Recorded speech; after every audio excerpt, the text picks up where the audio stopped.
Well, I realized that my mic was muted, so let's try this again. Yeah. Anyways, hope you've all had a good day. Hope you're ready for maybe the end of the hat trick challenge since we're down to the last champion. We finally completed a Wilden 10. Just need to do Lion's Mane. And so that's where we begin today. Also, I, once again, forgot to turn down my volume. So, for Lion's Mane. She's a good champion in general, has a lot of cool things. Feels like it's been forever since we played Under Legion, because frankly, it has. Because we haven't used it as the allied clan, I think, ever. So I think we only used Under Legion when we had Bolette. That said, I think we're going to pair it with Lazarus. Stygian's also pretty decent. Just, for a lot of reasons, Stygian has some incant units. It has incant synergies. It has the incant armor upgrade, which is good. It also has Siren Song, which is good for a build that's using Decay. But Lazarus allows us to, propagate reanimate. It lets us use Secret Ingredient as the starter card, which is versatile and valuable and works well with the incant path. Let's see it. Let's see what happens. Yeah, we want Secret Ingredient. As for the Pyre, Heart of the Pact is pretty reasonable for one of these. Aquath is okay. Herzl's Horde and Bogworm's Growth are both good, since a lot of Under Legion things are high in... A lot of units have a high cost or are large. And Under Legion very much benefits from putting a bunch of units on the same floor.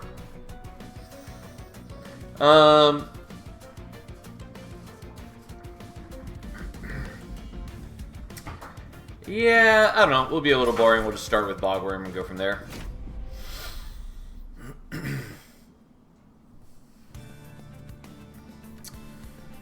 Okay.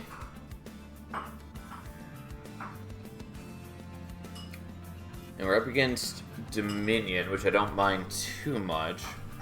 If I do build into Inoki, that is also a pretty decent counter to Dominion. I don't know if that's what we want to do, but it is an option. Let's see what we're offered first. So we do have the Incant Spawn path.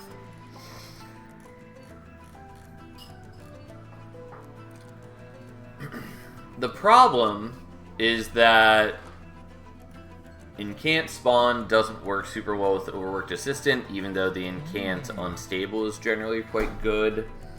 We can sort of make it work, but it feels at odds. Alternatively, I can take Spore Singer, but we don't have anything that particularly works well with Spore Singer here.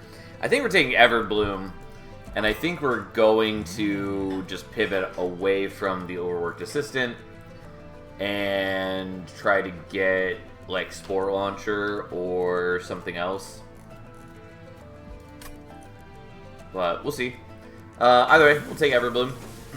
And so as a reminder, Everbloom is one that changes at higher ranks, because it goes from just being Incant Spawn to then having Etch as well. So the Incant trigger never changes, it's just that it gains an Etch trigger.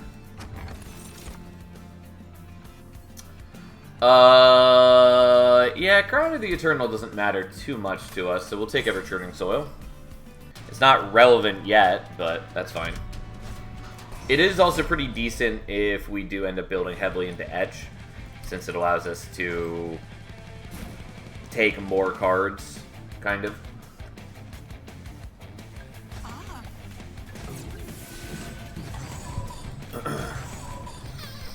How you doing, by the way, Goldpoke and Ether and Glacier? Good to see you.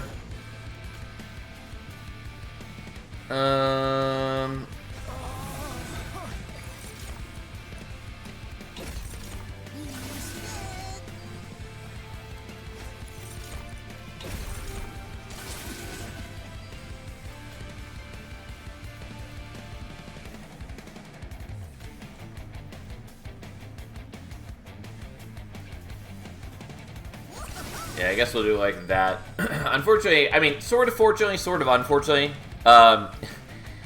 he does not have enough unstable to be triggering his explosion yet.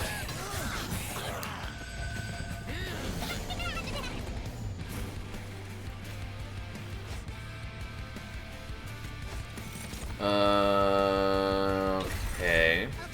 But now he should. So we're going to use this to kill that, and whatever will end up leaking some damage, probably. What are we doing? As in, like, what's the champion path we're doing? We're doing Everbloom, which is the incant spawn path. Okay, we should at least get rid of that. And by doing that, we'll only take one hit on the pyre, which is whatever, it's fine.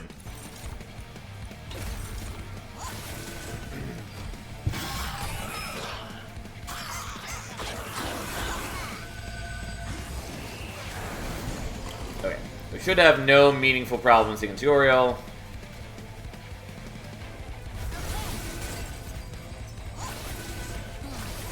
Look at us go.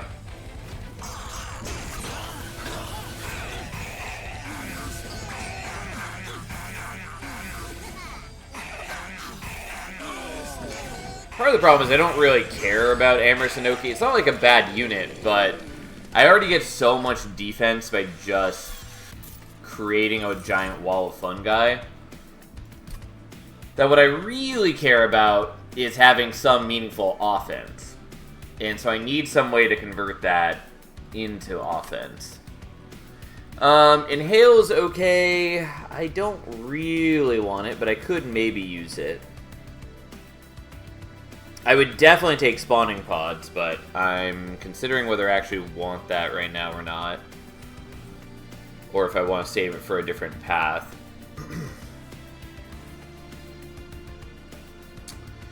Because there's only so many different, like, spawning options. Is the incant and edge path? Yes, correct. I could take Rot and just, like, -2 and consume it. In the ideal world, I think we just hit Moral Mistress and we end up getting the... What's the word I'm looking for? Pandemic, or the other ones that create a copy of themselves and discard.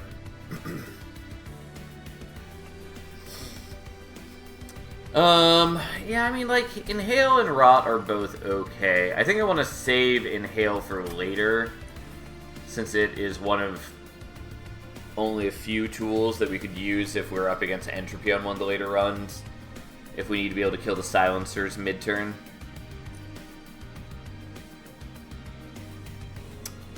Yeah, fuck it, I'll take Rot, I guess. Explosive Reaction is pretty useful right now.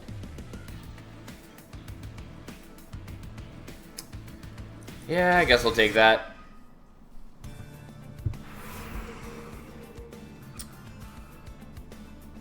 Okay, I think we need to look here for Moral Mistress or Spore Launcher. Okay, I will take that.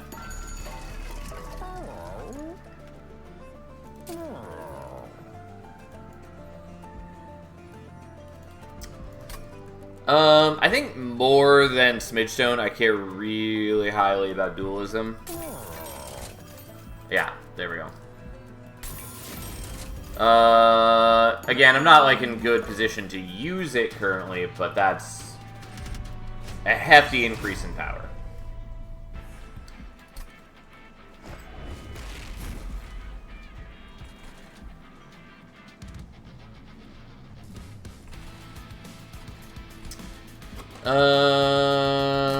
Yeah, this is fine, I guess.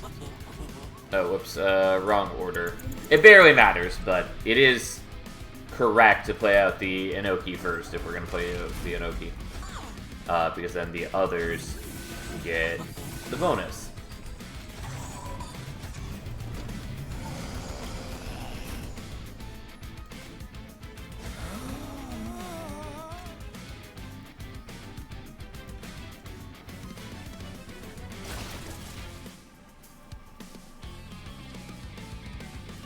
Actually, I'm sorry, we'll do this slightly differently.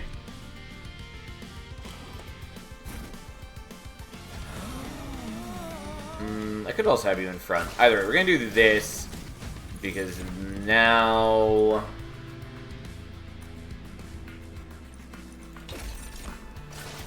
we have enough to kill those guys, and we do some damage to him, and because the healer's dying, he's not healing. I'm doing alright, how you doing, Tiny? Okay, so you're already taking care of those guys.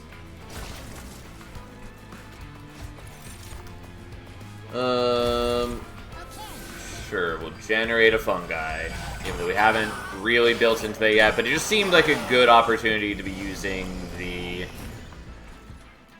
overworked assistant nonetheless.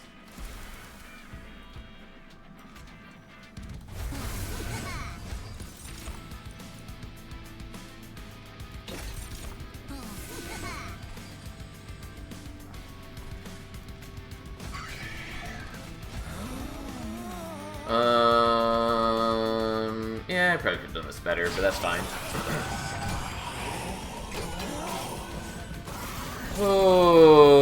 Okay.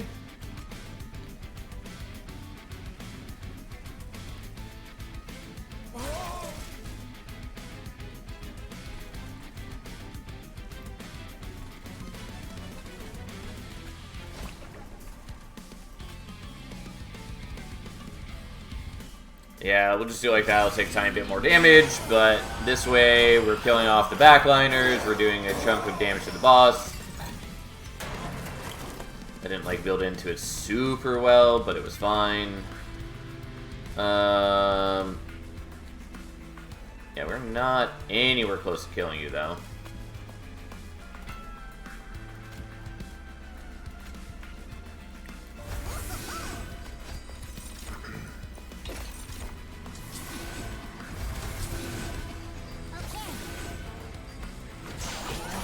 Well, whatever. I would love to hear the Calcified Ember, but it is what it is. I just wanted to build up my stuff a little bit. Yeah, because we're right on the edge here. Although, it gets a lot better as soon as we put the rod on, but... here we are. Easy.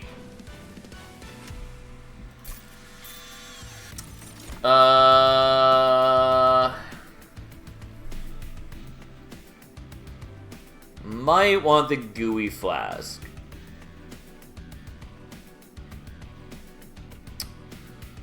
Might want that.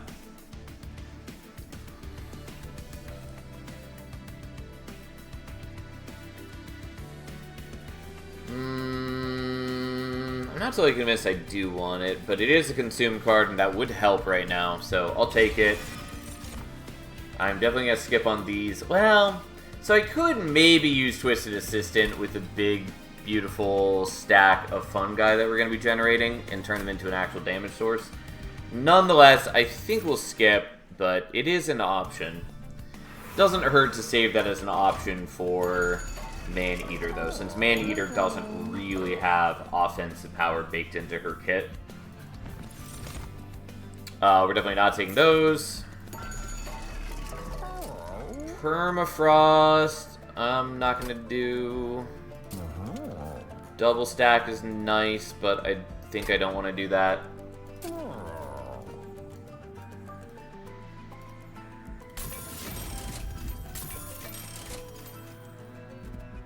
Okay, I'll take the -2 for that, and I will take that, even though I probably shouldn't do that with Explosive Reaction because it's just a good spell.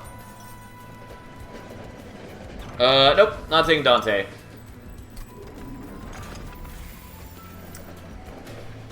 Okay.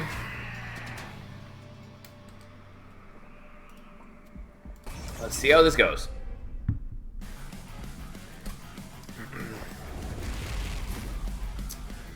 So, Inoki goes down first.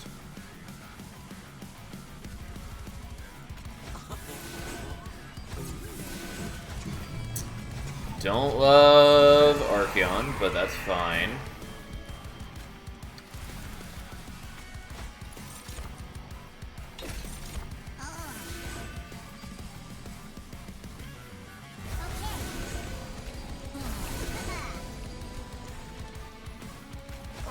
Well, put that there for now. I do need to get more consume cards. And again, if we weren't hat-tricking, this would be easier. But as is, it's a little awkward. Nonetheless, it is what it is. So the unstable helps by killing off those guys.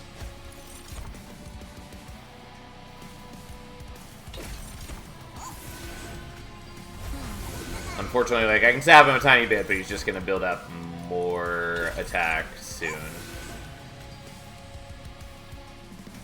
But that's okay.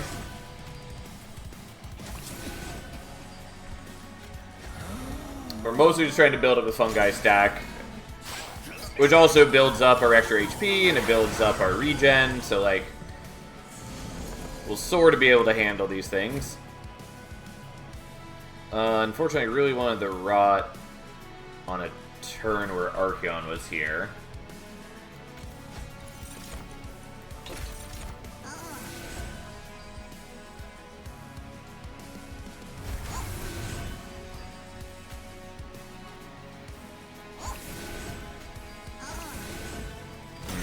Okay.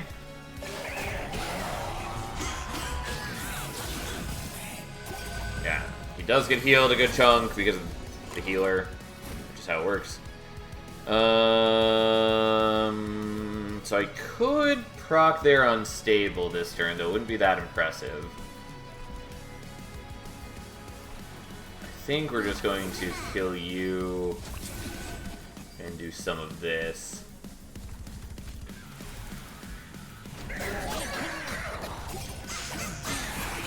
Like, I'm gonna take some pyre damage. Oh well, that's fine.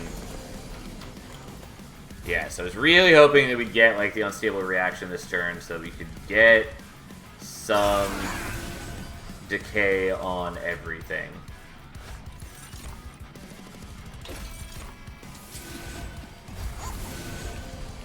And again, I take some pyre damage, that's fine. It's more than I want, actually, as I'm looking at it. I kind of ignore the fact that this guy ended up at 64. Yeah. We took 3 hits from him because he didn't have enough decay to tick him down below the threshold I wanted. Which is fine, whatever. I've got enough higher health.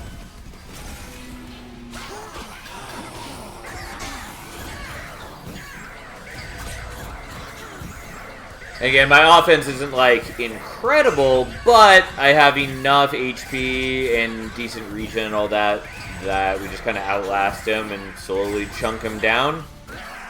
And there we go.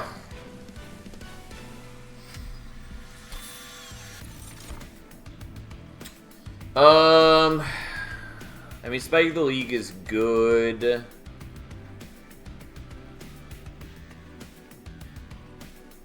Could use Combustion Suit. Don't think I want Combustion Suit. Definitely don't want Scrap for parts. The shield wouldn't be a bad pickup here, would it? Are you talking about Shield of Wing, the one that deals damage to attackers based on the HP of the equipped unit? Because if so, yeah, that would be good, but that is a Banish-specific equipment. Which, like, there's a technical, very roundabout way where we could get it, specifically off of the random graft event, where we'd have to pick random graft, we'd have to have that be what's selected, then we'd have to get that unit killed, and then steal the graft equipment from it to put on the fungi. Technically doable, unlikely. But yes, it is very good with this path, because you can just build up massive amounts of HP and let the Revenge Trigger do its work. But no, not really a possibility here. Kind of want Spike of the League. I am very weak on consume cards right now. It's kind of by design. Alright, we'll skip it. I'm not going to take Balm of Bellow.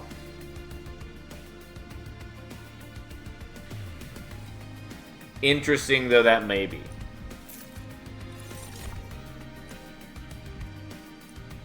And we're going to take Ember for now. So now you said that, of course, you'll pick the Graft event when offered. Yep. What I really want is Merchants of Magic. I can never make Bone Bill work. He would never die well. Yeah, he's a weird unit. He's cool conceptually, but there's a lot of like weird hurdles to jump over with him.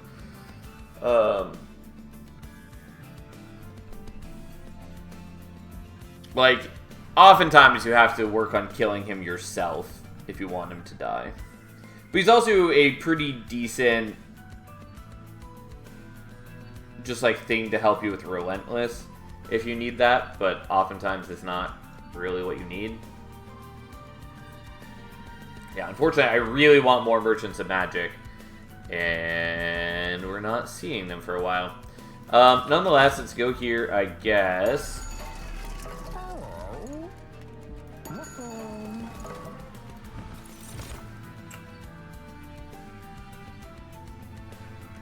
Don't think I want Mushroom, though technically it's an option. Yeah, let's not worry about... Oh, never mind. Meant to skip. I'm only half awake, though, and clearly wasn't paying enough attention. Well, we have Mushroom now, I guess. The multi-strike is not really what I want. It's technically useful.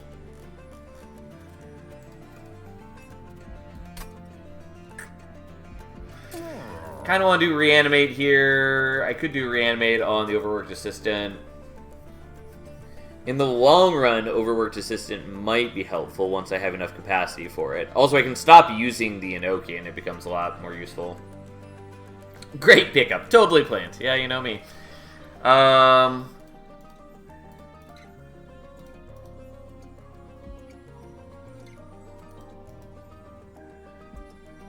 Fine. I don't think that's super necessary, but here we are.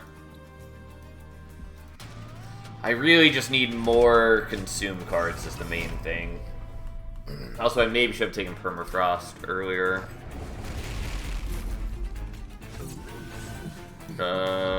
Wrong order. We always need to play out the Inoki first.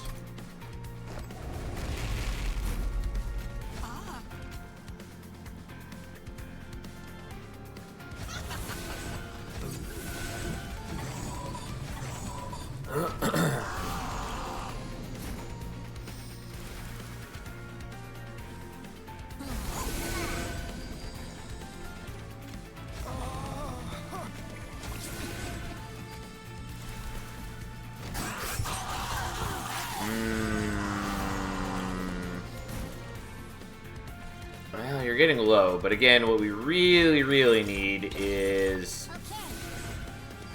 more consume cards, because at the moment I'm not really well suited to taking care of that problem.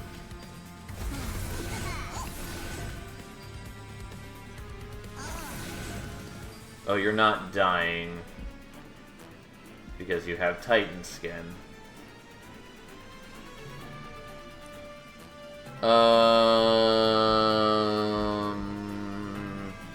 Well, that's annoying.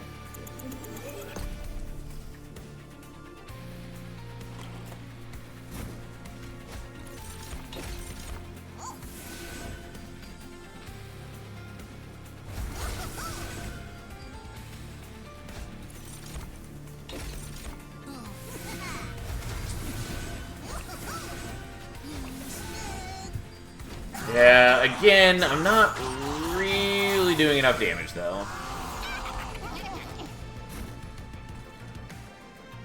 And that is pretty wildly concerning.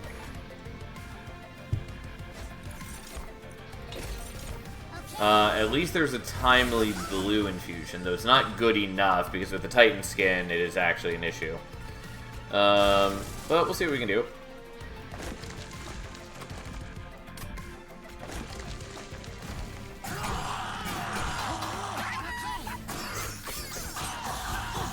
Without the Titan Skin, that one blue infusion would have killed them all, which is what we want.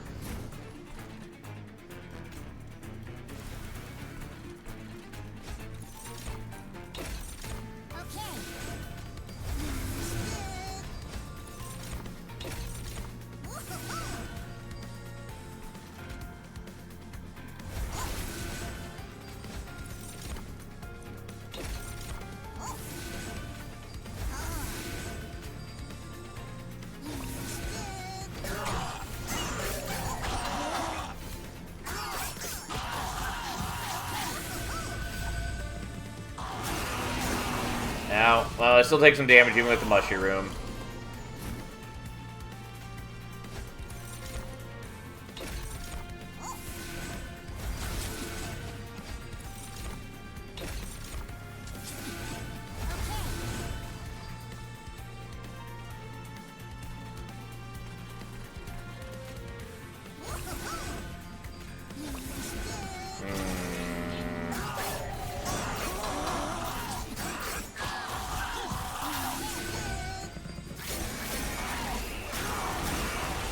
Not too much damage. Okay, and I already have the kill, which means I didn't actually need to save these as long as I did. I was worried that I would need them for killing Kel, so that's why I had held on to them the entire time. It's fine, I got out with, like, you know, not the worst amount of damage. The mushroom was actually fairly helpful right there.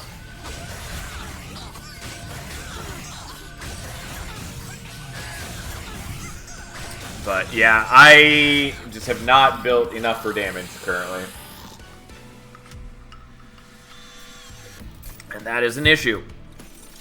Pandemic, we are 100% taking. We're not taking Faulty Body, even though it says consume on it.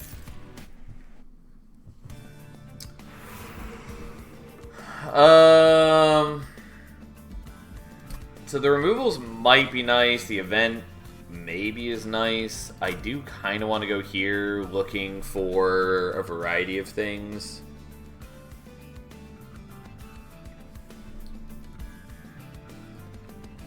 Man, why can't the dupe be on the Merchant of Magic side? I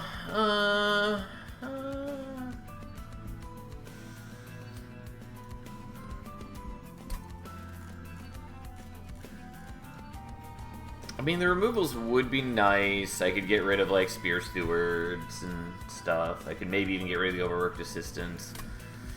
But I kind of want to go here, just because there are a number of, like, really good hits. Unfortunately, there's a lot of stuff that would do nothing for us. But, for instance, we could get Sapsuckling Spring, which would be really useful for us. We could get... I mean, Spot Spore would be okay. Twin Mines was the one that I was thinking of. Verdant Cycle also good, and World Ending Strain would also be very solid. Let's try it. Let's see what we get.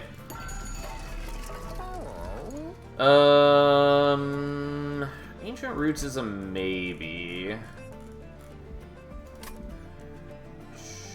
Sure. Fuck.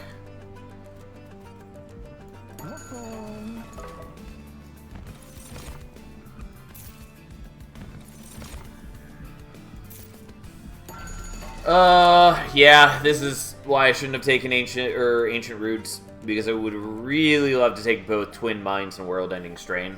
I think we're taking Twin Mines, though. But, unfortunately, I can't take World Ending Strain now.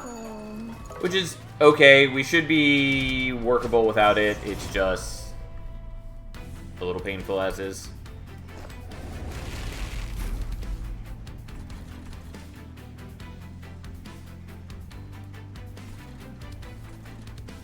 Well, I would love it if the Pyre would cooperate a little better.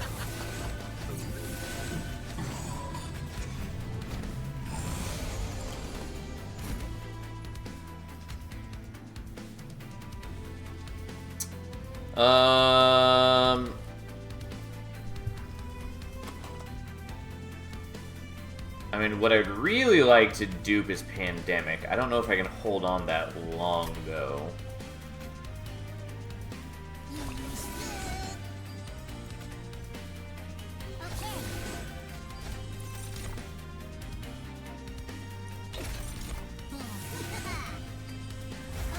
Mainly because letting this guy survive is such a horrible fate for me.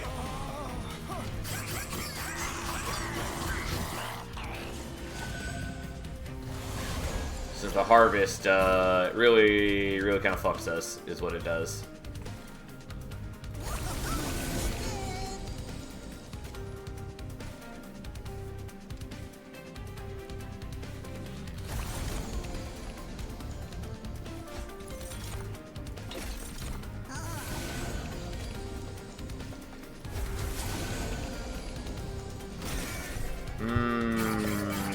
Well, we'll see what we can do.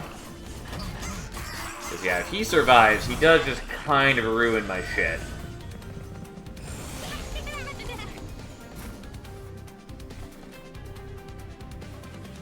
Like, I can mushy-room him. But that doesn't do enough.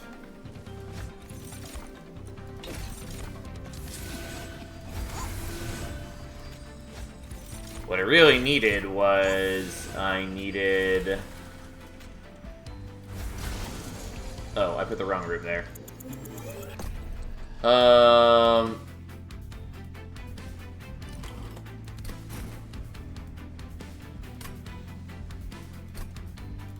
Yeah, I think I need to just restart.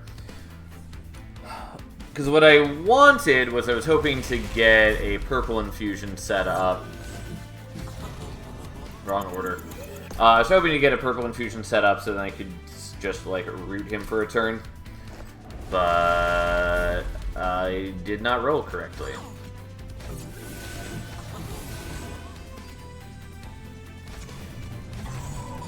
Well, see what happens.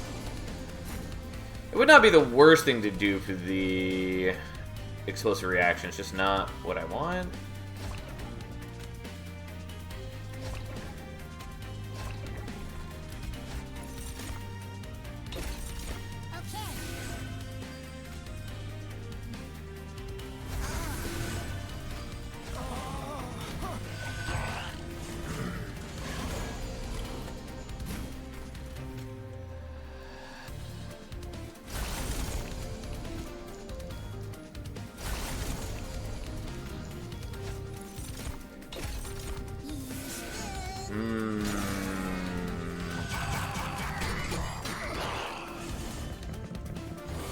But yeah, again, this is partly why World-Ending Strain would have been so nice. Oh, so Mushroom goes there, Infectory goes here.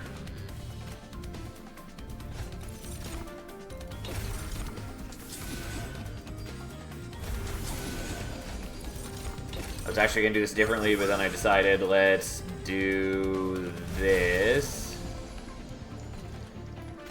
Just to get out of the deck, let's play that there.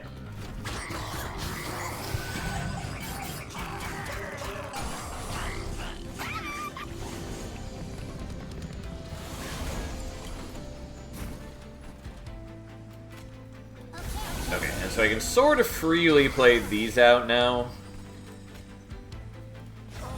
Since I don't need to worry about running out of consume cards as much anymore.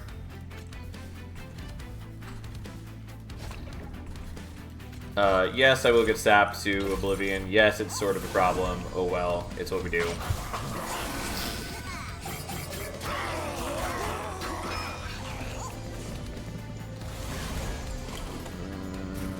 Okay.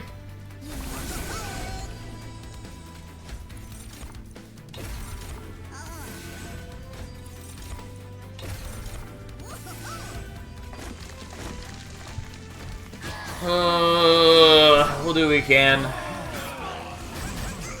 The Mushroom is helping. It's a decent card. It's not necessarily what I wanted.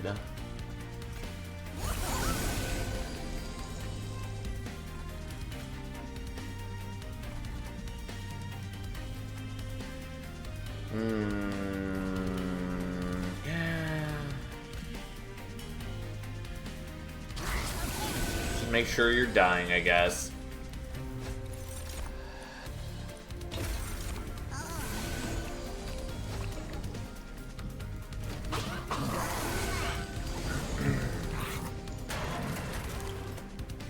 Though it would have been nice to put the Unstable on him. I still sort of can. It's just not really what I want to do.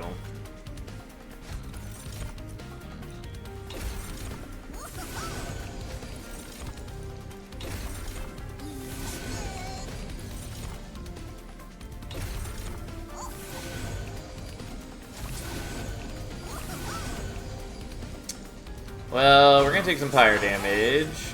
Yeah, a lot of fire damage, but I think we survived. Okay. Way worse than I thought it was gonna be.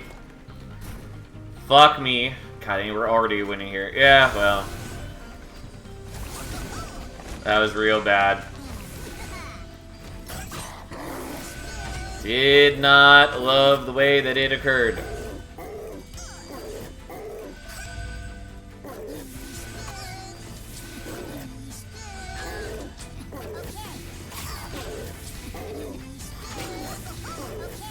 It just takes a while to finally chew through all of his reanimate. Oh god, well that was a bad fight. I will take another pandemic. I really want them to be minus costed, but I'll take what I can get right now. God, I would really want the dupe as well, but doing this is so potentially good. Also, the healing is nice. Yeah, I think I want to do this. Oh, I should have looked at the alcove first.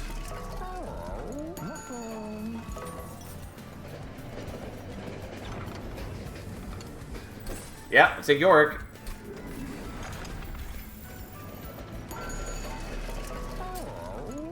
Okay.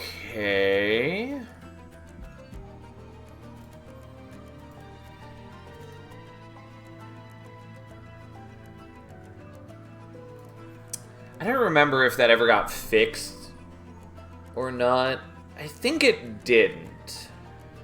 Wherein putting Spell Chain on a thing like this, I think currently still adds an ephemeral copy to your consume or to your discard pile when the Spell Chain copy is played, which is sort of okay in that it adds another copy, but that copy then doesn't get to replicate the Spell Chain. I think that's currently how it works. So instead, I'm gonna put Spell Chain here, I guess. We're just gonna -2 that. Really wish that her starter could take +20 in consume, because that would be very helpful. Yeah,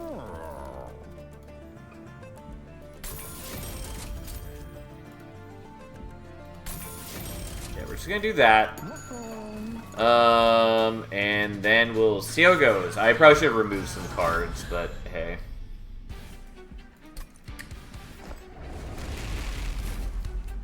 It would be nice if I had enough capacity for... Oops, wrong order. As I always do this in the wrong order. But it would be nice if I had enough capacity for the...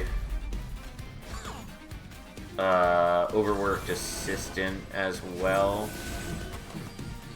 Which I sort of do now, it's just that the moment I play any spell, that will change.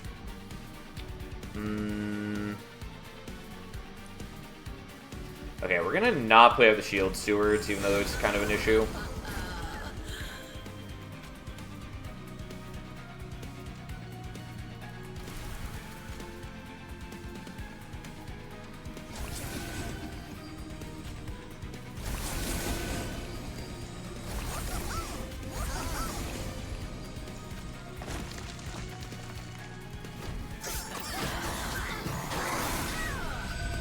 Okay, so you've already got 65 decay on you, which seems decent.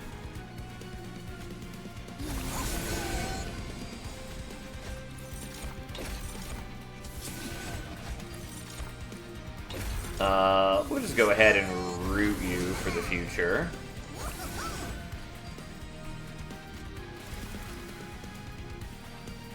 And we're not going to play with the Shield Steward, though I really wish they would stop cycling through my deck. Okay, so you are dead. Again, I don't have enough space for all these things, which is an issue.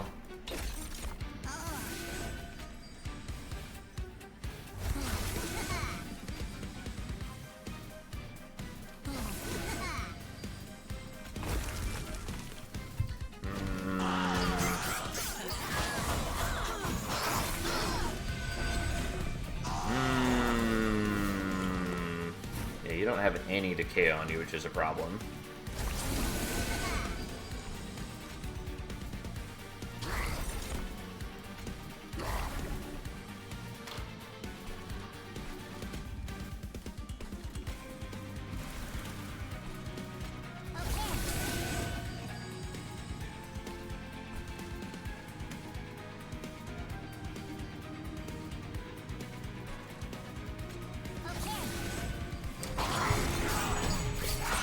Part of the reason we're avoiding playing out units, if it wasn't clear, is because since this is lifesteal Kale, if we just don't give them anything to attack into, they can't heal themselves.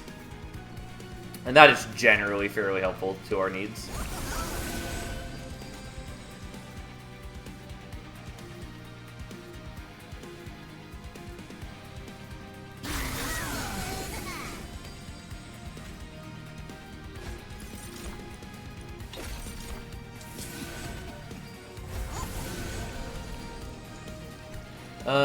Yeah, we'll just play that out. That's fine. Our front guy have enough extra HP thanks to the Inoki that they're not really losing they're not really losing stacks, which is nice.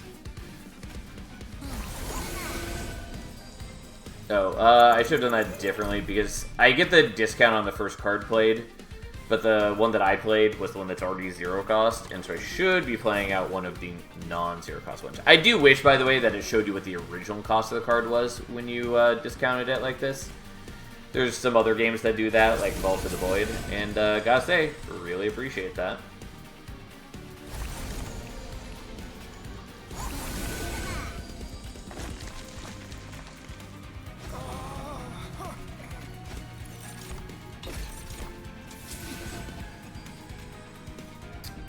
I guess we'll save that for next turn. We should win this already. Like, Kale's already got a bunch of decay on him. Even if I now am whiffing on getting some of the consume cards, it just doesn't really matter. Because we're about to go into Relentless, and that's all we need.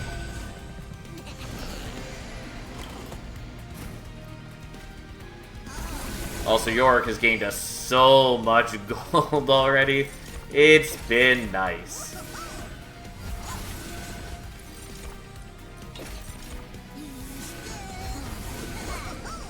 Okay, we play these out just for kicks, but otherwise, we're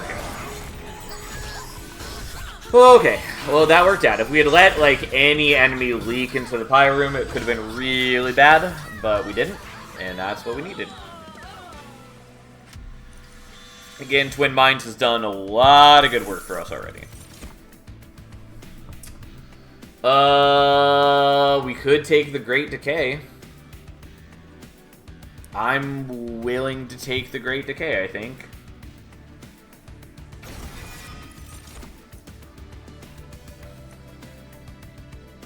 And we're gonna take Draw now. The Great Moneymaker. I didn't even think about it, but you are 100% correct.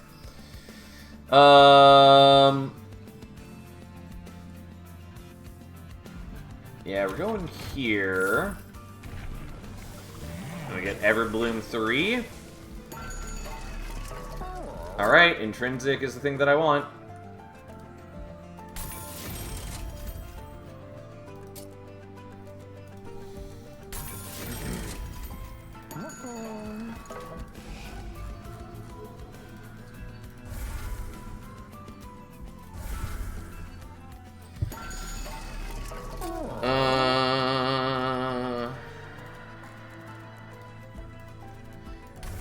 I would love to be using the overworked assistants. Like, they're good, but they're just not doing what I need right now. I don't actually want the Mushy Room. Honestly, I don't even know that I need the Infectory. Good morning, how's the run going so far? Why did you keep this hero for last? Any reason for it? You just wanted to keep best for last? It's going alright. It's a pretty good run. We had some awkwardness, but mostly it's in good shape now. As far as keeping this one for last, she's a champion I enjoy, and Under Legion is my favorite of the new clans, so I just felt worth doing. Also, I had played a lot of the Monster Train 2 champions to start with, and so I wanted to have at least one towards the back end, so I wasn't just only doing the Monster Train 1 champions and clans at the end. But, yeah, it was just a preference thing. Nothing totally specific.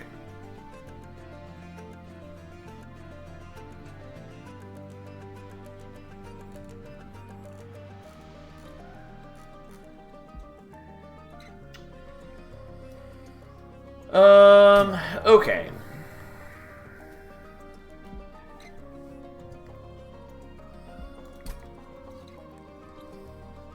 I don't know if I even care about this Infectory. It's okay for us, but honestly, like, the extra fungi spawning isn't really that important for us. I'm willing to just get rid of it.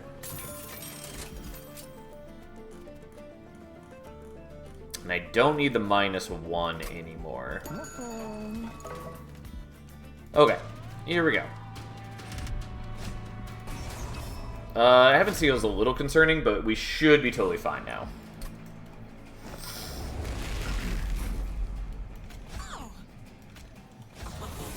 I don't even really want the Inoki.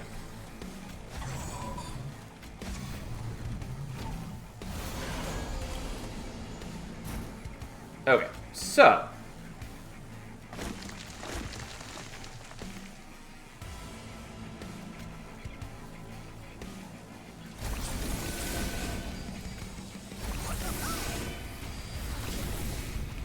we now have Consume on literally everything in the deck.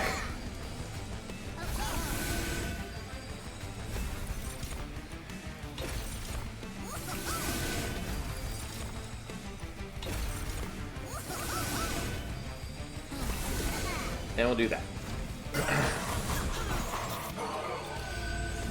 Yes, he heals to full, but somehow I think we'll still be okay given that he's got 159 decay and 7 sap.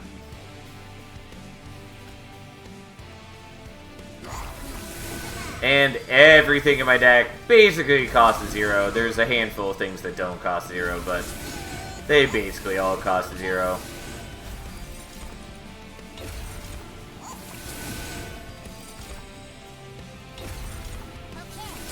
And we have a giant, beefy stack of fungi.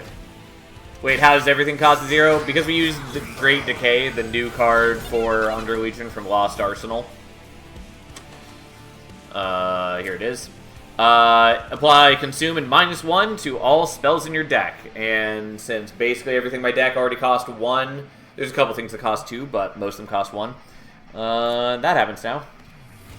Ooh, that I totally forgot that exists. I swear I never see it. Yeah, I mean, I haven't been running it. I mean, I used it before Lost Arsenal went live, but on my live account, I hadn't been using it. Just because we hadn't been playing decks where it made sense. But it is a good card. I probably should have done it this way.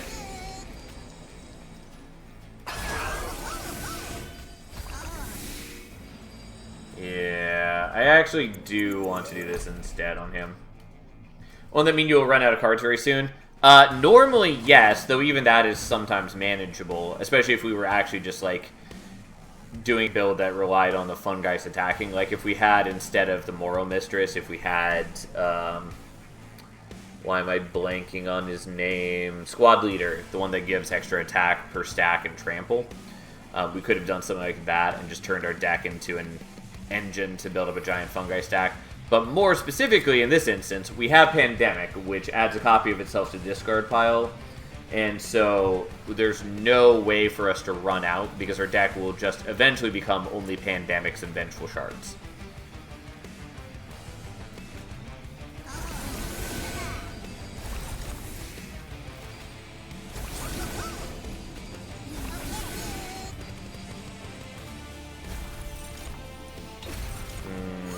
Okay.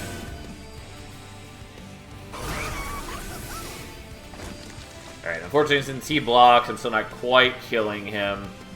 It doesn't really matter. He's got a bunch of sap on him. And while he does heal 150, it is not enough. Also, we're generating an obscene amount of money thanks to Yorick, so that's cute.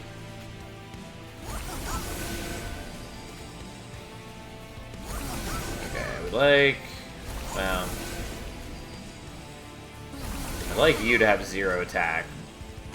Maybe that wasn't important, but it's fine. I guess that getting corruption added to me wouldn't really matter. But yeah, you can see that my deck has devolved pretty heavily at this point.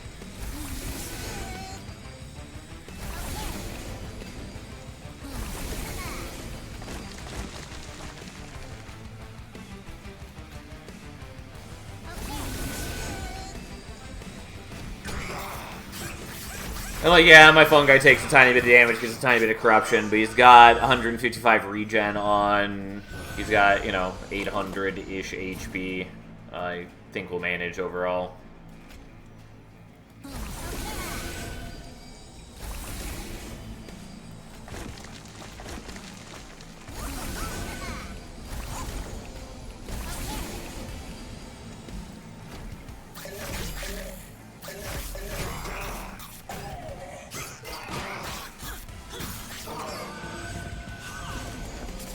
Oh no, it's a Thane! However, shall we handle such a threat?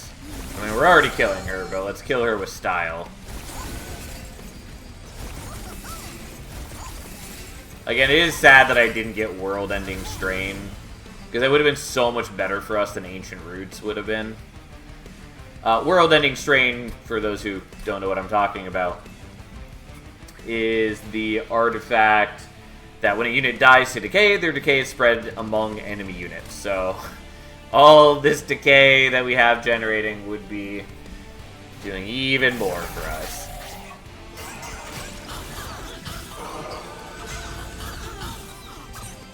Ta-da! Powerful? Yeah. It's a very good artifact. Don't need, don't want.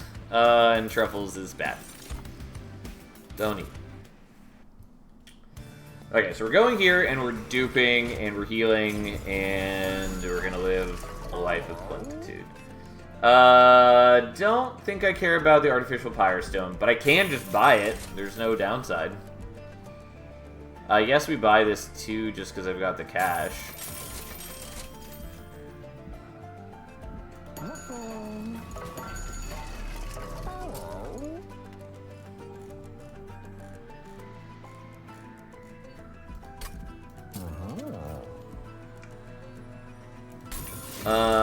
Sure. I'm hesitant to put Spell Chain on one of the pandemics, just because, again, I don't remember how it functions.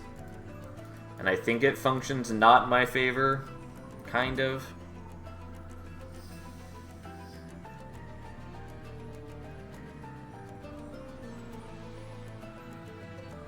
Yeah, I guess we'll do that, even though maybe that's unnecessary.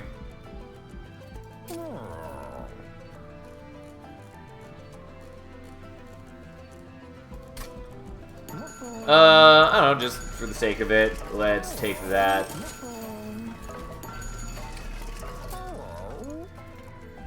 That's fine. Oh, I didn't really need the minus cost on that. I did forget about that.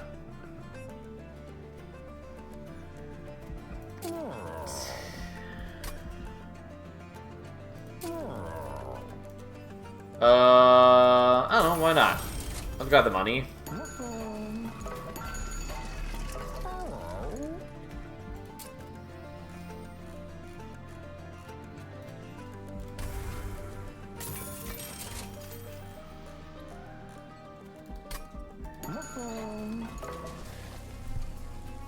We're gonna dupe you. We're gonna hope that Bogworm Pyre cooperated, but overall I think we're basically okay.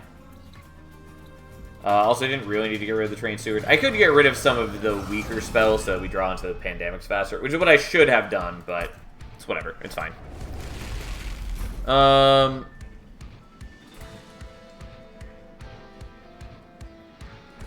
Yeah, unfortunately, didn't quite cooperate.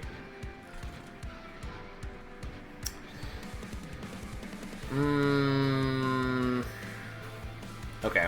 I guess we're still gonna do it this way, and we'll deal with things later.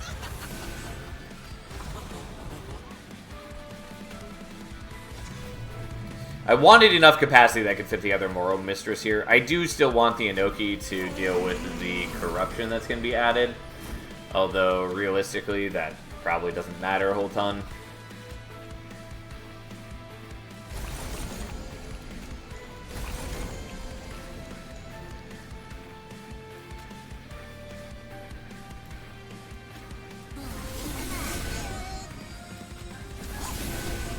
Okay, now literally every card in my deck costs nothing.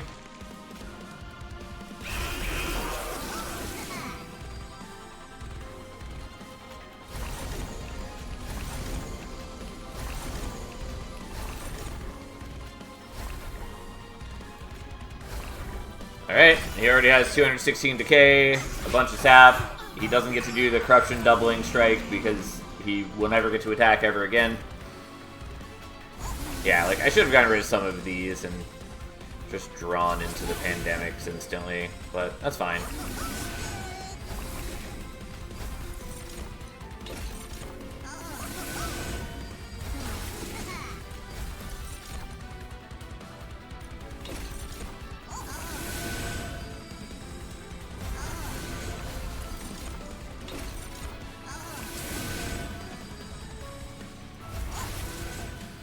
Alright, well, just 1,000 damage on Dominion.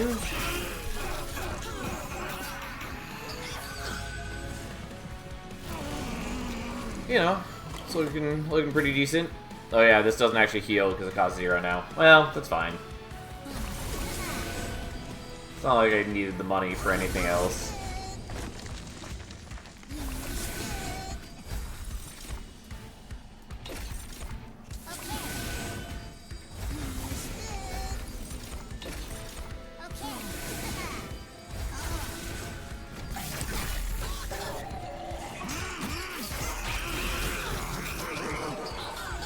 Oh no, they survived somehow. And again, imagine this if I had World-Ending Strain, where just every time something's dying, its decay passes on to its buddies. It'd be a much better world that we'd be living in. Nonetheless, like, we're still very strong. We'll look a lot stronger when we have the second Moral Mistress on the floor, too.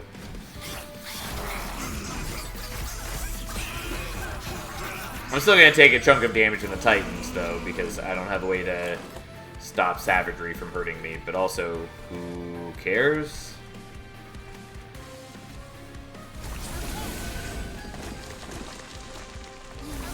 I do wish that Holy Stone worked on the base cost of the card, not its current cost. It is frustrating that that's the case. Okay. Either way, we automatically win next turn.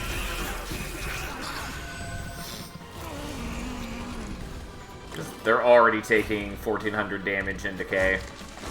But, just for kicks, let's make that even more. Also, I do wish that we'd gotten the artifact to draw a card when we play the first consume card each turn. Sadly, we didn't see Verdant Cycle on offer at the end. But it's fine. We're pretty good. We also have so much money again thanks to Yorick. It's a good pickup for us. Would have been helpful if we'd gotten it slightly earlier, but that's fine. Okay, now hopefully Bogworm Pyre just cooperates and it gives us one more capacity on bottom floor. If it doesn't, that's fine. It's just, that would be best.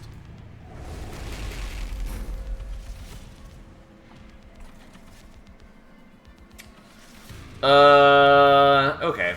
I think we're just foregoing the Inoki then.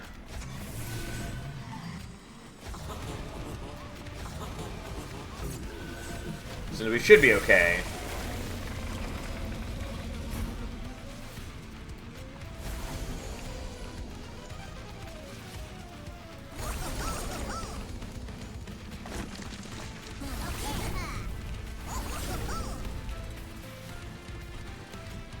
Okay, you'll do no damage. Sap Dominion to Oblivion, way ahead of you.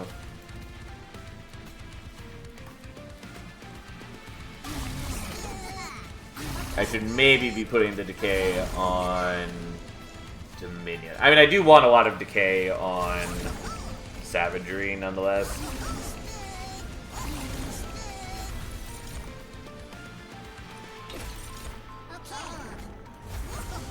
Okay. I could have sapped Entropy more, but that's fine. We already are doing a lot of damage to everybody. And we're not really taking damage in return.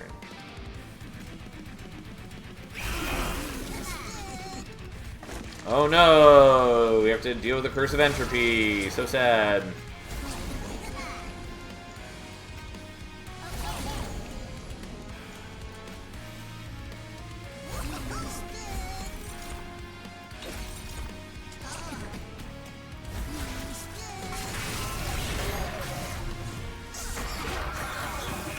Well, we avoid the savagery damage for one turn.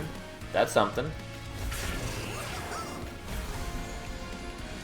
Oh, you are technically dying because I don't have a way to protect you yet.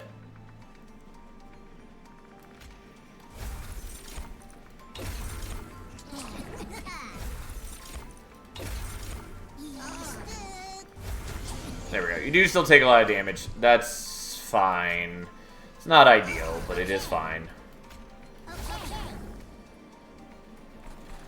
It is just the one bad turn for us. Regardless, savagery's down, entropy's down. We're just waiting on Dominion. I think it would be faster to throw spells at Dominion. I mean, yes, you're right. I just kind of underestimated... Well, I overestimated how much I needed to give attention elsewhere.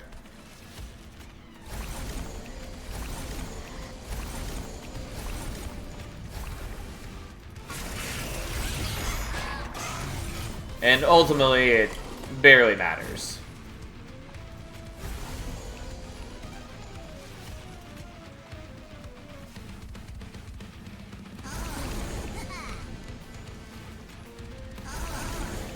Okay, I did want to kill those guys. Even if it means that I do take more damage on the fun guys. But the fun guys are just there to block for me. That's all they're there for. We don't even have a spawn-focused situation. Which is to say, if we had, like, Spore Launcher, the amount of fun guys that we're generating would actually matter and would be very strong. But that's fine. We still pretty cleanly have the kill there. And we only take 10 damage, because we only took 2 rounds of savagery hurting us.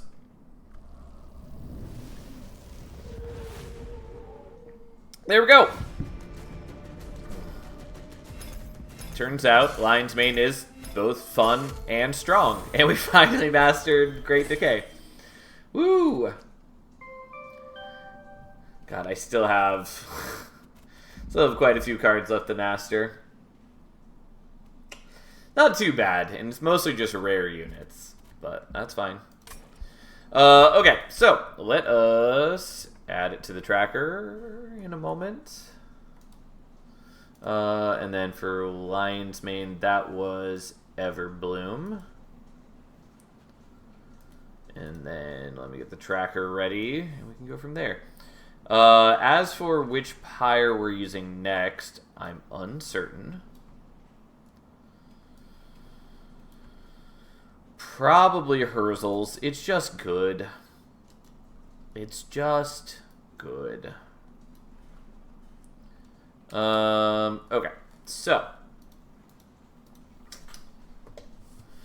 this was Everbloom, and we used Bogworm. For units, we had Moral Mistress and Amorous Inoki. Even though we didn't need the Inoki at the end, it was still helpful for a good chunk of the run. And that should be all of the units. We did have a lot of spells, though, kind of. Because we had Gooey Flask.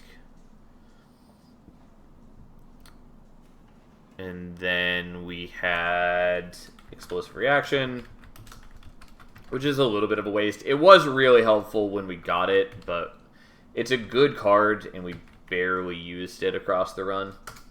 Pandemic was very much the card we wanted. The Great Decay was also quite good for us. And then we had Rot, which was also a little bit of a waste, but again, was important at the time we picked it up. As for rooms, we'd gotten rid of all the rooms that we had. We didn't pick up any equipment, so that's what we got so far. Not too bad. There we go. Okay, so might want Aquaths. We do still have Man-Eater And we have Spore Singer. There's a lot of things that Spore Singer can do. Ideally, probably pairs with Spore Launcher, though we'd need a good way to be spawning fungi. The fun combos, Jank, so refreshing. Yeah, it is nice to be playing a champion I, like, greatly enjoy. I mean, it's still possible for us to run into problems, because, like, as good as Under Legion is as a clan, they have a lot of, like, synergies between their cards, and so having to break up those cards between 3 runs is sort of a problem. But we'll see what we can do.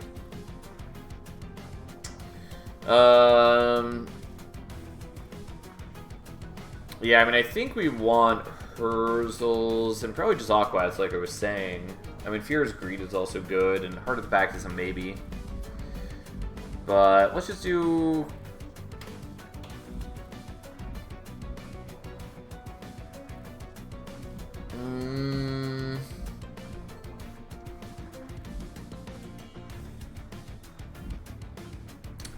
Let's do Aquats, I guess. Aquats is a little annoying because just so often it doesn't matter. That's an interesting start. Okay, well, we have to take Spore Singer. Feel bad about having the Moro Mistress, but we'll just try not to use it, probably. Other than, you know, I have to use it at the beginning, basically. We'll take Verdant Cycle, even though, like, a mid-turn draw can be a little frustrating at the beginning of the game, since we sometimes we just draw into Vengeful Shards.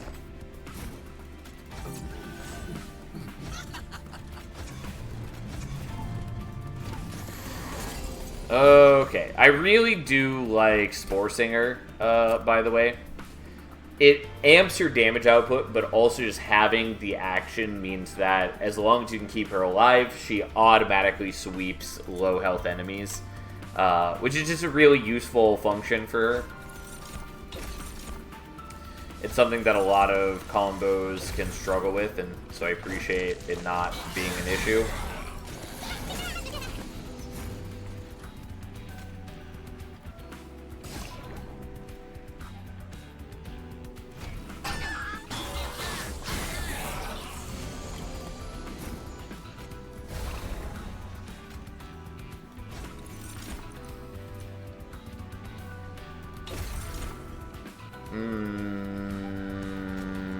Yeah, it's a little annoying. I was hoping to keep her alive, but whatever.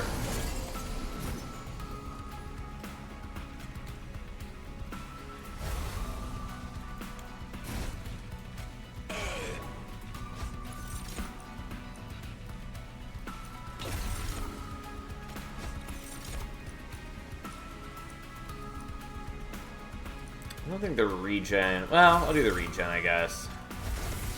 Anyways, we get some amount of damage on him. It's not great, though. I was hoping to get more sources of decay to put on him.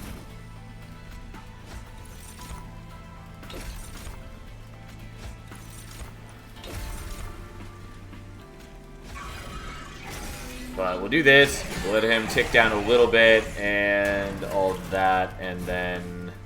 yeah, we're good here. Kind of forgot that I could still play the rods because I was thinking of last run where I turned into a consume card, but that's fine. We took just a tiny bit of damage, but overall we're good. We definitely need better defense, but there's a lot of ways we can do that. Hopefully we get a Spore Launcher soon. Okay. Loam Coat is probably what we want. Green Recruit is a possibility, though. Oh, and I didn't even take note. We're up against Entropy, or not Entropy, we're up against Savagery. That is maybe a problem, but we'll see. It's mostly a problem just in terms of defense, but again, we'll see what we can do. Especially since I'm somewhat limited and I can't take, you know, some of the sap options that might be presented to us. But there's a lot of things we can potentially see still. Like Tome of Evergrowth would be a very useful pickup. Anyways, do we want the Loam Coat? The answer is a solid probably. But I kind of want the green recruit just as a source of spawning that I might otherwise lack. I'm going to take the green recruit. It's going to make me sad. I don't really care about the potion kit. I don't really want the sanguine assistant. And I can't take the explosive reaction. If I could, I would take the explosive reaction there. We are going here. Please just give me Spore Launcher. No. Well, I can't take the Inoki. I will take the Cluster Kernel, even though I really don't love it as a unit. I do really want Remove Consume on that. And I think we're going to do this. Even though I would love to get, like, Spell Chain or Holdover, but it just... I didn't really have enough to roll for that, so... We're gonna take it as it is.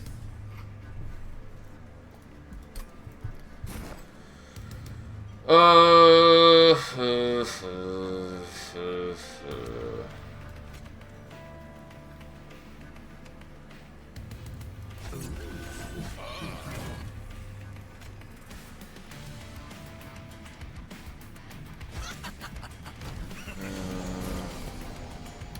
was hoping we draw the green recruit this turn, but alas.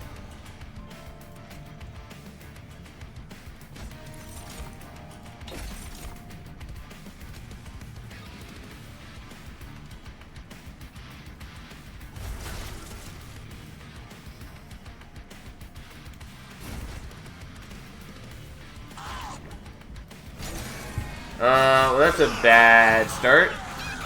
We'll see if we can manage that.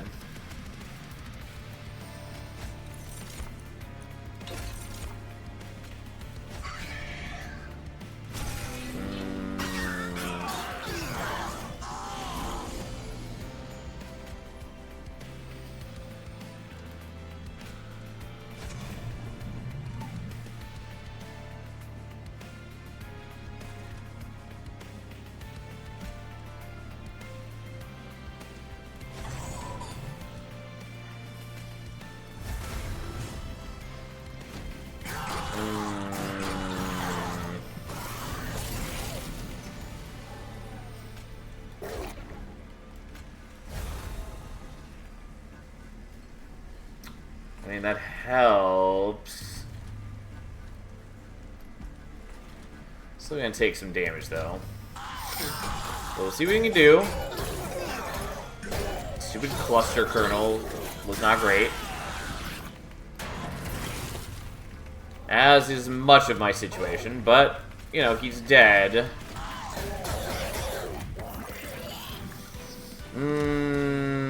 Okay. I very badly want the Infectory.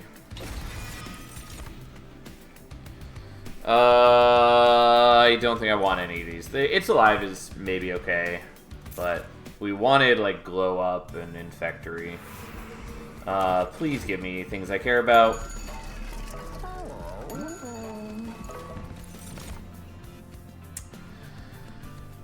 Enchantrol, you say? Fuck. Well, I mean, that is good.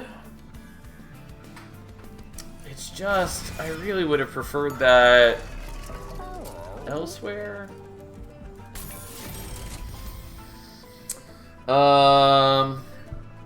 And I can't really re-roll for what I'm looking for. I'd want Smidgestone or Dualism.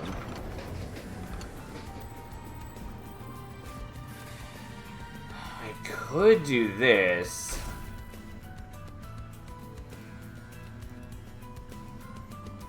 To, like, pull out the green recruit. But then I'd have to kill off my own green recruit. Urzel's Pyre would have been good with this draft pick. Yeah, no kidding. I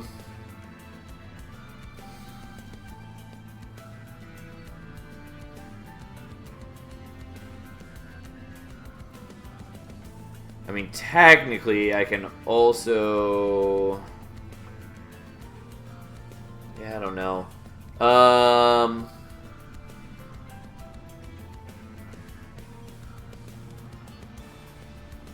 Yeah, this is why I almost went Herzls, and I do wish I'd gone Herzls. Oh, do I want this? Kind of, yes. But I don't know that it's really that helpful for me.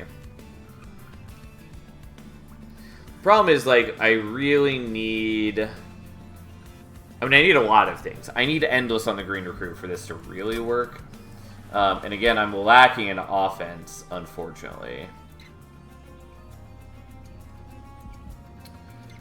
I sort of have ways I can make some of this work, but it's not good.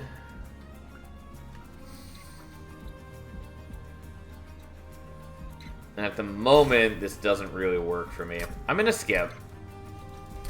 And I am going to be frustrated.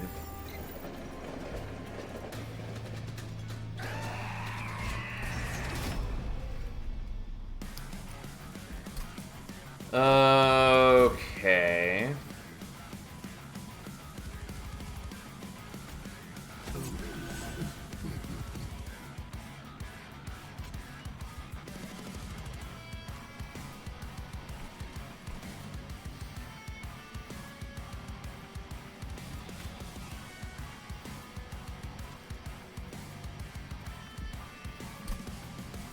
So I do have the Infectory coming up. Problem is, I wish I had slightly more Ember so I could do the Cluster Kernel and the Enchantrel. Not that that's incredible for me, but it's sort of an option.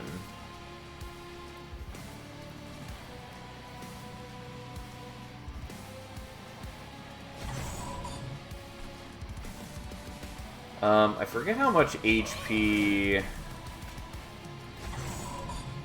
or how much damage he starts with. 13? Okay. I thought it was something like that.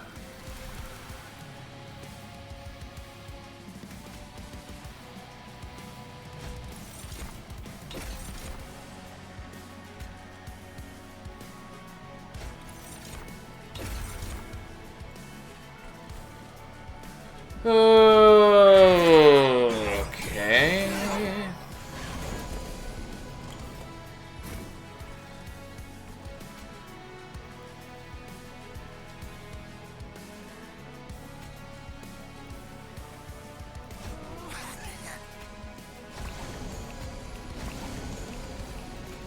It's probably not worth it doing, but here we are.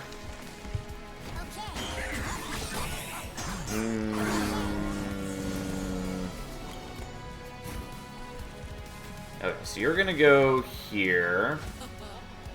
Even though the end of turn spawning is definitely less good than other options.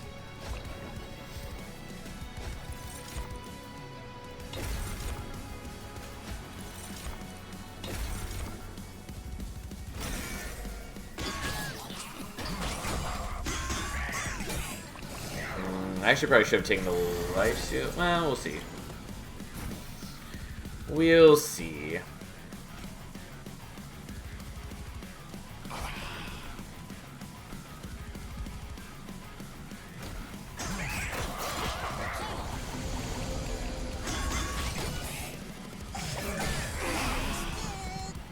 Yeah, unfortunately, thanks to the knockback, she now ends up in front and will just naturally be killed unless I do something to stop that. Which, like, I could do this. Honestly, sure, fine. We'll do that.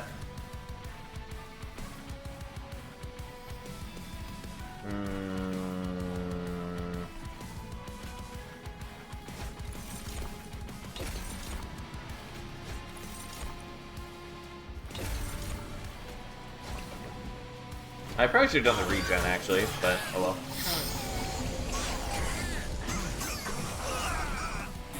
Okay, and so he dies without getting to do anything. And then there's that.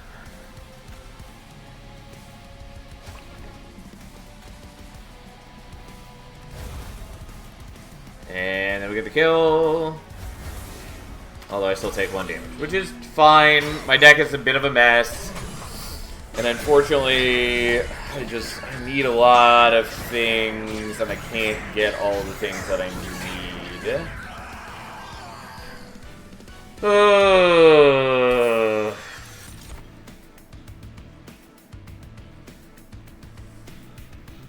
interesting.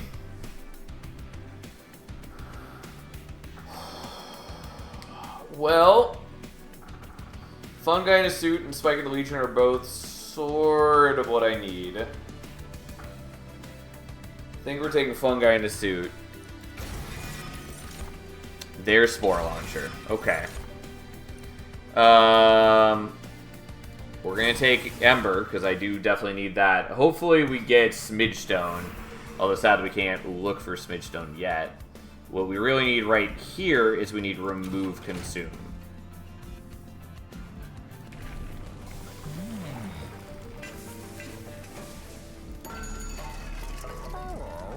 No.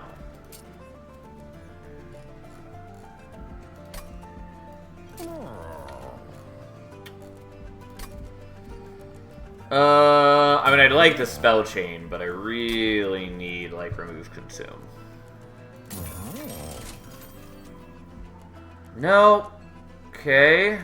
That's a problem.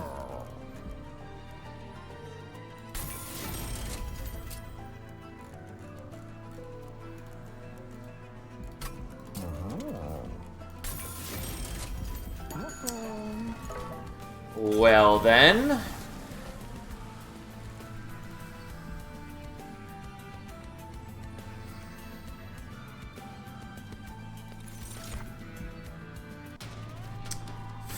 Fine. We'll see what we can do. I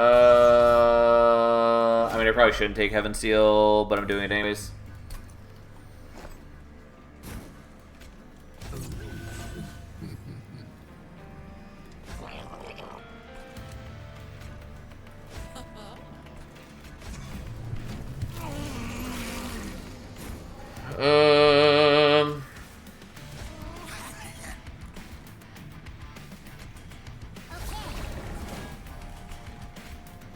Okay, we'll play you out, I guess, and then I guess just leave the Fungi in a suit. It's so miserable Heaven Seal for Decay decks. It's still perfectly doable for Decay decks.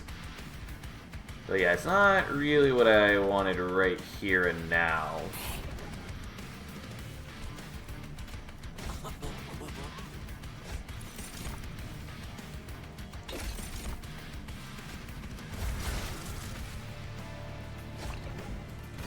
And we should mostly be fine, especially because we've got the Enchantrel on top floor to mitigate problems.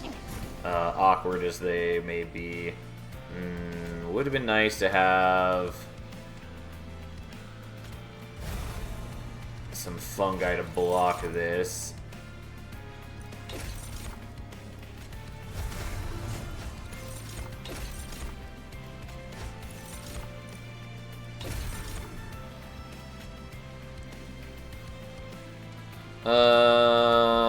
Well.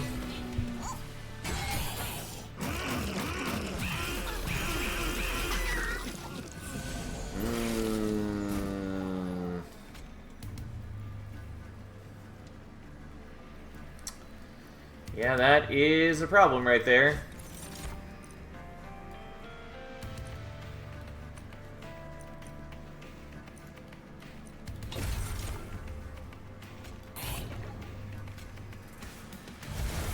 I mean, he still dies no matter what I do. I mean, we should still win, I think. Maybe. Maybe not. I mean, we're up against Ajax, which does cause more problems. We really needed this goddamn Infectory earlier.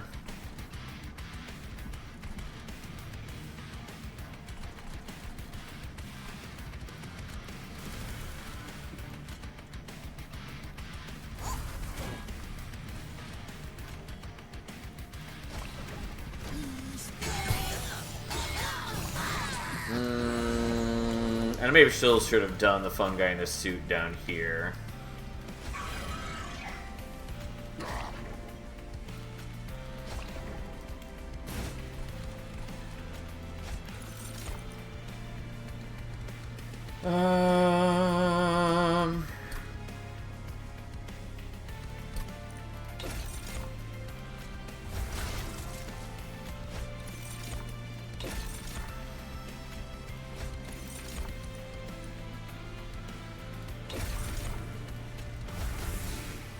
There. So he's, like, mostly dead already. And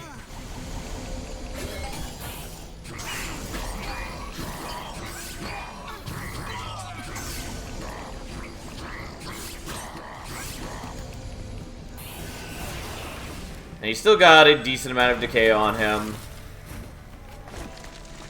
Now he has even more decay, and there we go. And yes, the automated sap machine up here did stop all these guys from hurting my fire, which is very important.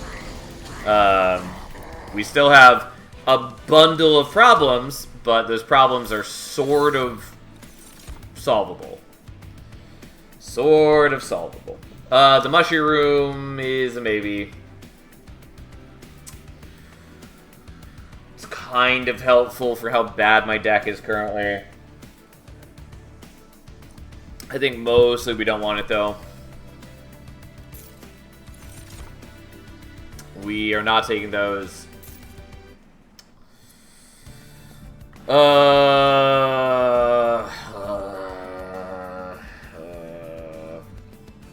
So the problem, I mean, is a lot of things, really. But what we really want is Smidgestone and or Endless. And from here, we want Remove Consume. I guess we're going here. I will take Wing Steel, even though I really would have preferred other things.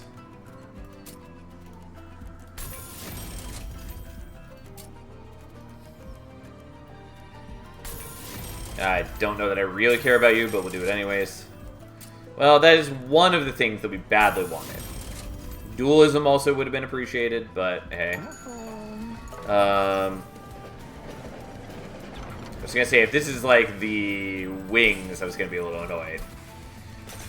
Because I don't need Smidgestone as much if I have wings, but fine. I don't really care about that artifact.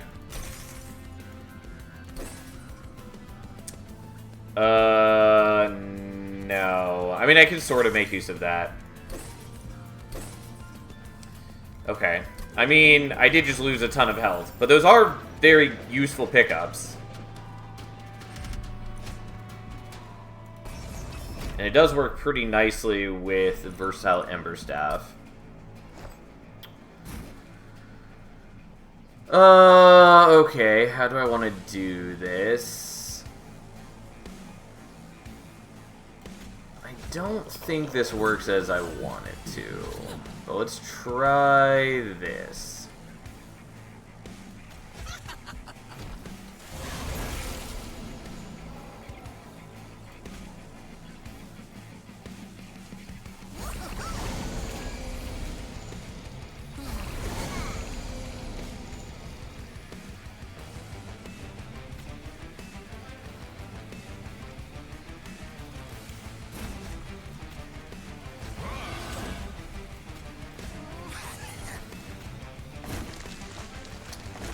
Does action apply multiple times during Relentless or just once? Yes, action does, resolve does not. Because action is every time that, it's every time the unit takes its turn is when action applies. Really need Infectory.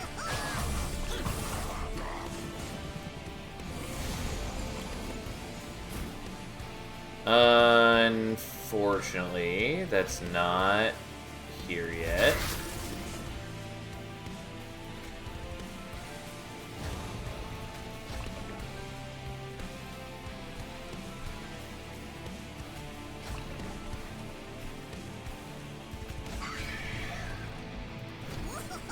Well, do what we can. Okay, there's Infectory, which at least makes my life a lot better.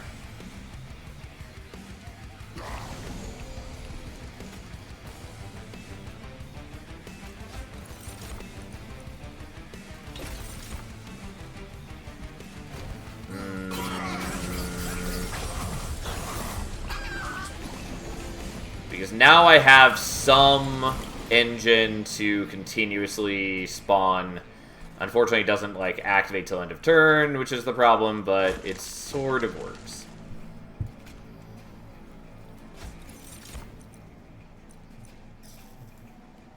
Neither of these really matters to me.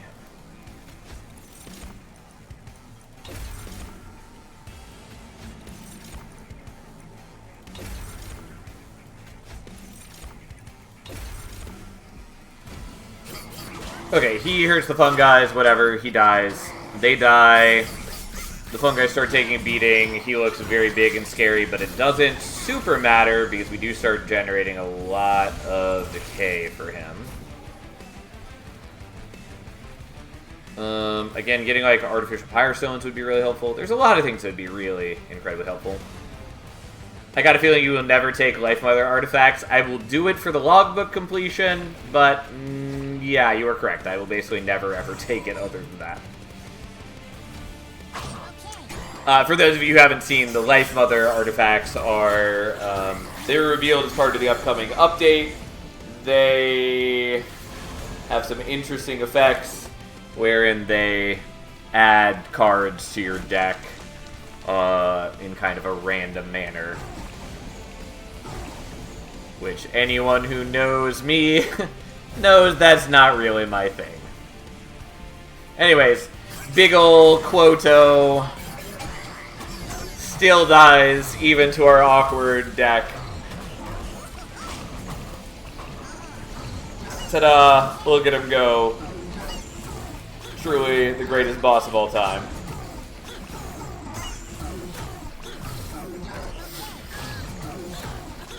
Not a fan of a large Garfield box, I take it. Correct. Even more so because the other Garfield boxes are just so much better. I still get mad at the medium one where it's an interesting effect, but because you can't determine the order that units pop out in, it gets very frustrating. If you could determine the order that they come out in, that would make it way better. And I would take it a lot more often. The small gift box, though, is incredible. And anyone who tells you otherwise, it doesn't understand. I mean, I just doesn't understand, frankly. The medium one can still be good. It's just that, like, using it for its actual intended purpose is not as good as I want it to be.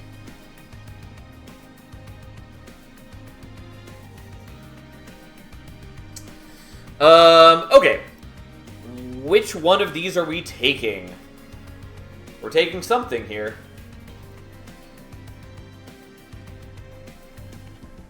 I do wish they came out in the order you put them in. Yes, I strongly would prefer that. They're just like... They're just needlessly frustrating as is. And making it so that it was a determined order would be very useful. Because you could actually do interesting, fun things with that. Rather than just kind of have to hope that the extra units are useful.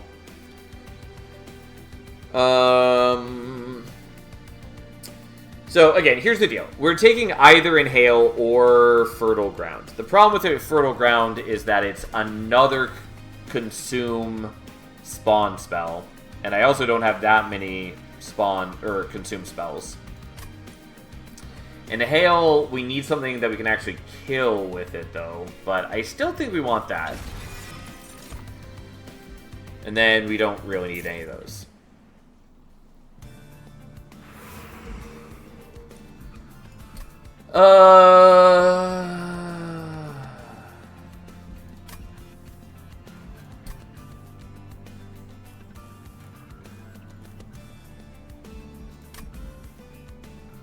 Like, the healing is nice. The fact that it's damage shields is not good. But the healing is nice, the removals are sort of nice. I think we're going here just in the hopes that we can get something. Well, okay. I do currently have one unused deployment number, which I could use for Infectory, which is also quite useful for me. I think that's actually what we want to do, just to make that deployable. But going to the other side, it could maybe get, like, Twisted Mycelium, which would spawn one at the beginning of every turn, which would also be very useful for us. But I think we're just going to do this.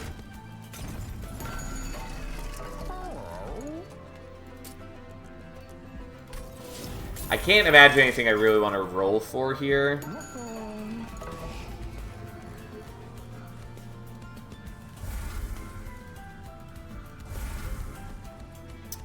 Because the only other thing that would be useful would be, like, Steward's Quarters for the extra capacity. And don't get me wrong, I would enjoy that. It's just, I don't think I need it enough for it to be truly useful to me.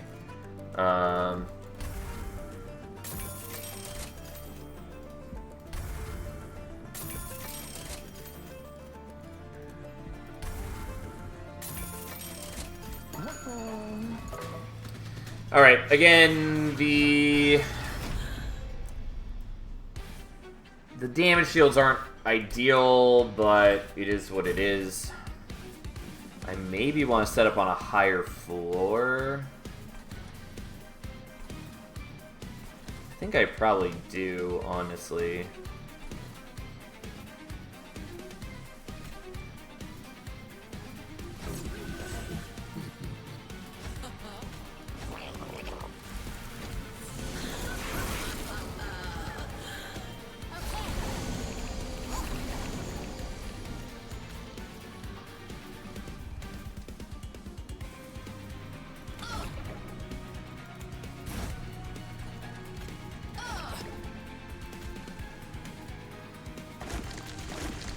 Maybe shouldn't do it like that, but we'll see. Alright, so Kael's already sapped to Oblivion.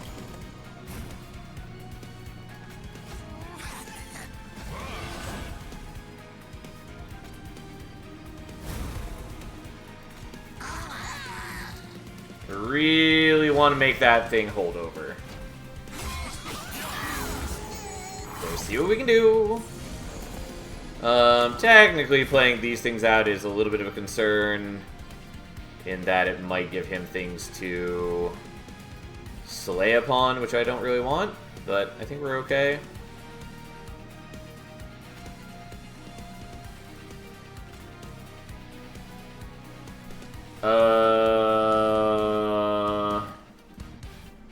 Fuck. Unfortunately, I can't really sap you unless I have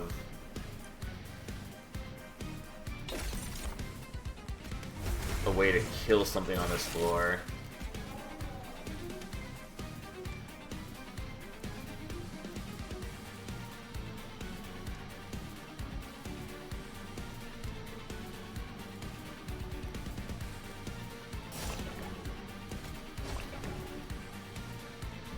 Well, we should survive it, but it's not good. Because unfortunately, him getting eaten doesn't count as dying.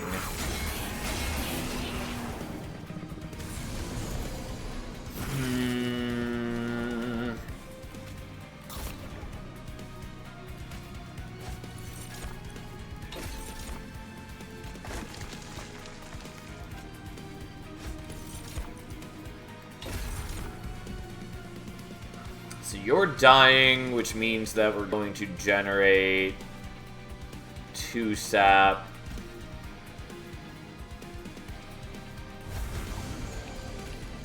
Guess we'll try it like this.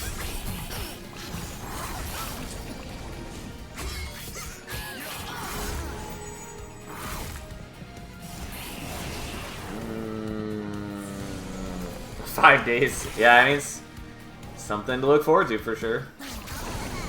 Alright, so that looks a lot better.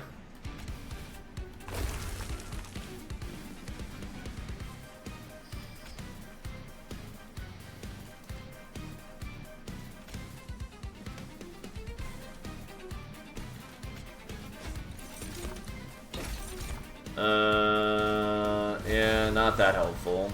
But we'll see what we can do. You already have a bunch of sap on you, which is fine.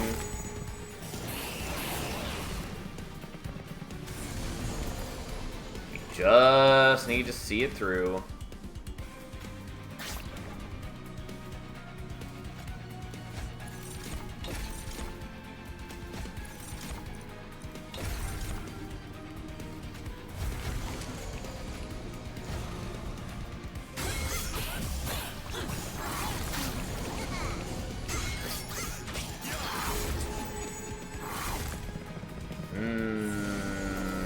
God, what a mess.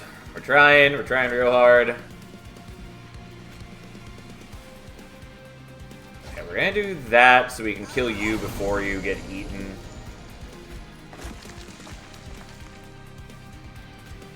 Which should more or less be all that we need to do on this turn. Like, yeah, we could apply more decay to Kale, kind of, but I'd rather just do this. No, and that backliner's maybe a problem, since he got a kill, finally.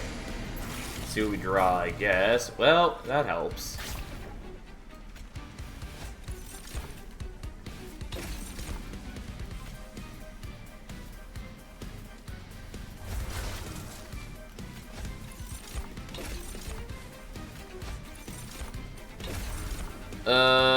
Well, have some sap, I guess, since you're the one who ends up with the damage shields. Although the unstable helps us knock off the damage shields. We still take a tiny bit of damage, but it's only 2 damage. That's within acceptable margins. Kale gets up here with a bunch of damage shields, but again, who really cares about that? That's not our issue. Our issue is literally every other goddamn thing.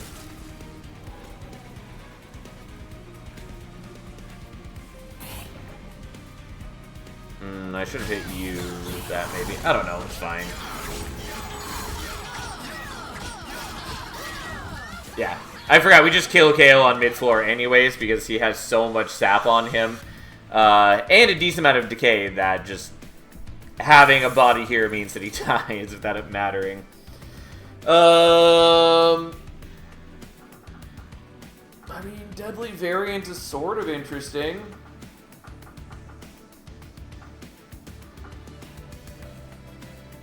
It's not really what I need, though. Kind of. But, like, God, I need more than what I've got.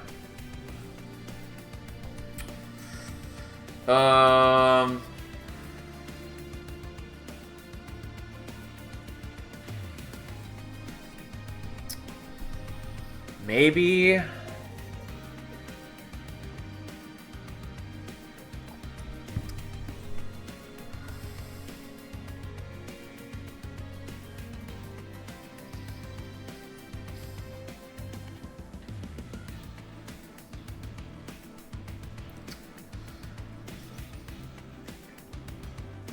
I'm gonna skip it. And I'm gonna take capacity, much as I would prefer not to. And we're going here. Please give me Dualism and Endless. Neither of those is Dualism or Endless.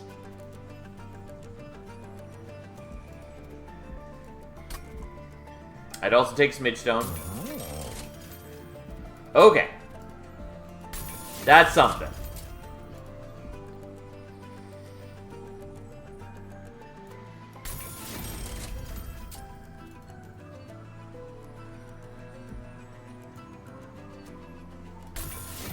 Okay.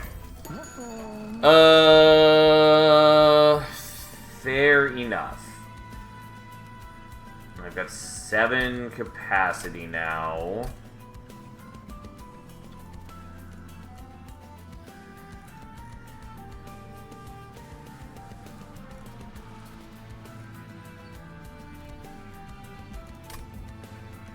Okay.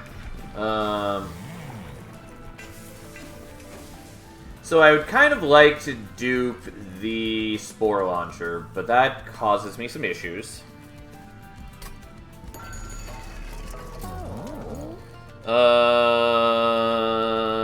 I think maybe... Okay, we're gonna get rid of some of the Spore Touches, I think. Secret Ingredients are also kind of questionable for me. Let's get rid of one of those. And we're going to dupe either the Green Recruit or we're going to dupe the Inhale. I think we're going to dupe the Green Recruit right now. I think it's just important that I draw into it. That's fine. We'll make it work. You are the worst thing I've ever seen. Oh well. Fine. Why would such a foul, horrible creature exist? Oh, yeah, I forgot about that whole aspect of this. That the -1 Ember is a problem.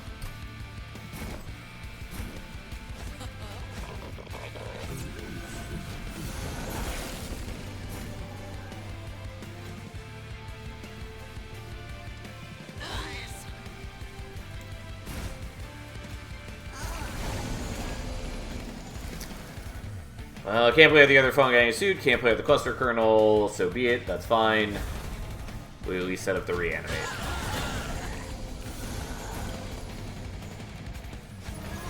Okay. We at least have, more or less, a solution to many of our life's problems.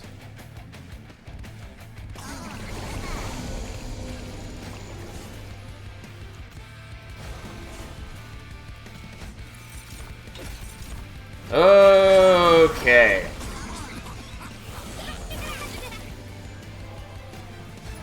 Incredible.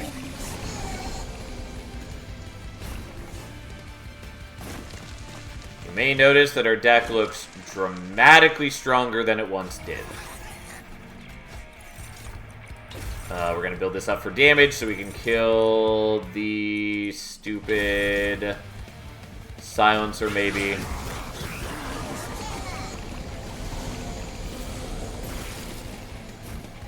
Currently not enough, but we do have the Rot for just such an occasion. It's one of the many reasons that we put Permafrost on the Rot.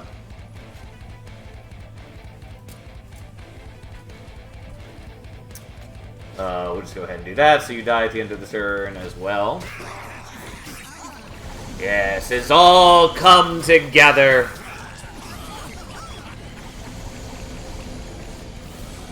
Oh, again, this is one of the reasons I like Deck Builder so much, Monster Train in particular, is seeing kind of the mess of a deck turn into something powerful as you are able to fix your problems over time. I find it very satisfying to watch a giant pile of garbage coalesce into a powerful strategy.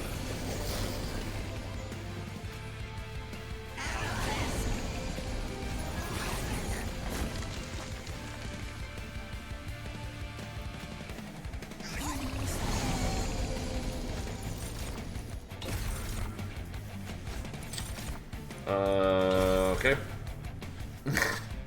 You would, Tiny. You would. Once again, there are a number of, like, really powerful artifacts we could get. Namely, World-Ending Strain would be very good for us. We'll just explode all of those chumps. And here we go! Yep, he's already got 100, some decay on him. He's already got so much sap. There's no way that he is ever going to hurt us. And there we go. Very clean.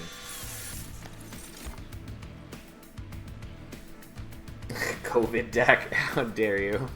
Even though we do have Contagious on screen right now. Which is not a bad card.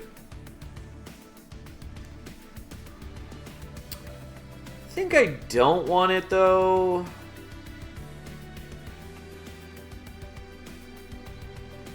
Yeah, we're not going to worry about it. Could take the Horrify. Don't think we need the Horrify in a world where we have sap beyond measure. And then I think we're going to the left here looking for a holdover and or remove consume.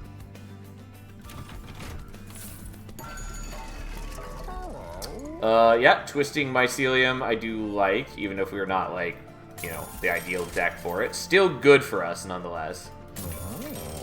Ancient Roots is sort of fine. I was hoping for Artificial Pyrostone, but we're fine without that. I'll take that, I guess.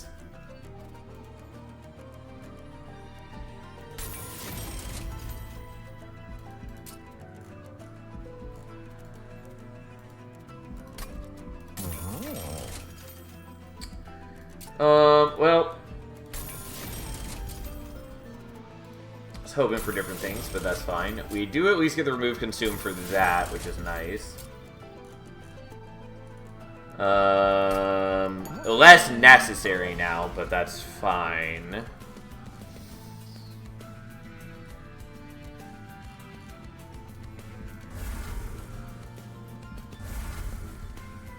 Okay, depending on draw order, we should be fine. Even with bad draw order, we should be pretty good.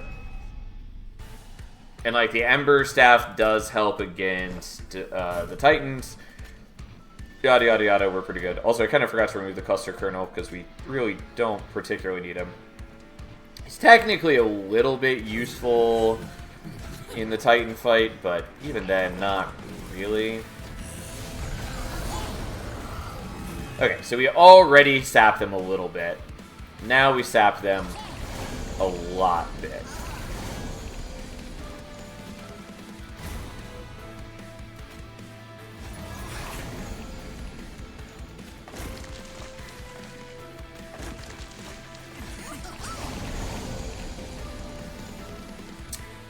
You know what? I will pop this, so I can do that again. And there's that. So, 44 sap already, 212 decay, plus the amount that we get at the end of the turn for killing these guys and having the Infectory take action. Yeah, not bad.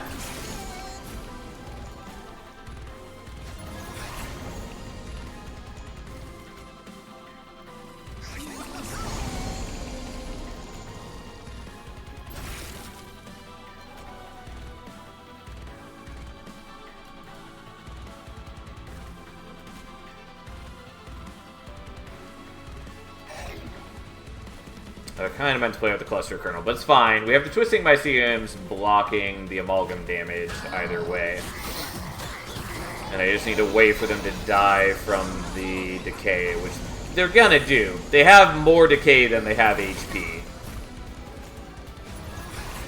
Like, we'll be okay.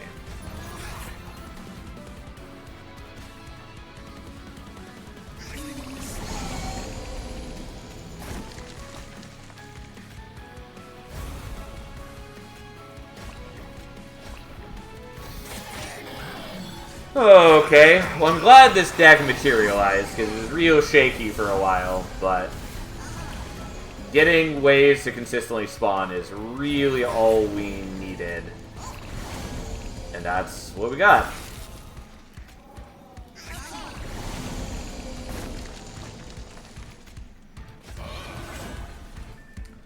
I do kind of wish I'd gotten rid of the Cluster Kernel, but hey. Also, again, it would have been real nice to get World Ending Strain. We're still strong enough without it, but just the amount of extra decay we could be generating would be really nice. Oh look, it's our favorite friend again. I don't have a way to kill him again, but whatever. If we get a blue potion, we kind of can, but we're not going to worry about it. Because then I would have the less procs of him next turn. I already have less procs of him next turn, kind of. But we should probably be okay.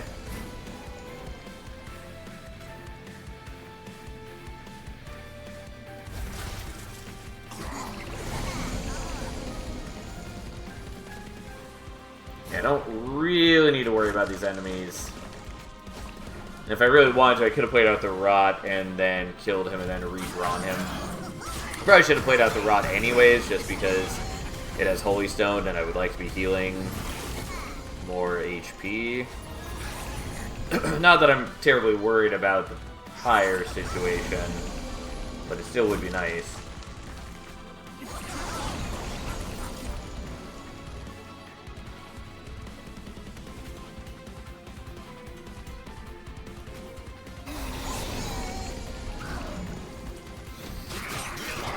Oh boy. And he's dead. How exciting. Turns out Spore Launcher and Enchantrel are both real good units if you can support them, of which there are many ways to do in the clan. Enchantrel having 3 cost, though, is quite a big ask. It deserves it, mind you, because it's a very powerful unit, but... Well... Underlegion just has a lot that it asks of you in deployment phase. Like, it has several high cost, or at least medium cost units. It has things that are like, well, it has Spore Launcher being a 3 capacity unit. It has Bullet also being a 3 capacity unit. There's just a lot of demands on your deployment resources. Plus, there's several rooms that are good for deployable, like Infectory. Anyways, here we are.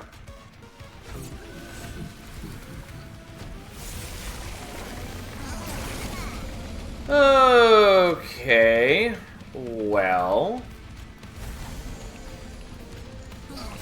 We're gonna kill our own fun guys to generate more fun guys.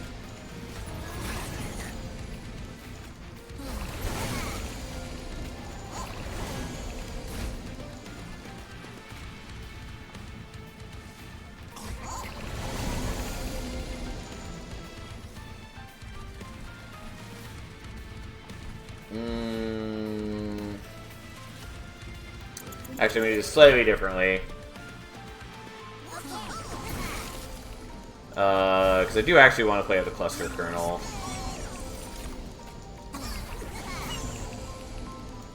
Whoops. There we go. So it's you.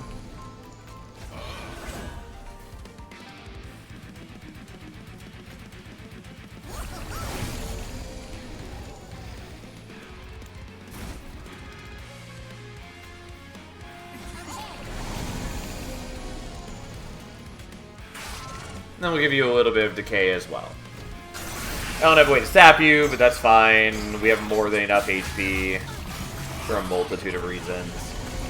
Also, my Green Recruit does me the kindness of blocking the Corruption as well, which is nice.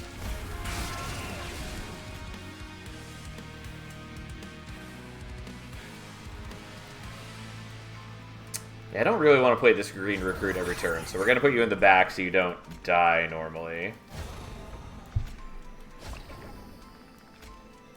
Oh, I can sap Dominion if I get a purple infusion. So we can do that, but I have to wait till the secret ingredients roll correctly. Also, I got rid of some of the secret ingredients, so we're not as good at mixing as we could be.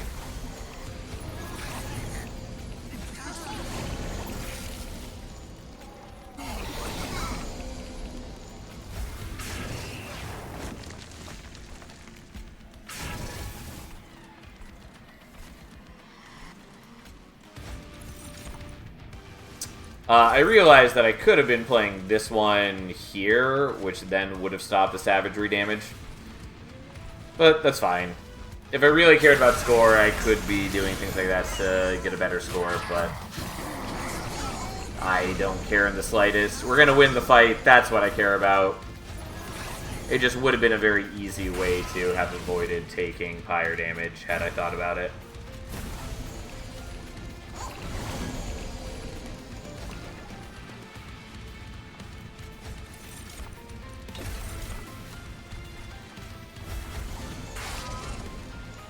Because it wouldn't really cost us anything. The only reason the fungi is dying is because Entropy is attacking him. Since Savagery is sapped to oblivion, so will never be... He'll never be trampling over. But that's fine.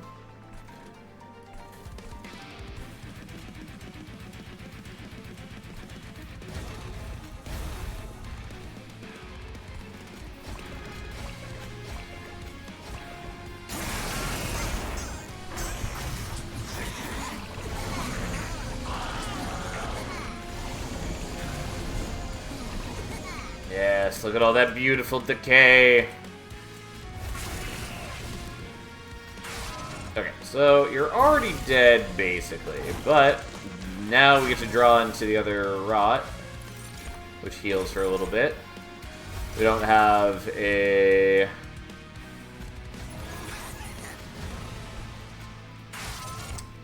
We didn't have a purple infusion. Oh well, that's fine. Here we are. Look at us go. Ta-da! Alright, well that's 2 of 3 paths done. Again, that one was fairly shaky for a while, but we got there. The biggest thing is just we were missing ways to spawn. Which is unfortunate, but we made it work. We got there, and it was very strong by the end. Again, I probably could have gotten out of the Titan fight having taken no net loss of health. Might have lost a little bit, but I could have done it a bit better. Doesn't really matter, though. As for all this, so we've now done Spore Singer, and the only one left is Man-Eater, which a lot of people, it's their favorite path.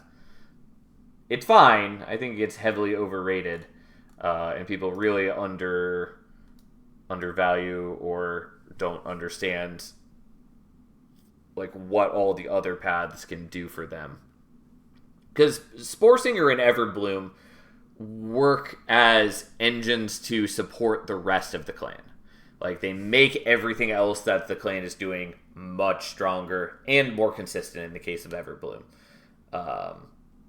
Whereas Man-Eater, like, yeah, it neuters bosses, but, like, so what? That's not really the concern most of the time. And largely you're trading, like, consistent AoE damage for the ability to neuter one enemy a turn, which, like, is fine. It's still helpful, but for stronger enemies, it's not even killing them. And I would rather have the better wave clear. I would rather have the better ability to support the clan. It's just really useful. That said, Man-Eater's still good. It's just not as good. Lion's Mane is my favorite champion to play. She's cool. I really like Lion's Mane quite a bit. She's definitely my favorite of the new champions. Maybe my favorite overall. But I also just really like Underlegion as a clan. Spore Singer, not Spinger. And we did Aquath. And we had Enchantrel. I have been surprised at how many rare units we've seen while we were doing Hat Trick. Although, again, it still is weird to me how many times we have seen the same rare unit like back-to-back in a Hat Trick. And we have Cluster Colonel, which is definitely the most overrated unit in the clan. Which is to say, I hear people complain all the time, like, I lost because I didn't get Cluster Colonel. And I basically never want to draft Cluster Colonel. It is just not that good. It's fine sometimes. It can do okay work for you, and like the free-ish defense of having the fungi spawned every turn is nice. But like, if you're trying to use it to combo with the rally units, it's just not that great. I mean, it's like fine with Bullet if you were doing his perma-scaling, because you don't care about them being generated mid-turn, really. But it's not great if you're trying to use as, like, an enabler for, like, Spore Launcher or Enchantrel or even, like, Amorous Inoki. It's fine with Inoki, but, like, you end up with largely a very defensive floor that can't kill anything, and that's not great. But here you are. Anyways, Cluster Colonel, rant aside, what else have we got? So we had Forevermore Serum, which we sadly didn't really use much. It's a great card, just because Reanimate is so strong, so it's a bit of a shame to lose it here. We had Inhale. Whoops. There we go. We had Fungi in a suit. We had the Rots, which we weren't really supposed to have, but whatever. We started with them. so be it. I believe that was all the spells. And then it should just be Infectory, because we didn't have any other rooms. We didn't have any equipment.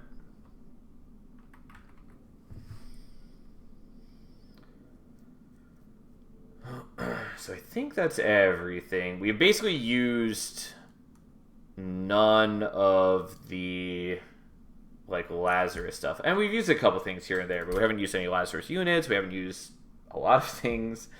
We'll see what we get for Maneater.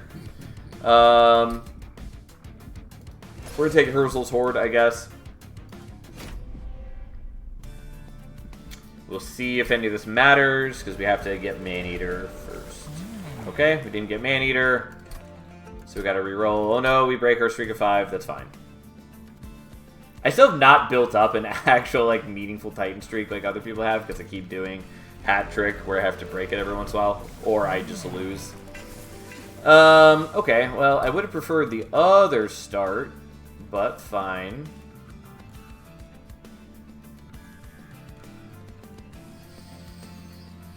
Okay. I'm gonna tell you right now we're taking Jack Strips. Although, like, Lightstone Casing is quite good. Pretty confident we're still taking Maneater, though. Or, not Maneater, Jack Strips.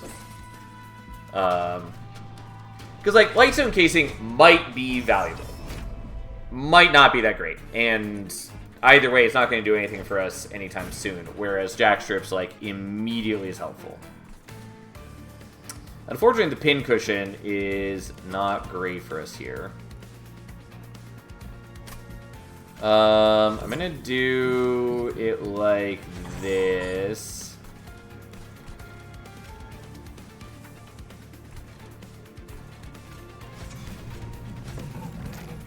Didn't really want to play them out, but I'll still play them there, I guess.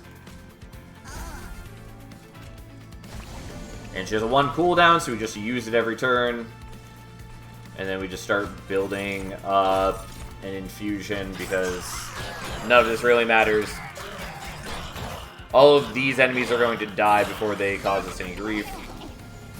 We are going to get that. And we're just preparing for the boss for the most part.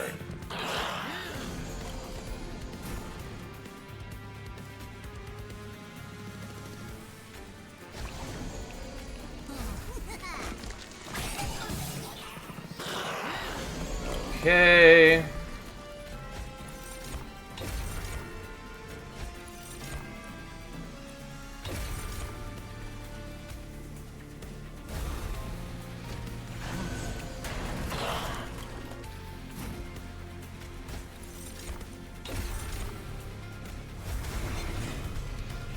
There we go.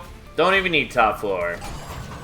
Because it heals back full, they do small bits of damage, my dude just kind of hit him a chunk. If he did get to top floor, we also would have man-eatered him, which also would have given him more sap, and it would have given him some decay. Okay. So, we cannot take Green Recruit, which is fine. I don't really need it. We can take either of the other two. We already have 2 spawning pods. It's a good card, though we don't have access to, like, any of the rally stuff. So it would mostly just be in terms of, like, using it to block or whatever. Like, if we actually want the fungi to attack, that's technically an option. Could do Loam Coat. Pretty sure we want Loam Coat, especially because it can propagate, reanimate for us, and we already have the Forevermore serums. We also have the secret ingredients. Can also propagate Rage, I guess. But, yeah, we'll take that. The other day I said I hope they don't bring back merging, and I want to reiterate, I like merging, I want to see it back, but I don't want the shard system. Gotcha. I mean, it's entirely possible for them to, like, bring back one divorce from the other. I like the shard system, but that's fine. Minor note, by the way, they changed the Lazarus clan symbol before it went live, and you can still see it in a couple places, like right here on the potion belt. It was on my mind because it was tripping people up when one of the new artifacts was shown off for the coming update. Deployment Manifest, which looks like a page of the logbook, basically, and they have a bunch of clan symbols on there, but there's a couple clan symbols that are repeated. Like, Stygian shows up 2 or 3 times, and there's both old and new Lazarus on there. I don't know why that's what they chose to do. It's clear that they just ran out of symbols, but it is weird to me that the old Lazarus symbol made it back in. Of note, I do prefer it over the new Lazarus symbol. I think the, like, potion bottle, the beaker, whatever, is a little too on the nose and doesn't look... It doesn't look like an emblem like the other clans do. Like, yes, the Underlegion one is clearly a mushroom, but it's, like, stylized. It looks like an emblem that you could find on a banner. Lazarus one looks like something I would see in, like, a science lab, like on, you know, the safety warnings. Is Green Recruit missing from the unit list? Well, my bad. Let's fix that real quick. I mean, I knew I'd picked it, but apparently I didn't put it on the list. There we go.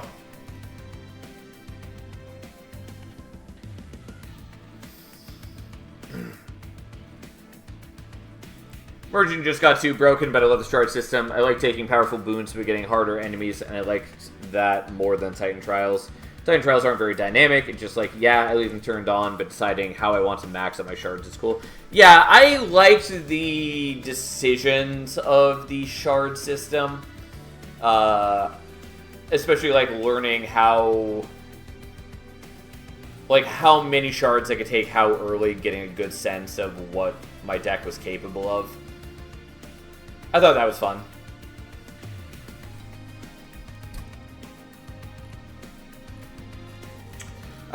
Anyways, hemming and hawing aside, what am I actually doing here?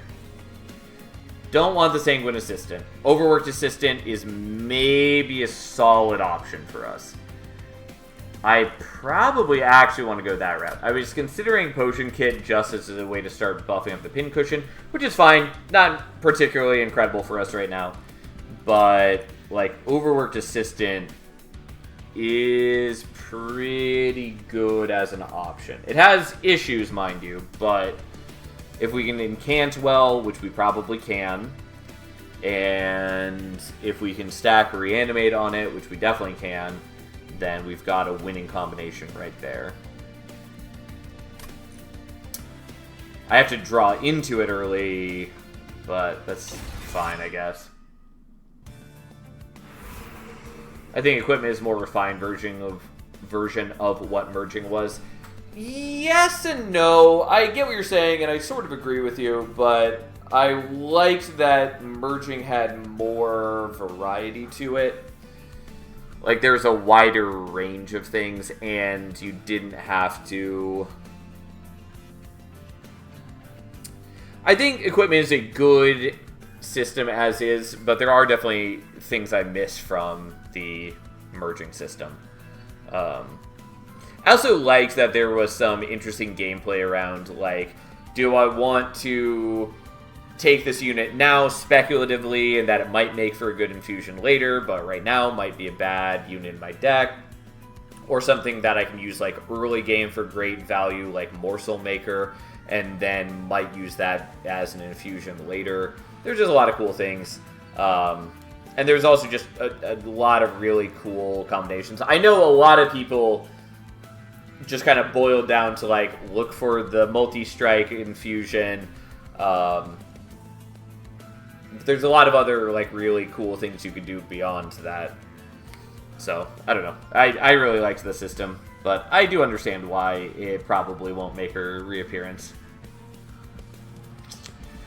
I think we're going here. Hopefully we see... Yeah, that's good enough. I should look at the banner first, I suppose.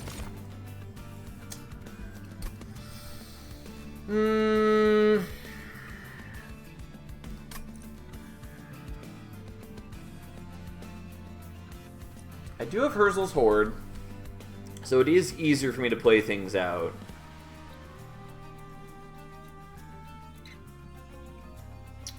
It's like the one time I might actually be willing to take, like, Hulking Mass.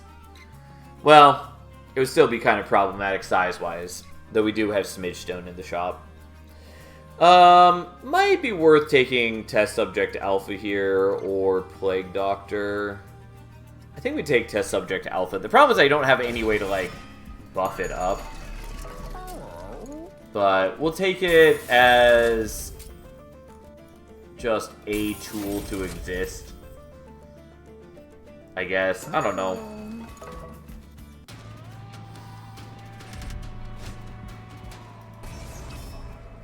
It's a little awkward, should still be manageable.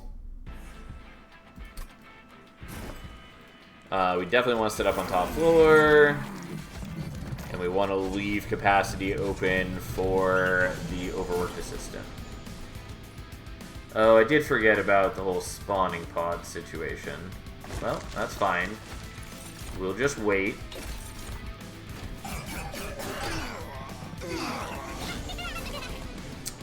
Okay, so you go there. I kill you.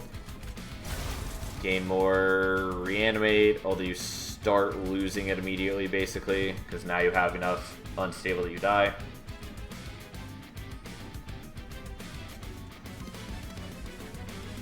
Well, so be it. It's still valuable to build up the unstable. Oh, and I'm sorry, he didn't have enough. I, for some reason, was thinking that he had 5 HP instead of 9, even though that's clearly not the case.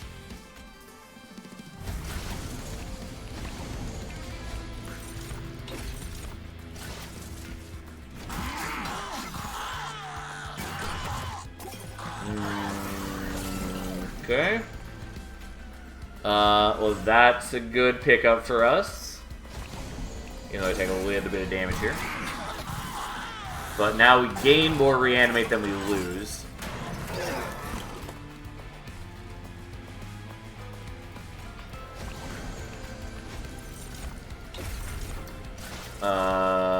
Yeah, and we should be fine at 40 unstable already. I don't really need to maximize my incanting right now. It's a shame I can't play out the Calcified Ember, mind you, but oh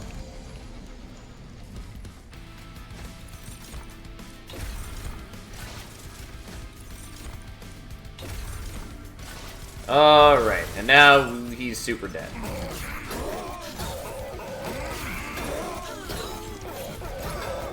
Ta-da!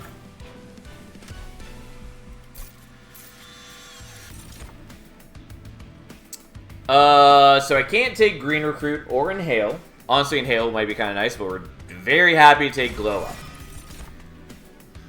Can't take Explosive Reaction. I can't draft more Forevermore Serums. Could take the Potion Kit, but I don't give a shit about the Potion Kit.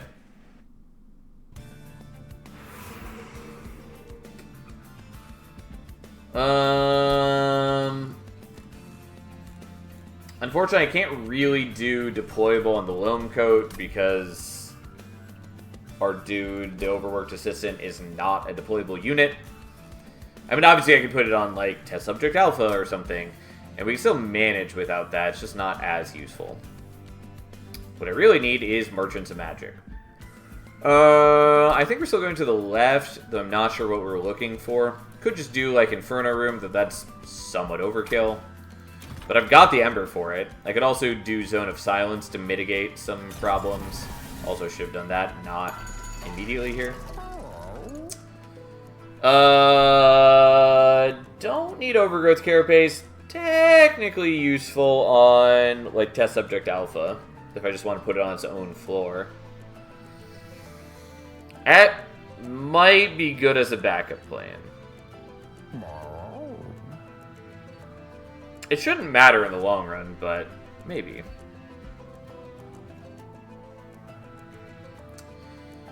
Steward's Quarters is kind of nice just for being low effort.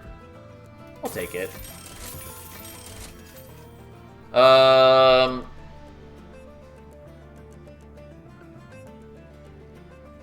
And then, like, Organ Harvester is good on Test Subject Alpha.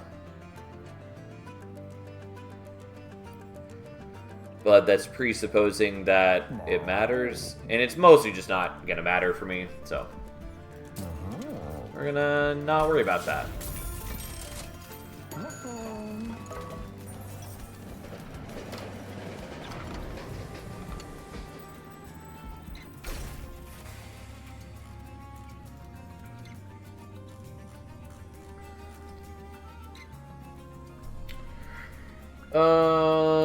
I do kind of want to do this, but I also feel bad about upgrading a card we're not supposed to have. I knew we did that last run, but still. Also, the blight that it gives us is legitimately really annoying. I'm just gonna not do it.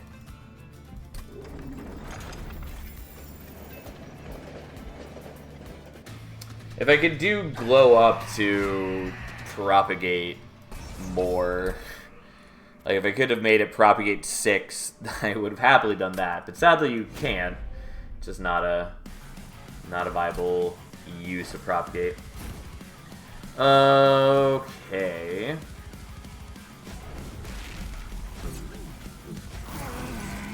Yes, I know that the Test Subject Alpha is going to get knocked back. That's fine. Let's see what we can do.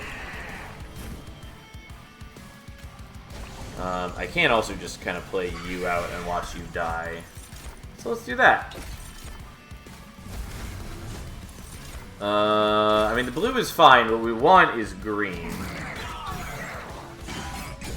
Because basically we just want to stack up as much reanimate as we can.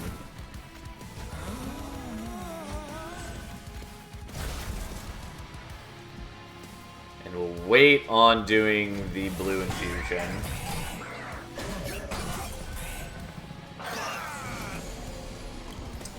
Because until we play more spells, he's not actually exploding, which is nice. But we'll give him some unstable, and we'll start work on the infusion. Again, he is still getting more... He's getting more reanimate than he's losing, which is nice.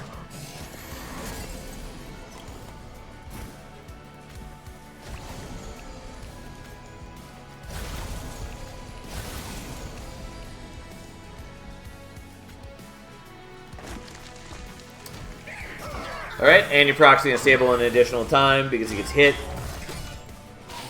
So we get a bit more damage. We don't even leak the sap guys, even though I almost always leak the sap guys.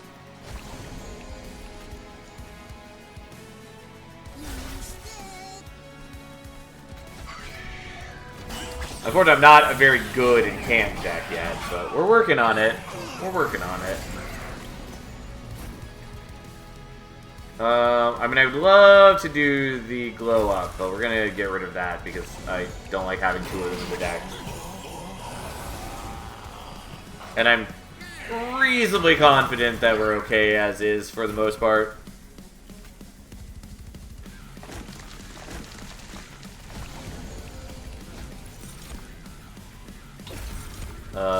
Given that we have 69 unstable already and 14 reanimate, and so that represents a lot of damage on Archeon already. I do take 1 damage from the sap dude, but whatever, that's fine. I don't really mind. And there we go. Exciting stuff.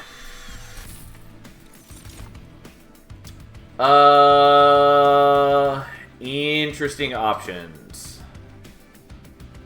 1 damage, run over. If you're a brain transfer, it would be kind of sad. Missed out of alpha farming reanimate for assistant. Yeah, I mean, I want to say we saw it earlier, but I'm probably just confusing with an earlier run. Either way, that is not important to me. The thing is, all of these are good to me. I think Mitosis Cap is not one we're going to take, though it's kind of cute. Just so I can dupe the overworked assistant if I want to. But Spike of the Legion to just propagate a bunch of Reanimate is very solid. Tome of Evergrowth, on the other hand, to just continue debuffing enemies is also very nice. Especially since we already have Dualism on the Overworked Assistant, and so giving it to him means that he does apply double. So he applies 6 sap and 6 regen instead of 3 and 3, which is very good. We can also even use it on like the Test Subject Alpha as well, just for the sake of it.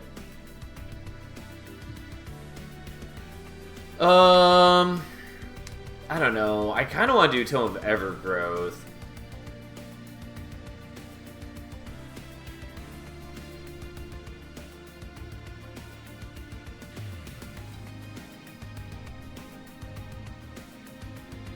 But Spike of the Legion is quite good.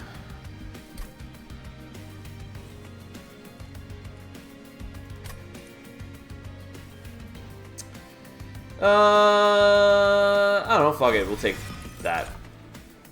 We are not taking those, and we can't take Inoki. As for this, I think we're starting with draw. Like, everything's important, but we can mitigate the Ember cost a little bit at the Merchant of Magic. Yeah. Don't mind if I do. A lot of other things I'd like to do too, but that's a decent start.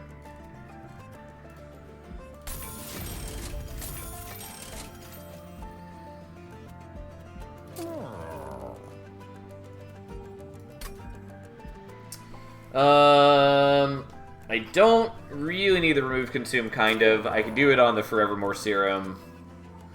Gonna feel a little bad about upgrading that, but on the other hand, I don't know, it's fine. We'll just do it. I don't think I really needed to win either way. But here we are. Skip on that. And Maneater 2, which now means that she mutes that unit as well.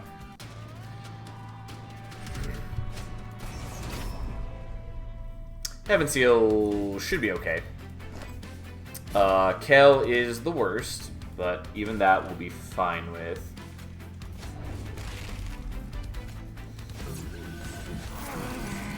Kind of.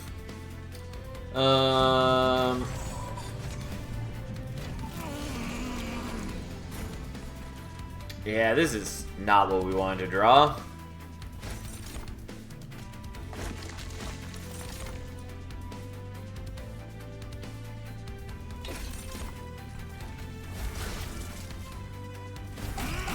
I mean, I want the Loam Coat, but I really need the other dude first. There we go.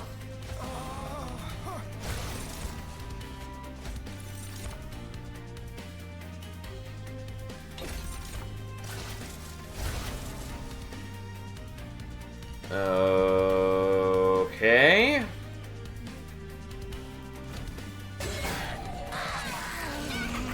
Once again, Drag Strips is just doing us a lot of work.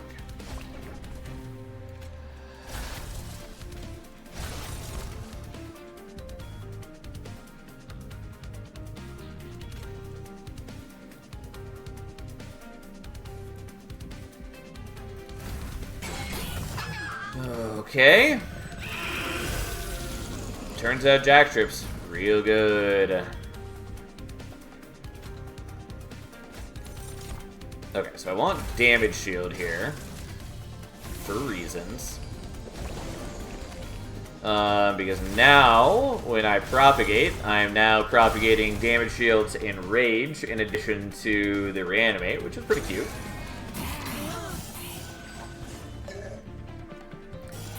How hard do you think a no-damage Pyre run would be? I mean, depends on what you're talking about. I assume you're talking about doing it at Covenant 10 versus the Titans. And the answer is, I don't know, it's okay. It's not incredibly difficult. There's a number of setups that can do it. It's mostly a little bit of tedium just to get the right setup.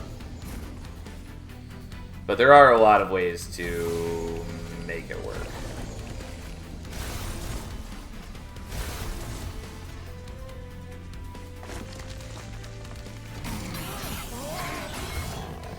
The Titans are the only, like, real problem, and again, even then, there's plenty of ways to do it. Yeah, way too late to draw this. I'll still... You know what? I'm not even gonna bother.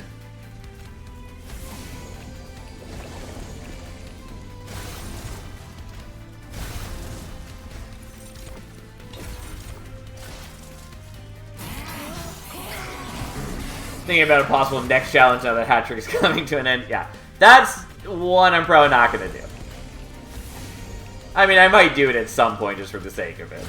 Like, that is not the kind of challenge that, like, wildly appeals to me.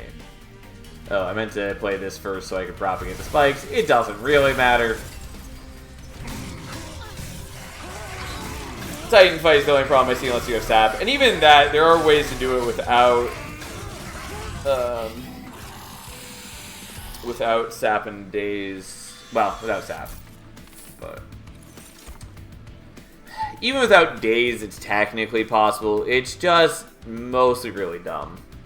Because at that point, you're mostly relying on infinites. Grow Room is probably worth taking. Feels kind of like a waste, but I'll take it. Although I did already kind of forget that I have Steward's Quarters, but that's fine. Don't need those. Actually, Surgical Strike... do I want Surgical Strike? I kind of want Surgical Strike. I suspect I don't really want or need Surgical Strike, though. We'll skip it. It's good, but, like, what I really need to worry about is just building up Reanimate. That's what I need to worry about. Alright, have a nice night and have a nice weekend, Fury. What consume cards do I have? And how many of them do I care about? It's basically just Tome of Evergrowth I care about, and I don't really need, like, 5 of those, so...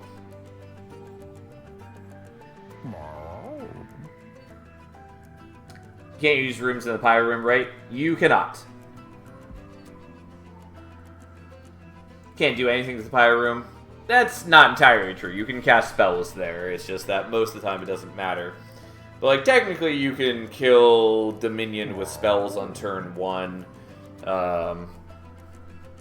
Which is not easy. Especially because he starts with 4 damage shields like a jerk.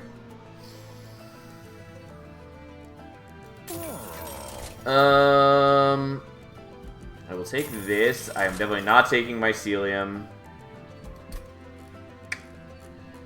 Yeah, and this is sort of nice, but not nice enough to warrant actually taking.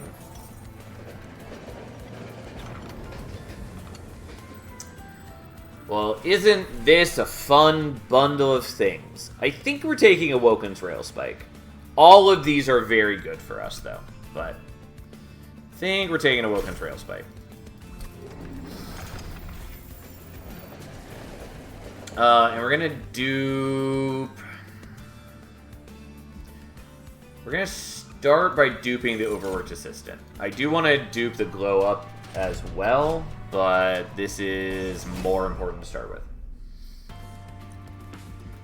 I was hoping they'd expand on Pyrebound, but it seems there's still only 2 cards, and they aren't that good in my opinion. Okay at best.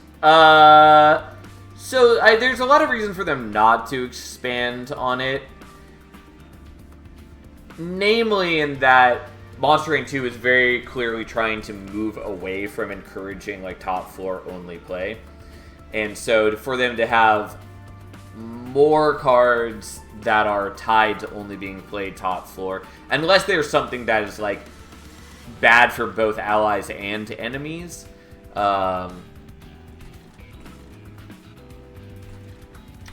like, I can see them not wanting to encourage more things to rely on top floor.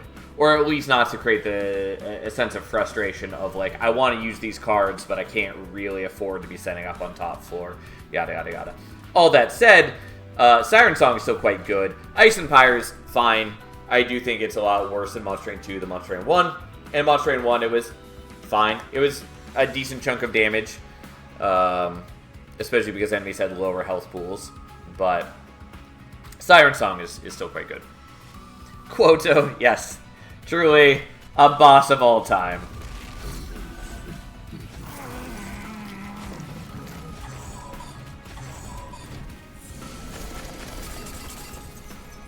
Okay. So I have enough that I can do this.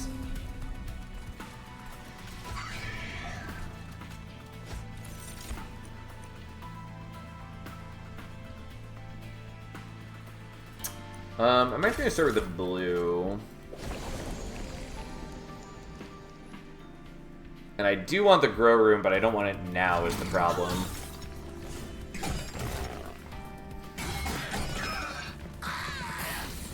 Once again, Jackstrips just kills off a bunch of things before it matters. Okay.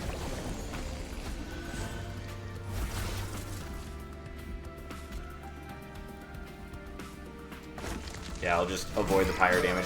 I don't think I really need to be avoiding all the pyro damage that I am, but, I don't know, here we are. Okay, as we play out the other one.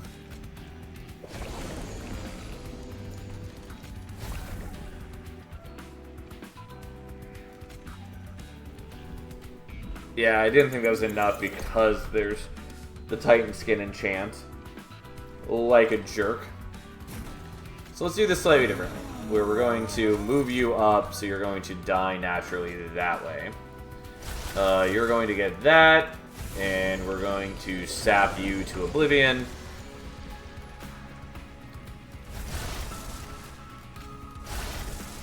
And here we go, we take 1 fire damage. Oh no, somehow we'll have to manage. And technically he survives, but he has a bunch of sap on him, which I don't care about in the slightest.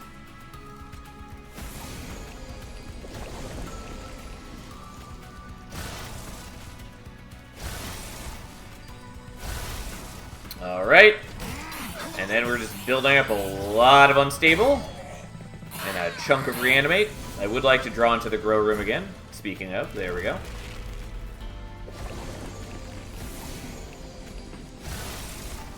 Oh, technically, we're not killing them right now because since I sapped them both, they were no longer actually attacking into the reanimate, so it wasn't getting procced an additional time. But that's fine.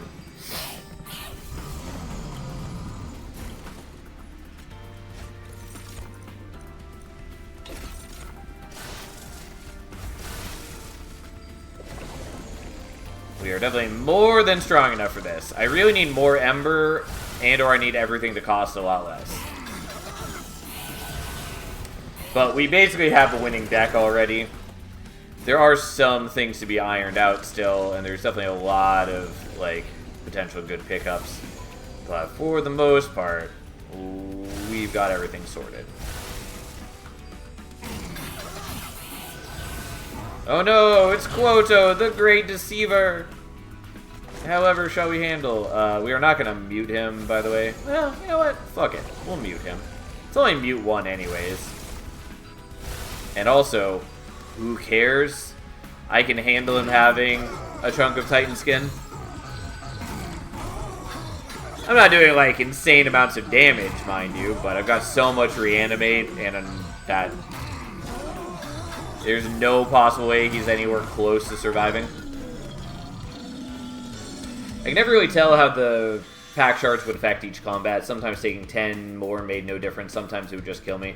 Was there some heuristic I should have learned? So, it's a little complicated to explain briefly. Essentially, you can think of it as a currency. Yeah, that's a good way to think of it. Basically, at the beginning of the battle, it looks at how many shards you have, and it tries to upgrade as many units as possible.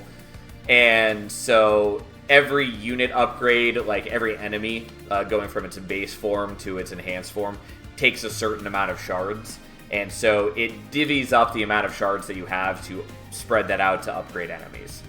And then bosses have like scaling thresholds, like they get some X amount of stats per shard, or per 10 shards, whatever.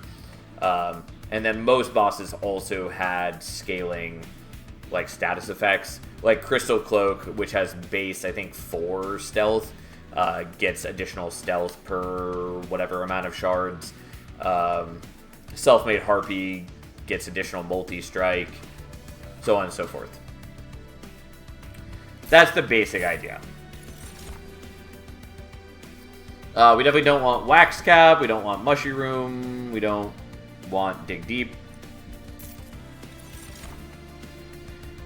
That's part of why I didn't like it. You need to know exactly how it works. You don't really.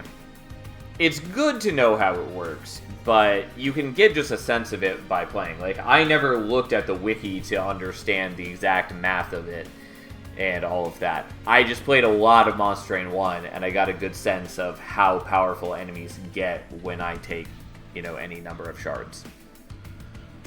As for what's actually on screen here, Acid Shower is pretty nice, but we're going to take Tome of Horrors. It is kind of nice that I basically didn't use any Lazarus things on the prior runs. I mean, technically, we're not supposed to have Forevermore Serum. We'd still be fine even if we didn't have it right here. But, yeah, it is nice that I have access to basically anything that I want to support a Lazarus strategy here. We're definitely going to Merchant of Magic. We're going to look for, like, Intrinsic and -1 or something on that. It is a shame that we can't get Lightstone Casing because we skipped it at the start to get Jack Strips, but so be it.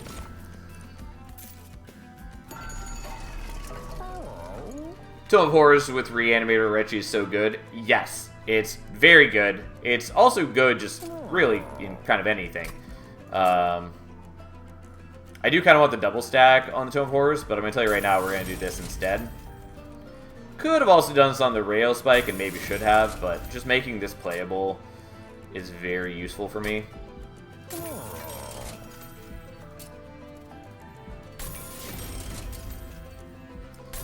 Okay, the turn 1 extra draw is very nice for us. I'll permafrost that, I guess. I don't know. I really do want to remove a lot of things. Namely, I don't need the Spawning Pods, and I do want to get rid of the Spore Touches, and I want to get rid of the Spear Stewards. Holy, does double stack make it to 102? Yes. Yes, it does. And it's very good. Wait, I mean dualism? No. Dualism does not work. Dualism only affects things from the unit itself. It does not affect outside sources.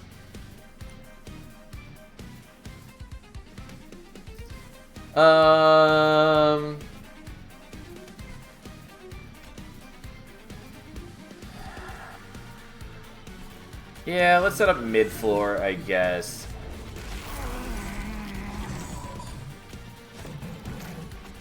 Like, Dualism is already good enough. If it also worked on all of that nonsense, it would be too good by far. Unfortunately, this is exactly what I don't really want to draw this turn. But that's fine. We'll still do this and then just use that. And we draw the Tome of Horrors, which I don't hate.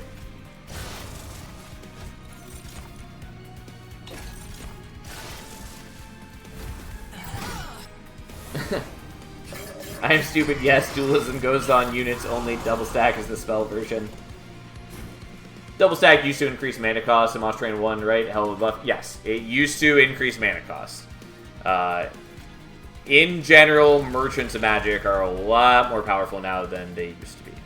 That is for sure.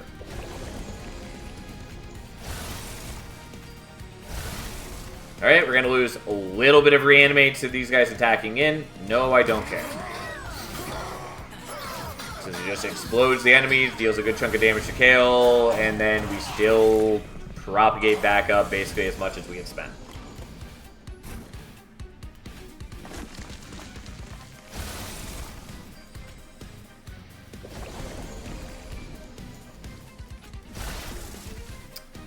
We'll just play the Vengeful Shard. I'm not really in danger of losing things here.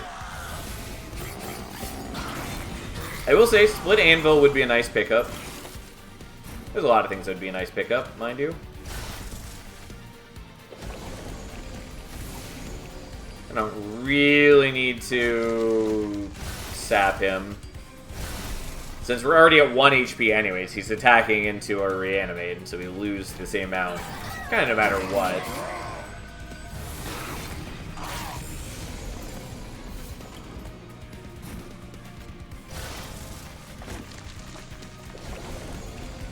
I'll give you a little bit of regen, I guess.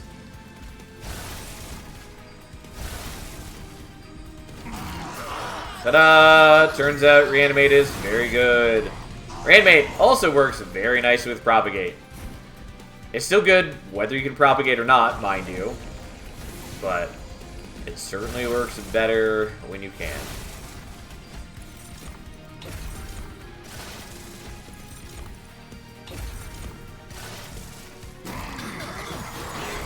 But yeah, Double Stack and Spell Chain and Remove Consume all used to increase the cost of the spell.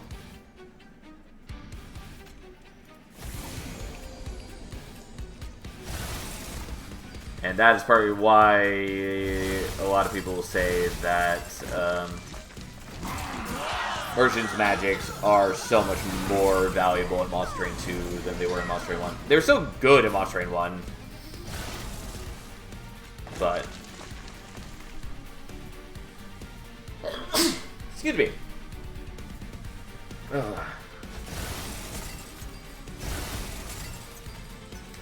I mean, it doesn't really matter to do any of this. Like, one of them attacks into me, explodes, the other... I lose 1 Reanimate. I gain more than I spend. Turns out, Overworked Assistant is pretty good. As is everything else I'm doing. I'd like to point out, by the way, that, again, Lion's Mane is not really a meaningful contributing member of my team. Like, yeah, she's nice to have around, and she'll be okay for, like, Dominion and the Titans, but, like, this is sort of what I mean that Man-Eater doesn't matter. Like... It doesn't really matter to me that I'm muting bosses. It doesn't really matter to me that I'm sapping things. Yes, it's a little bit specifically this deck, but in general, this is how a lot of runs go, where you still need a defensive solution, you still need an offensive solution, and Man-Eater doesn't contribute to either of those. Comparing merchants from Monster Train 2 to Monster Train 1 seems unfair considering all the Monster Train 1 clan buffs in Monster Train 2. So, I mean, I think those are two separate things, especially because we did get to experience Monster Train 1 clans without buffs before the Lost Arsenal patch. And Merchants of Magic were still, you know, an increase in strength totally separate from that. We don't need Electricity Chamber. We don't need Scrap for Parts. Well, Scrap for Parts is kind of cute, because we could use it to pull out a Overworked Assistant immediately. But we'd have to, like, hit Intrinsic on it, and I just don't care. Different games, different balance. I mean, yes, you can make that argument, but... it still is more powerful in Monster Train 2 than Monster Train 1. Like, yes, there are a bunch of factors that go into it, but on the whole, having Spell Chain in the shop instead of being limited to being a temple upgrade, having things like Spell Chain and Remove Consume not take up or not increase costs, having more options shown per screen, per reroll, whatever. All of that is an increase in power and makes them more consistent and more helpful than they were.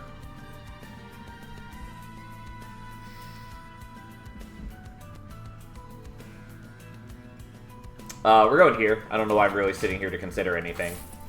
I don't really need the Merchant of Steel, and I do want the Merchant of Magic, so... Also, how much mute is it now? 2? Yeah. I want to see a holdover scrap for parts and endless loop someday. I mean, I've done it before. I haven't done it on stream, but I've definitely done it before. And there are other people who definitely tend towards that more than I do. I just tend not to use endless as an upgrade very often, so even when I encounter scrap for parts later in a run, it's not as helpful for me as it could be in that regard. Also, just still kind of irks me that it can be used that way, because it feels like it is not the point of the card. I like the Maneater path because it's a button I can use to just nerf either a tank or a backliner, whichever I fucked up and didn't build for properly. I mean, sure, but again, part of my point is that the other paths on Lion's Mane help you just solve all of those problems anyways.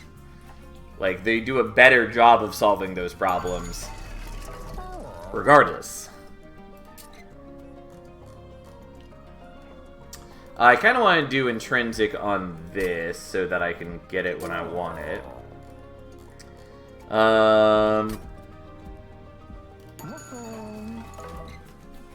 Yeah, I agree. I think it's slightly the weakest path, but I still like it. Yeah, let me be clear. I do think it's a good path. I just think that comparatively, it is the weakest of her paths. It feels a lot to me like Infector Spine Chief in Monster Train 1, where it's not a bad path, and it works pretty well in the clan. It's just that compared to the other two paths, it's hard to justify taking it if you're just going for, like, raw, like, strength. Like, I would play Infector all the time just because it's fun, and there's a lot of fun things you can do with it. But if you're, like, going purely for, like, win streaks and consistency and all that, on the whole, Decayer and Corruptor are basically always better. And so that's how Maneater feels to me as well. Also, admittedly, I just get a little annoyed at people claiming that it's her best or only good path when it's not. It's fine if people like using it. I have no problems with that. I think we want to dupe the Glow Up here. Also kind of want to dupe the Tome of Horrors, though. Only good path is wild? Yeah, I agree.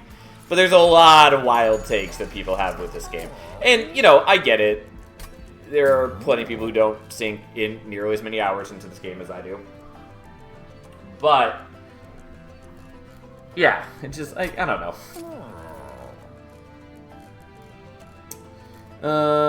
Okay, let's get rid of some things. I think that's better for me than upgrading a lot of these things. I mean, maybe I should intrinsic something.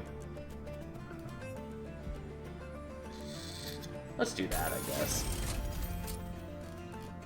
Only good path equals the only path I am good with. Yeah, and if people... And again, if people want to say, like, I don't understand how to use this path well, or, like, I have trouble using it, whatever, that's fine. I'm never going to be, like, mad about that.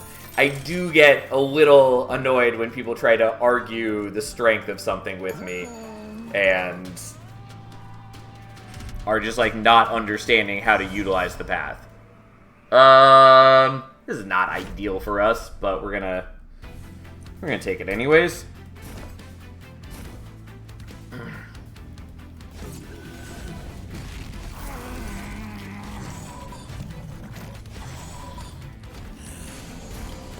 Like, this especially used to come up with, like, Talos, and Eka, but also... sorry, I'm trying to actually, like, plan out my turn as well.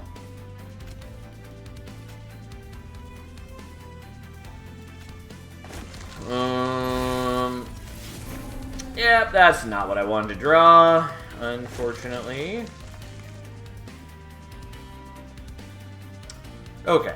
At least we can sort of mitigate this in that we can do that. We just have to draw into the Overworked Assistant, like, next turn. And then we're sort of okay.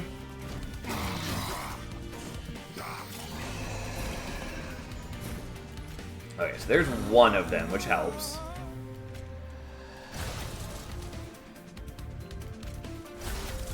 I will try to finish that thought in a moment.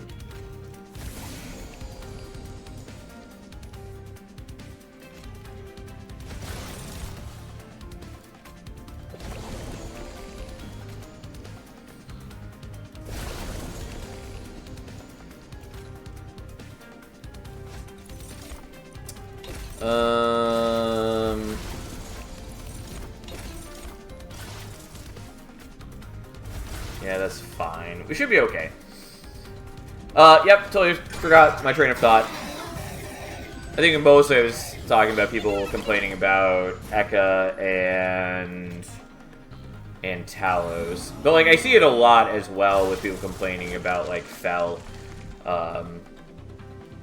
in one way or another. Often complaining about Vanguardian.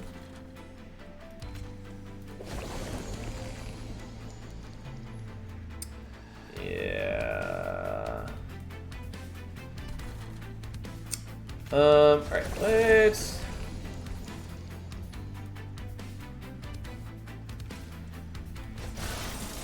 Vanguardian, really? Yeah. Vanguardian is the one that gets complained about most.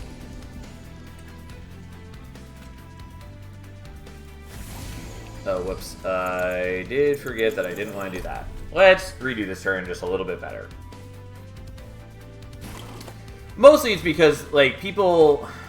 They complain that, like, oh, she doesn't have Titanite, so she's worse than any normal tank.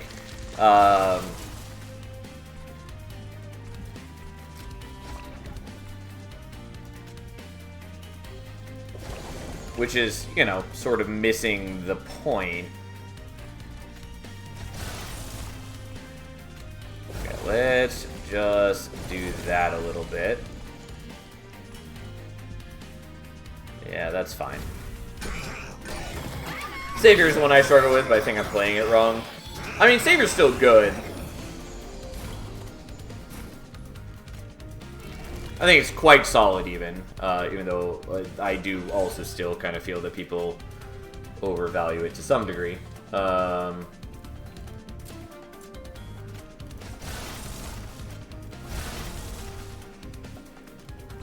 Just double check. You are still muted. You got plenty of sap. You should be good. Okay.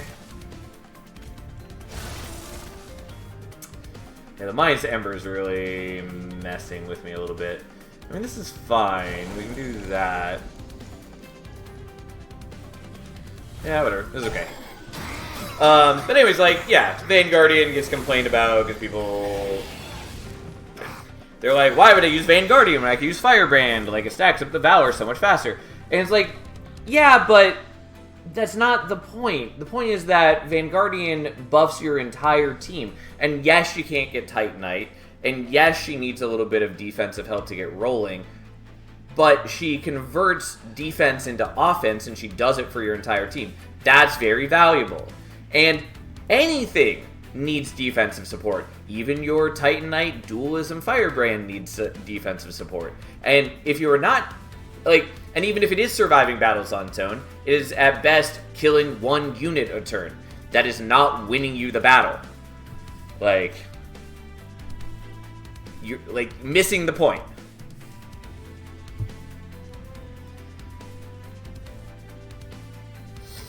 And also, like, I wouldn't call Vanguardian, like, purely a tank. And so I think it's wrong for people to try to make the comparison of, like, oh, it's not as good a tank as, you know, XYZ other tank.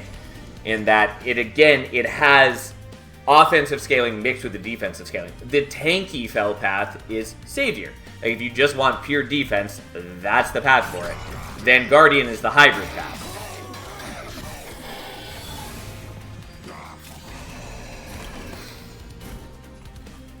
Okay, so you are dying already. Also, in general, I do think people need to stop viewing things so much in terms of tanks versus damage dealers. That's like the #1 piece of advice I try to give people all the time. Other than just like not tunnel visioning and, you know, be willing to experiment and all that. But so often I hear people talk about, you know, again, things in terms of tanks and non-tanks. Also, I could have muted you. It doesn't matter or whatever. Here we are. But, like, you don't need a tank. You don't need damage dealers. What you need is defensive scaling and offensive scaling. Any unit can be your frontliner.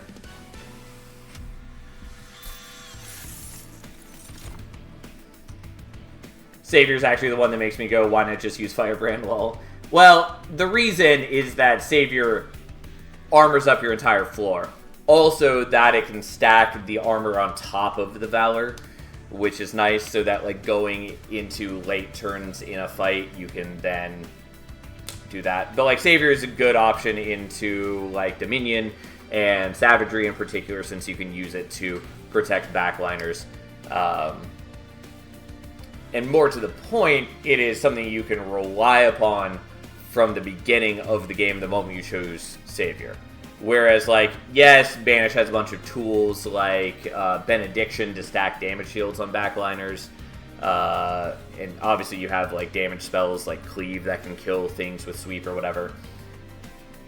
But knowing for sure that you are going to have that defense from Savior at the end of the run is very nice. If I invade Guardian Rough versus Savagery, I mean, certainly not its best matchup. Still a lot of things you can do, though. Like, you can still utilize Cleave quite well. You can still build up a bunch of Valor. You can still use damage shields to block things while you get set up. Like, there's a lot of things you can do. Anyways, we're skipping these. Our deck is pretty solid now. The biggest problem is we need to not be taking so long to draw into the Overworked Assistant. Either we're going here, I guess. Just dupe the Tome of Horrors and then thin out some stuff. Maybe take Zone of Silence. Tune Whetstone doesn't really help me. Because it would be nice to draw the Loam Coat, except that I want it on the Overworked Assistant. Honestly, I could probably just purge it and it would be fine, but so be it. Do I want Echo Vault? Kind of. Echo Vault also sometimes scares me in this challenge because it has some bugs still, and I don't want it to soft lock my game. I don't think I most need to worry about that. But I also think I'm just not going to worry about Echo Vault. I've already got Grow Room, which does what I need it to. Honestly, I could drop the Test Subject Alpha right now, too. Okay. So, let us drop some Spore Touches. Just double check. I looked at this all the way, didn't I? No, I didn't reroll. Fuck it, I'll take Ingots and Beaker. We're mixing sometimes. I'll take Catalyzing Agent. Sketches is cute, but kind of messes me up in that I can't put both of the Overworked Assistants where I want them.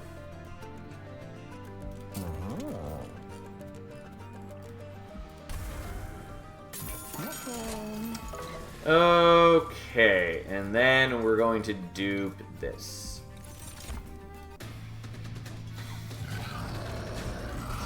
Alright, we should be pretty okay. I do think we're setting up on bottom floor, even though I don't totally want to, but it's fine. We just have to draw into the Overworked Assistants in a reasonable time frame.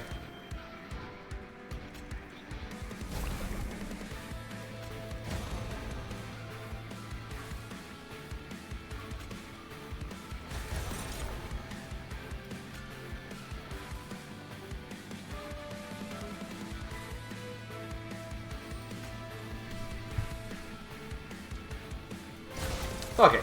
We'll do that.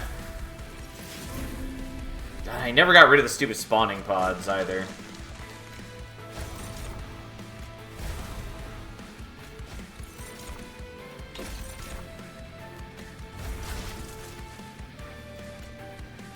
Alright, well, we'll just do that, and we'll kill them all by turning our Test Subject Alpha into a bomb. It's fine. He's not as impressive as the Overworked Assistants, but he'll work well enough.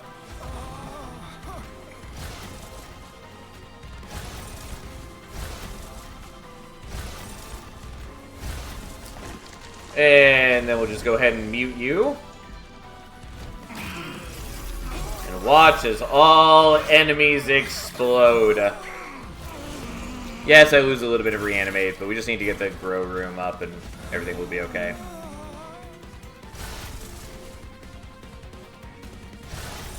You know what? Let's play that so we can get rid of it from the deck.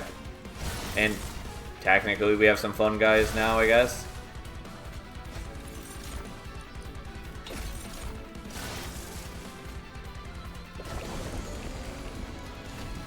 Alright, and then we have more than enough damage to succeed. Could have also sapped some enemies. Does not really matter. Okay, so...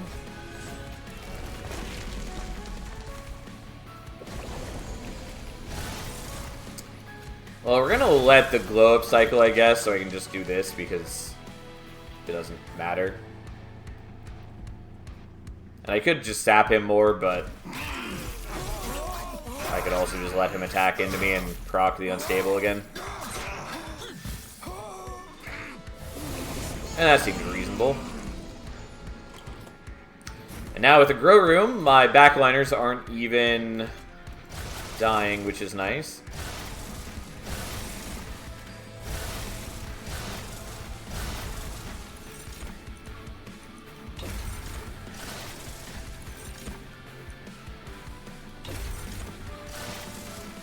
And once again, Maneater does basically nothing for me. Like, it's nice to have, but again, I'd be winning this fight with or without her. And I know this is sort of an extreme situation, but still, like, there's plenty of ways to build a deck like this where it just really is inconsequential.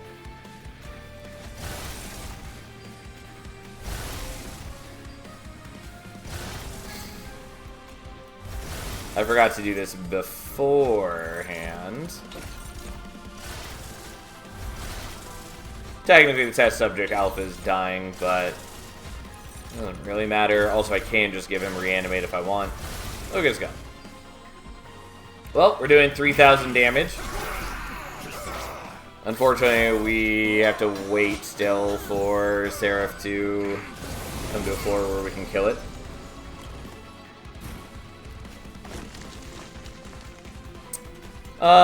Just for enjoyment, we'll keep you alive.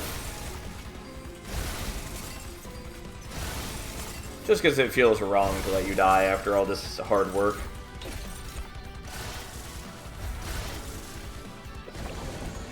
Alright, we're up to 522 unstable on a single guy.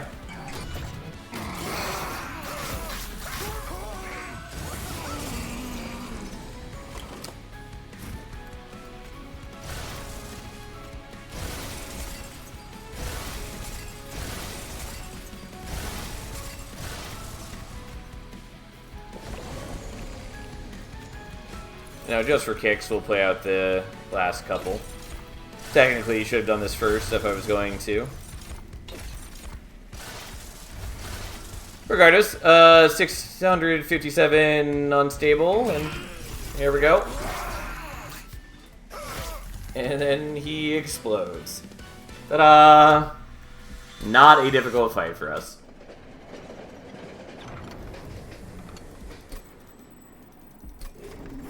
Turns out, we did end up seeing a lot of powerful effects.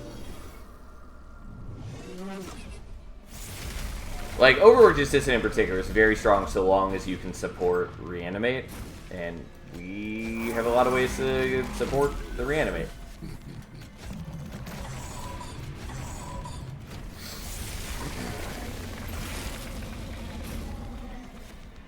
Okay, so you go there.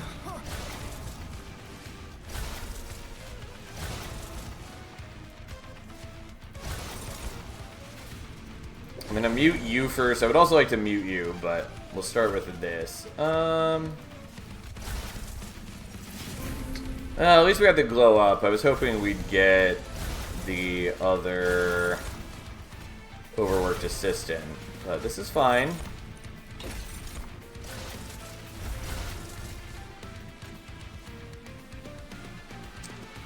Yeah, I don't really need to sap you, but I will, I guess.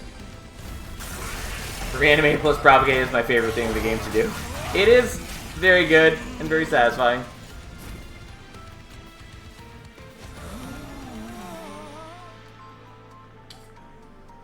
Okay, let's mute you now. Continue your muting, I guess.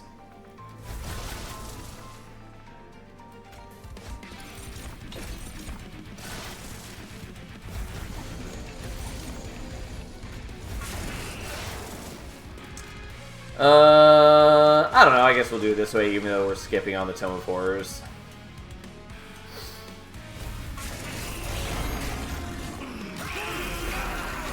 I did take a little bit of damage on turn 1, so I'm not getting out of this damage list, but it's going to be close.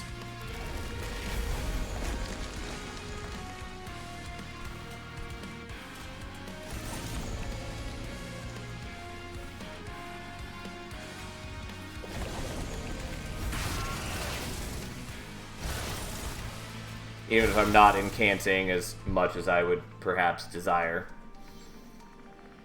Yeah, I mean, here we are. Also, the Tome of Evergrowth ended up being pretty inconsequential for us. I'm not totally surprised by. It was a nice pickup at the time, but didn't end up mattering. It's gonna look a little weird, but we're gonna give that to you.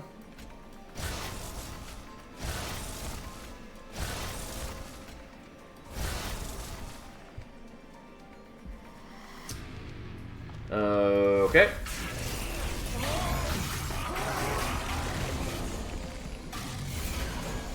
Oh no, you're going to make the enemy stronger. However, shall I cope with that?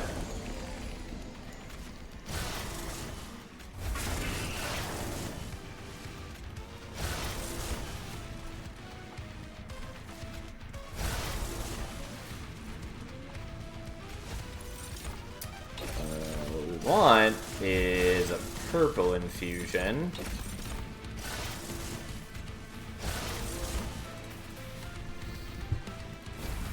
Realistically, I probably don't need to be playing out that other glow up, and I probably could have been focusing on the infusion instead.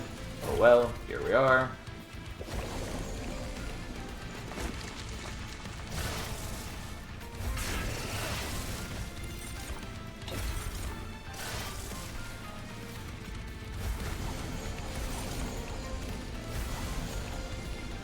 Okay, so you're dead. You are the only impediment to us.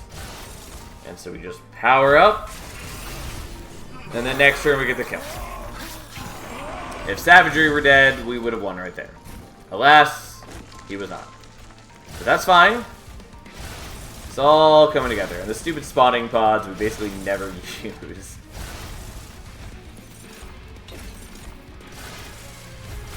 Alright, look at us go. How exciting. And thus we explode and they all die. Oh, man. Oh.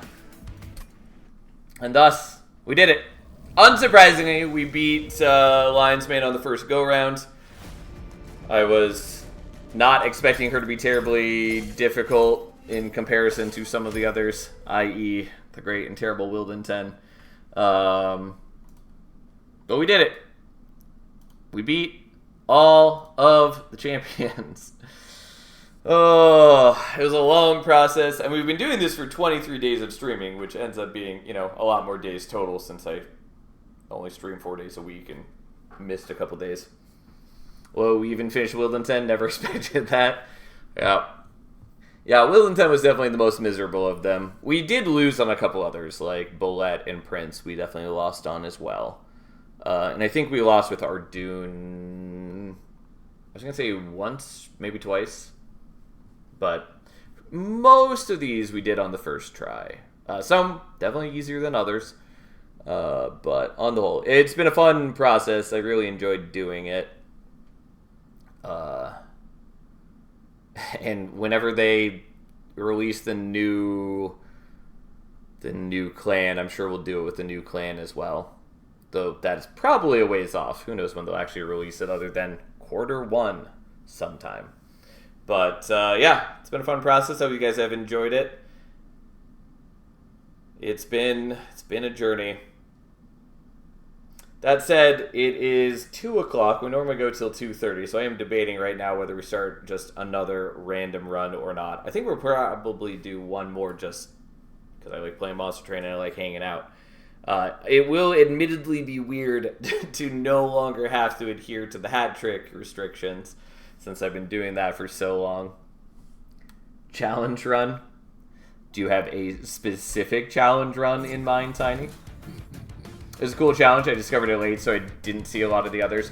They're still on Twitch if you want to go back and watch the VODs, and when I stop being a terrible person, I will put them up on YouTube as well, which I keep saying and then keep not doing, because something about the whole process stresses me out, even though it shouldn't. But at some point, I will start putting them up on YouTube like I should have been doing months ago. But, yeah. That said, let's just play a random run. Although, like, I'm gonna call it right now, we're gonna get Pyre of Entropy, or Pyre of Malika, and I'm gonna get mad.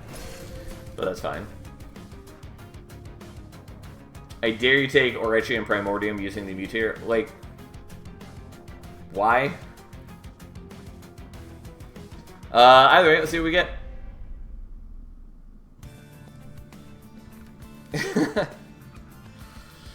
Oh, man. Also, I can officially update this to 20 of 20 complete now. Ooh, man. Yeah, there's Malika. Sure enough. Oh. The good Pyre. Alright, so what do we have? We have Primordium with... I'm sorry, we have Echo with Umbra. Looking at that wrong. Which is fine. Echo with Plinks is not bad. It feels like it's been a long time since we played Echo. Immortal Trade is not exactly what we want to see here, but we'll find out. Yeah, we'll take Celestial Spellweaver. I like Plink Ekka. Yeah, I mean, it's not bad. Also, Plinks are pretty solid. There are still some people who try to complain all the time about Plinks being the worst starter in Monster Train 2. I don't think they were the worst starter in Monster Train 1, and they're definitely not the worst starter in Monster Train 2. Wait, I missed it. What's he doing? Come on, cat. Here you go. We won, so we're just playing a random run because we can. Because we have like half an hour before we normally be done, so we'll just play one. I don't care about Shadowbox, and I don't care about wing clippings, so we're gonna just take that sweet, delicious gold. Wow, no, they're definitely not the worst. Well, people hate them because they randomly target, I assume. They hate them because they randomly target, they hate them because they aren't a consistent source of morsels, and because later in the run they don't do a meaningful amount of damage unless you have, like, Conduit. And that's all true, but I don't care about them not generating morsels, and I really don't care about them doing basically no damage later in the run. What I want from them is I want them to give me early game wave clear, and I want them to help me get collectors in clan combos that might have trouble getting collectors. Like, that's what I want, and Plinks do that job. Like, they help you take the invasion trial cleanly, they help you kill off a bunch of problematic enemies in the early game that can otherwise give you a lot of grief. Like, they're a pretty solid starter spell. The other starter card isn't a good morsel generator either, so whatever. Yeah, like, it's fine. It's not a great card. I generally hate Shade Splitter, though. So, like, yeah, whatever. You're rare.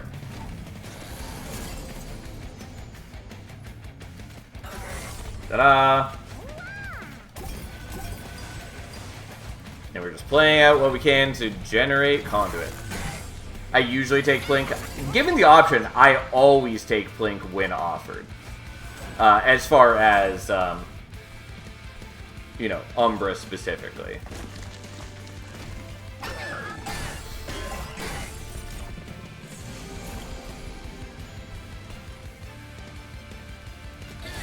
Well, we'll just go ahead and do that.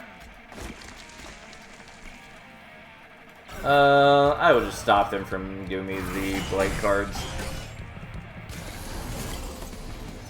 Oh, and I did just remember that we're doing Malika's Pyre. Truly the worst pyre ever created. I mean, we all know that's not true. I fucking hate Pyre of Entropy. There's still people who try to argue with me that it's the best pyre of all time. It's not. I mean, mostly what it comes down to is people try to argue it's a strong pyre. And I don't disagree. It's an okay pyre strength-wise. That's not my problem with it. My problem is that I find it wholly unfun and boring to use. And also, it irks me that it's a second draw pyre when we already have a draw pyre. And I would much rather see that slot be taken up by, like, literally anything else.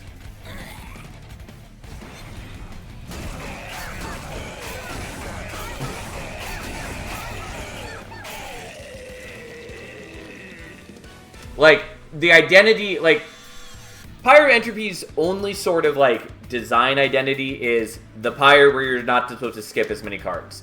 But I don't think it even achieves that very well. That is also why it annoys me. Like,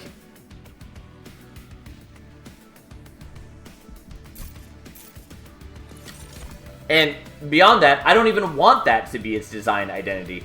I like being able to refine my deck. That's one of the things I find most fun about deck builders. And so having a pyre that says, here, you're rewarded a little bit for not doing one of the core aspects of a deck builder, not very fun to me.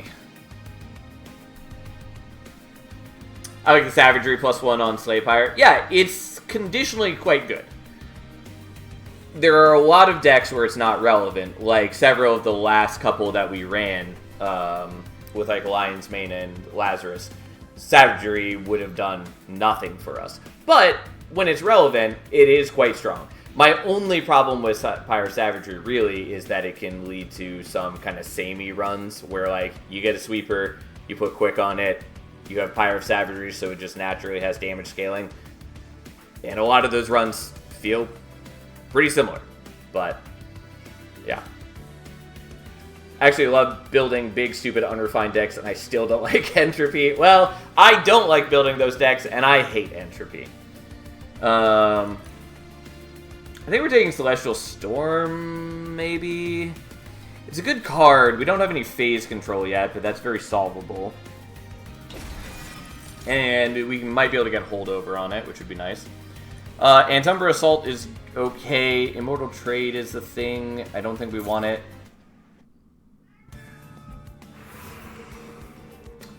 I like Malika because it gives you free updates, and if you get a card with good upgrades, it is nice.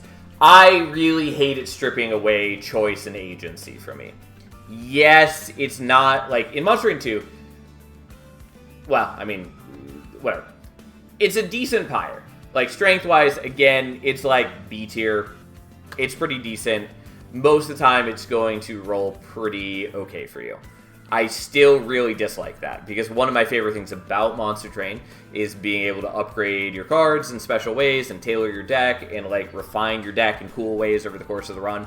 And so having a pyre that, again, doesn't let me refine my deck as I would like, just annoys me. All this said, Merchant Magic is really valuable for us, but I want to go here, especially if we hit Lunar Priestess. That would be really nice.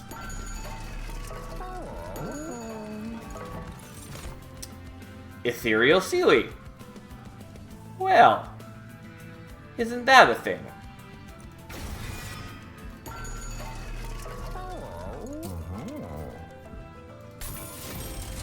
Give me Dualism.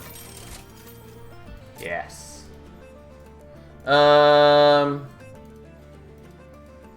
Yeah, I mean, it's not as good as I want to be. Maybe I actually just want the damage shields. I actually might just want the damage shields.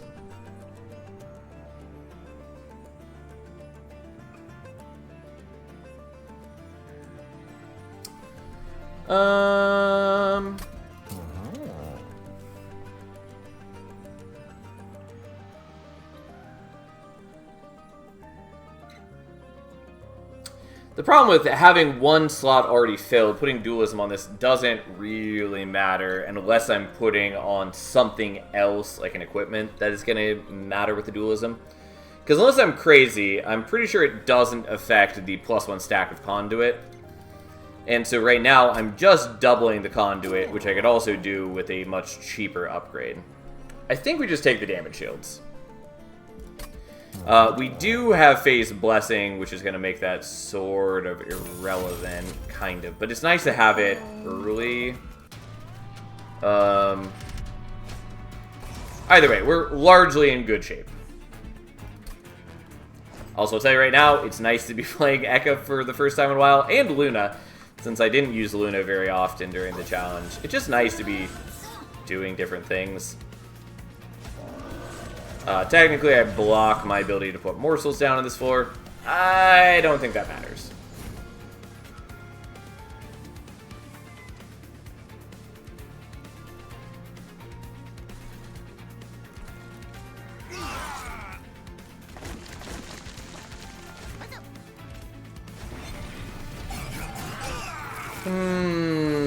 Okay.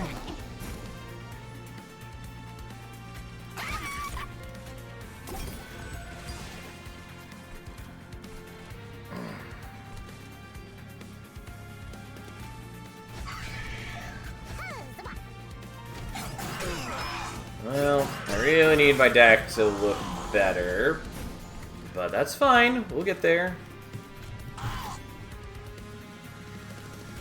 Okay, so that gets the kill. We do this, and then we start stacking armor, and then you get a morsel, I guess.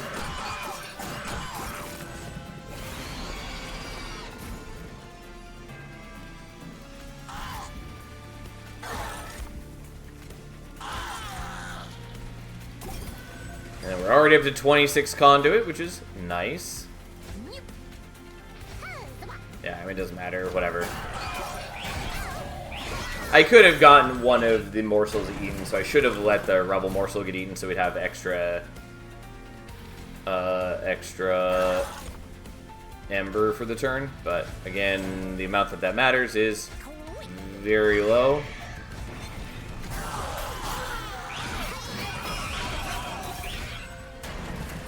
Again, my offense is, like, pretty bad, but that's okay.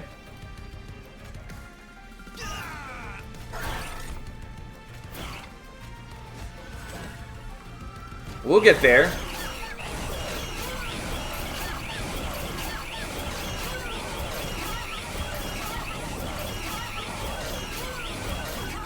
Ta-da! Okay.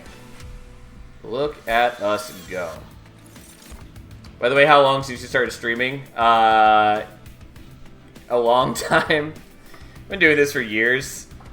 Just as a hobby, really. I mean, I would love to do it and actually get paid for it, but I don't have any expectation of that. Holdover Phase Blessing is appealing. The Moonbeam is also a good way to convert the Conduit into a kill. Still no YouTube and no Discord? Yes, I'm aware that it is a failing of mine.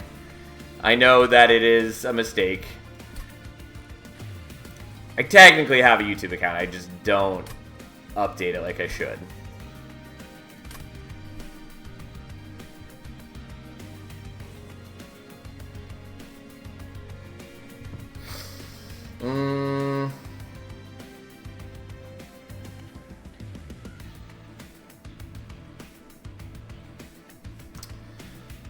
I don't know. I do kind of want the Phase Blessing, but we need offense right now. But also Permafrost on the Moonbeam is not really what I want. I just want to say that your streams are pretty good. Well, I'm glad you enjoy. I'll take the Phase Blessing, I guess.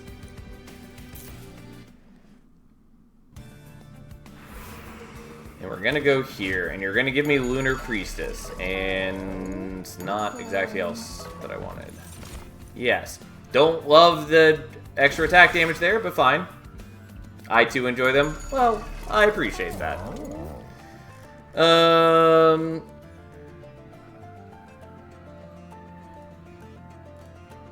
Well, thanks, Malika. Yep. It seems that every streamer on Twitch is getting significantly less viewers than 5 years ago, or maybe I watched the wrong streamers. I mean, it's kind of a multitude of things. Like, there are just a lot more people on Twitch than there used to be, and so it is very natural that people are going to go to, you know, different streamers rather than consolidating as they once did. And also, 5 years ago, we were in the midst of COVID and lockdown, and so a lot of people were spending way more time online than they do now that things have normalized. That said, yes, I absolutely should make a greater presence on YouTube. And I would try to finally sit down and do that, but I don't know. It just stresses me out, and I know that that's an irresponsible thing to let stop me, but whatever. Here we are.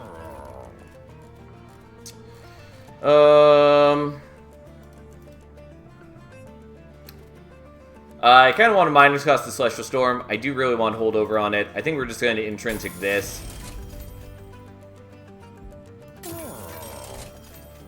We are going to hold over that because that is now a game-winning situation, and we're going to minus cost that. And let's see what we get. I don't love either of these.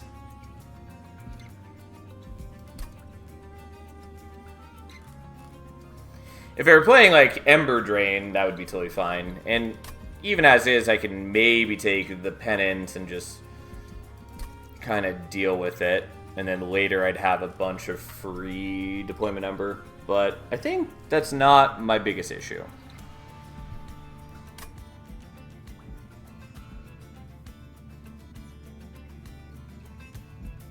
I think my biggest issue is I don't want to take that.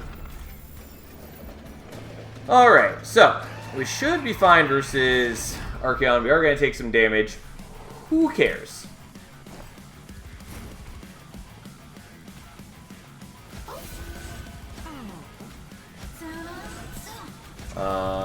And then I have a couple extra units now.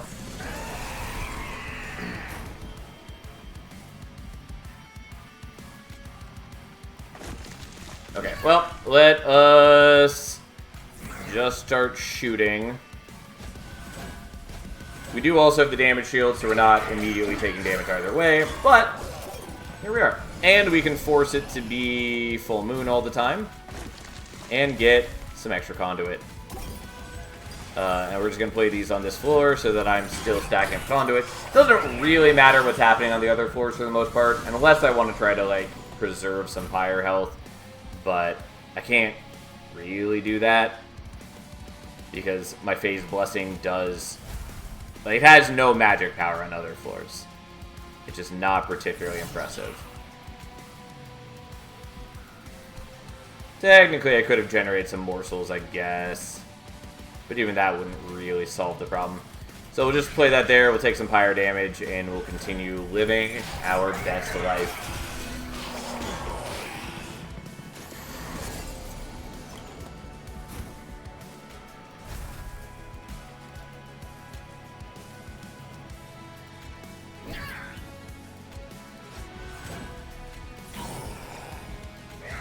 Well, and we just hit him for a whole chunk of damage.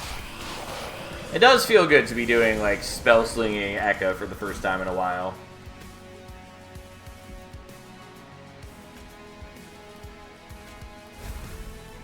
Even without the attuned, I still am murdering them pretty cleanly. We just build up conduit real quickly. Right. Well, I would love to play the Calcified Ember, but this is like the one turn where it does kind of matter. I mean, it matters on other turns too, but here we are. If it were Archeon, it wouldn't matter, but sadly, elsewhere it does. But that's fine. We'll get rid of it eventually.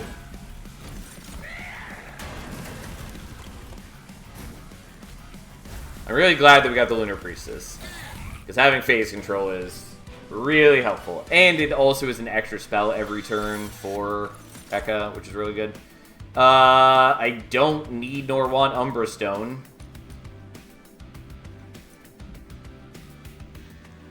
I don't know, fuck it, we'll take the Kindle. Does it matter? No, not really. I think we're taking a... Well, so here's the problem, is... 2 Lunar Priestesses gets awkward.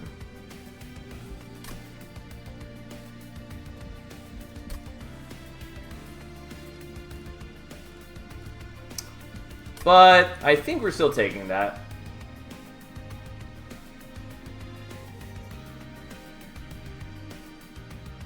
Wow, an intrinsic Umbra Stone not needing it, huh? Yep. Yep.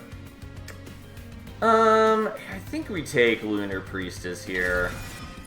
Even though it's a little awkward for me. I would like to dupe so we could make a 3rd Lunar Priestess. I would also kind of like to make more Ethereal Sealies, but here we are.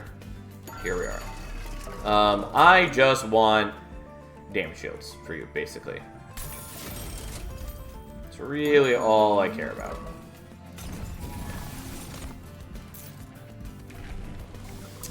Alright, Celestial Spellweaver 2 it is. Oh no, they have Heaven's Seal. How will I handle it?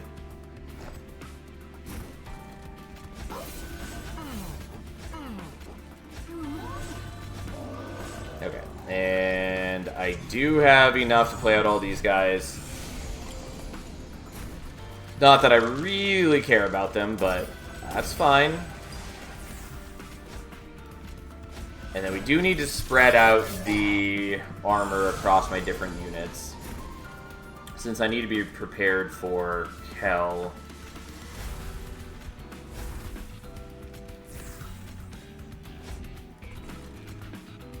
Since Kel will put corruption on everybody, and so I do want to make sure that I have some armor for everybody to resist the corruption.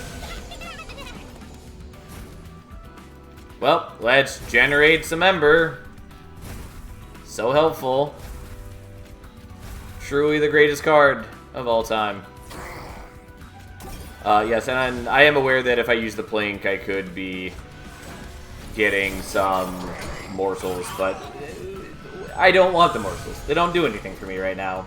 I don't have anywhere good to utilize them.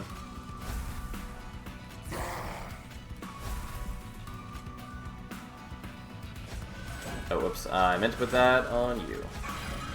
I mean, it's fine, even if I don't armor up the Lunar Priestesses, probably. Since they do have damage shields. Or I guess one of them has damage shields. Someday I'll get rid of the Calcified Ember. It's not going to be today, though.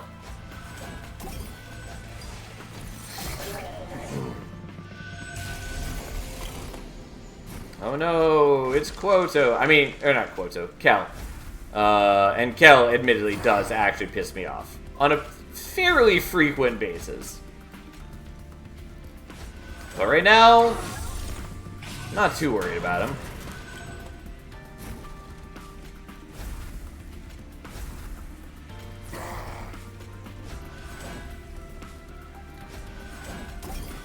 Slightly wrong order, but that's okay. Okay, even just by raw attack damage, we were almost killing him. And now somehow I think we'll manage. Ta-da! Kel is responsible for more losses for me than anything that's not Seraph. That's maybe true of me as well. The only other one that might contend is Ajax, and that's only because he is very bad in certain matchups and all that. I mean, the Moonlit Glaive is pretty cute here. But do we actually care about it? I feel like I should take it anyways, just for the sake of it. Moonrise is also fine. Mostly it would just be, it's a 0-cost spell chain card. So it's free and can't. But I'll take the Moonlit Glaive. The problem is just Ember, basically. Feast does nothing for us, and I don't need the others. Gotta hate the pyre hunting amalgams. Understandable, but I do think they're good for them to be in the game. So, I mostly just kind of respect their existence. You know what? Just for you, Ether, we'll do this. Does it matter? No, not in the slightest, but it'll do it for you.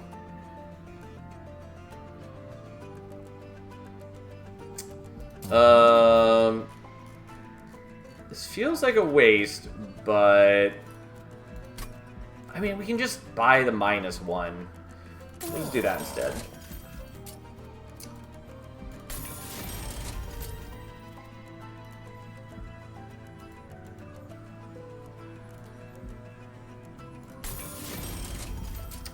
I definitely don't need all of these armor generating things, but that's fine.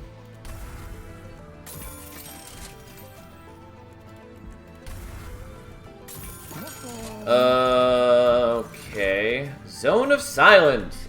Don't think it matters to us, and we probably don't need another Moonlit Glaive.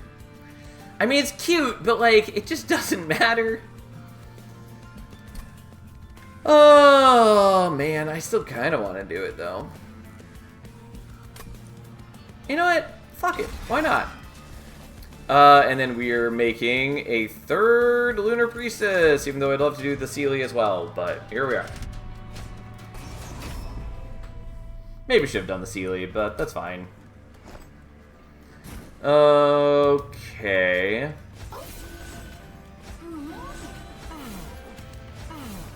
Oh, for some reason I was thinking that I had enough for this. Well, it's fine. I made too many Lunar Priestesses unless we take extra capacity. I mean, I can still put you there and it still helps. It's just not what I meant to do.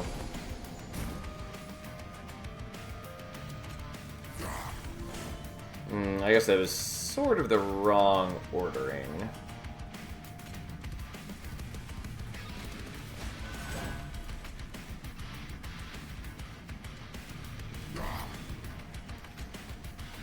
Oh, we're gonna do like that.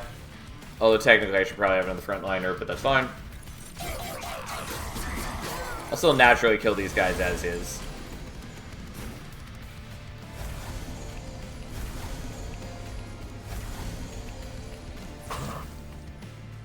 I did sap myself, which maybe was incorrect. Also, I did this in the wrong order. That's fine. I'm gonna end up at full HP regardless.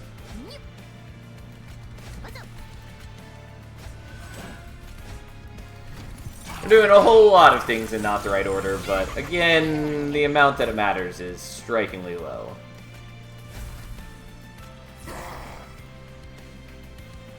Okay, I'm gonna get rid of the stupid Calcified Ember, finally.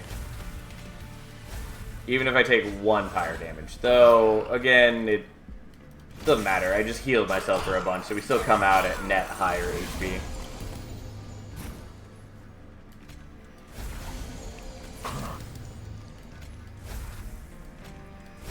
I do generate a lot of conduit / extra attack from the Mage Blade. I do need to get rid of the Immortal Trades. I need to get rid of a lot of things. Also, I should have exploded this guy before I sat myself. Oh well, that's fine. Somehow we'll manage.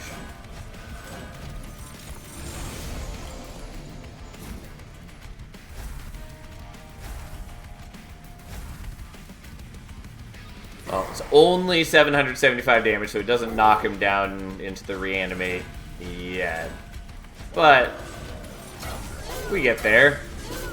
And then somehow we withstand his reanimate, even with most of my units not able to attack at all. Oh yeah, and even when they can't attack, they don't get past the Titan skin. But it's fine. We manage. I mean, Cover of Night's cute. Aurora Weaver's cute, but we're not taking it. Moonbeam... I kind of want. Mostly doesn't matter, but it is a 0-cost spell, essentially.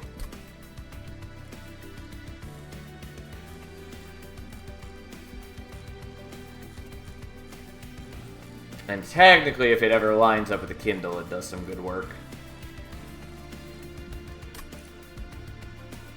I don't know, fine, I'll take it for the sake of it. It is admittedly a little weird no longer having to concern myself with considering, like, hat trick, like saving them for later or not. So, deployment Ember, I've got 6.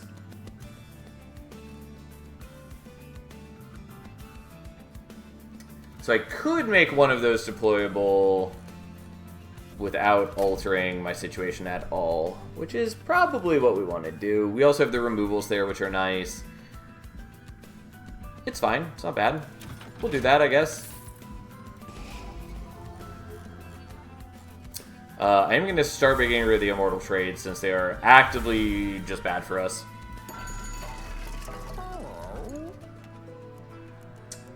I mean, Spell Sanctum is kind of cute. I don't think it really matters. Most of our stuff already costs 0. It's sort of nice, but I don't think it's nice enough for our needs. Yep, and there's the Steward's Quarters, which I should have made deployable instead. But we'll take that, and we'll make it deployable later, even though it was a bit of a mistake. It's fine. We'll manage. Again, we're not in any way, shape, or form in danger of dying here. We're well and truly a menace of the highest order.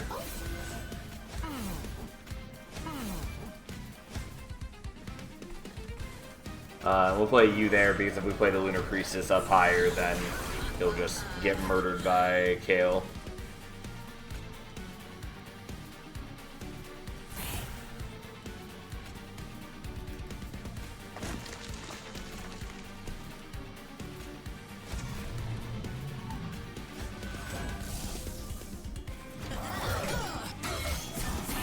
Alright. So now, if we ever draw the Lunar Priestess again, we can now have capacity to play it. Sadly, we already drew it, so it's going to be a while till we draw it again, especially since I have a lot of holdover things, and so I just draw the same stuff every turn. It's a little deceptive because it looks like I have a large hand because of the moon conduits that are being generated, but it's just not the same. I mean, again, it mostly is perfectly fine. It just would be nice. Either way, Kayle's already most of the way dead.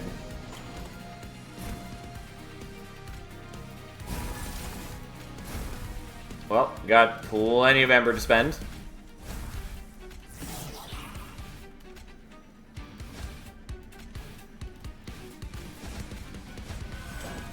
And now we have 2 very strong attackers.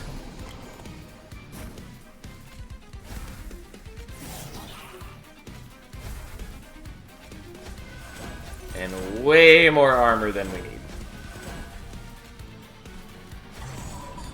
Well, Kayle's already dead since our backliners are hitting for a combined about 1,000 damage. I mean, Tidal Turning is cute. We don't really need it. The Consume Heavenfall is a bit annoying. I'm just not going to worry about the Tidal Turning, I think.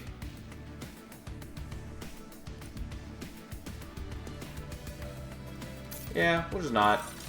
And I think we're taking Draw. I kind of want Ember, but Draw is actively sort of helpful.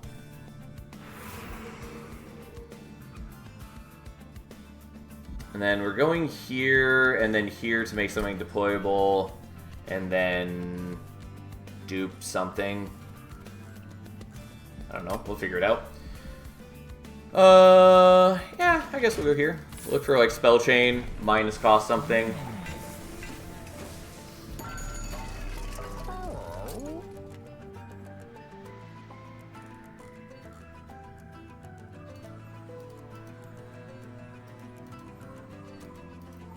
Yeah, it's not that impressive, but it is playable at 0 Ember. Alternatively, I could just put the Spell Chain on the Witchweave, which is also playable at 0 Ember. I think that's probably what we do.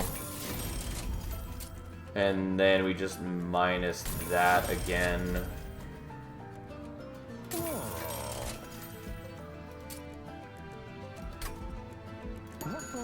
Could make more holder. A lot of holdover has been offered on this run. I mean, I could use Tome of the Lost Path, but we're not gonna worry about that. Although I, could have sort of used it to make another Ethereal Sealy, but we're just not gonna worry about it. What we are going to do is we're gonna start ridding ourselves of more things. I do feel a little bad that I basically never use Steward's Quarters for its actual, buffing Steward's purpose. I use it almost exclusively for the extra capacity.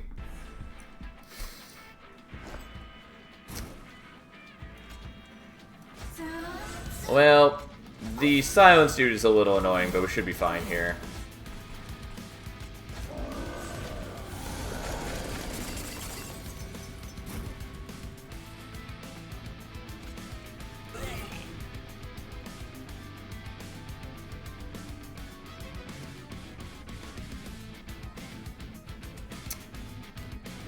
Alright, how do I want to do this? I think we just want to start by generating some conduit by playing out the Phase Blessings. So now the rest of my spells do a lot more damage, and so we can use this to just wipe out that.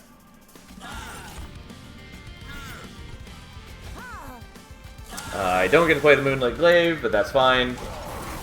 We accomplished our major goal, and that's what we care about.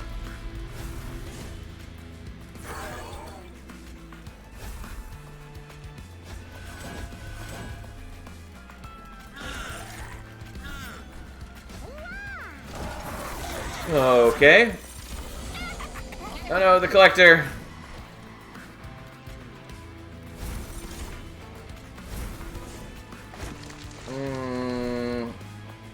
Yeah, I have no way to get the Collector unless I use the Celestial Storm, but I don't really want to do that.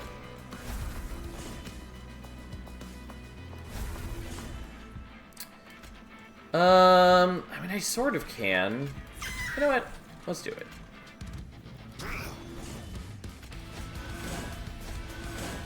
Oh, we didn't kill you, though, but you're sort of easier to kill.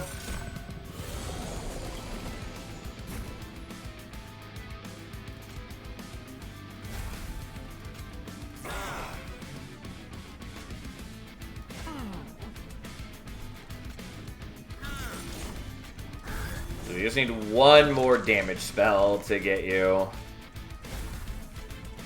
Which we have the Celestial Storm if we need it.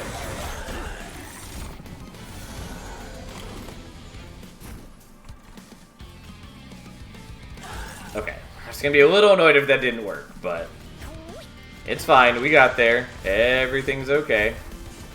And then we do that, and then we're fine. Doesn't matter that they all hit for a not small amount, since we have so much armor.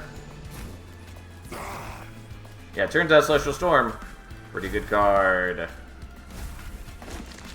I mean, obviously it has limitations. It's not always what you're going to want to be doing. It's fairly expensive and all that, and you do need phase control. But all that said, it's pretty good.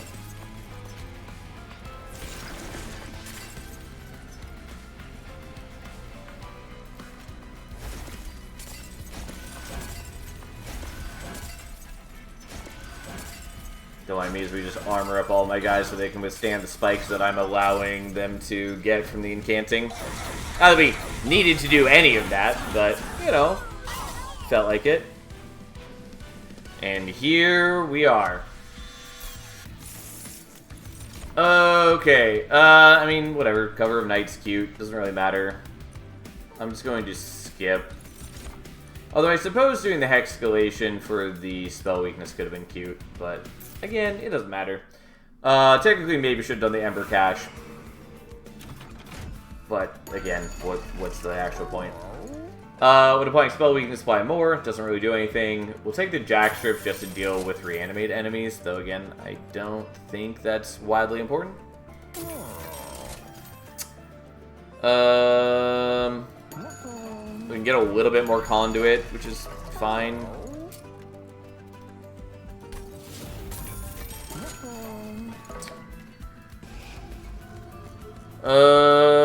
Let's get rid of you.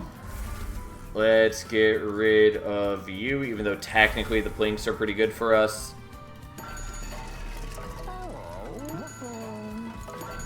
I was hoping for like attuned whetstone or something here, but didn't get it. I mean, I'm probably fine with the Plinks now. I was mostly cutting them because they cost more Ember than other options. I could dupe the Celestial Storm now, though, which might be worth it.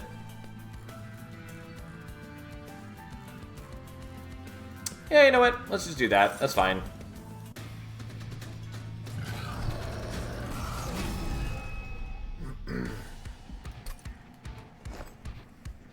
Alright, so there's that, and then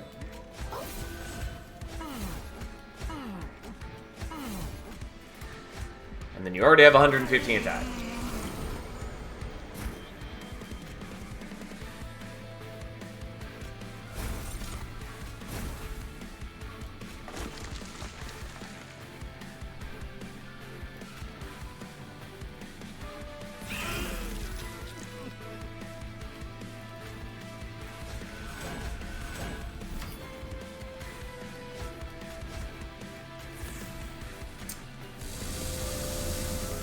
Alright, well that was fairly satisfying.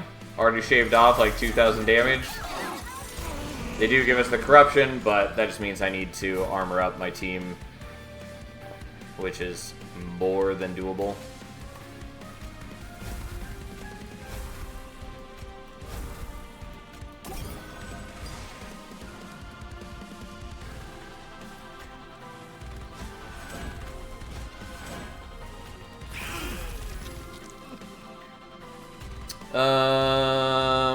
I mean, it'd be nice to play the Moonlit Glaive, but we'll just do this.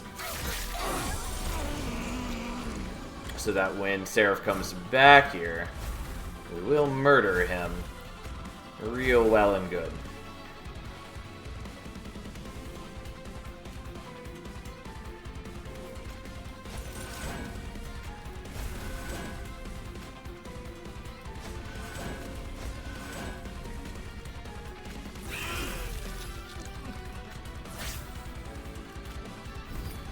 Alright, yes, the corruption is building up to a somewhat uncomfortable degree, but it shouldn't matter. We should be done with the fight before that affects us in any meaningful capacity. Although I did opt not to do the other Celestial Storm, so I didn't have to take the fire damage. Which, realistically, doesn't matter.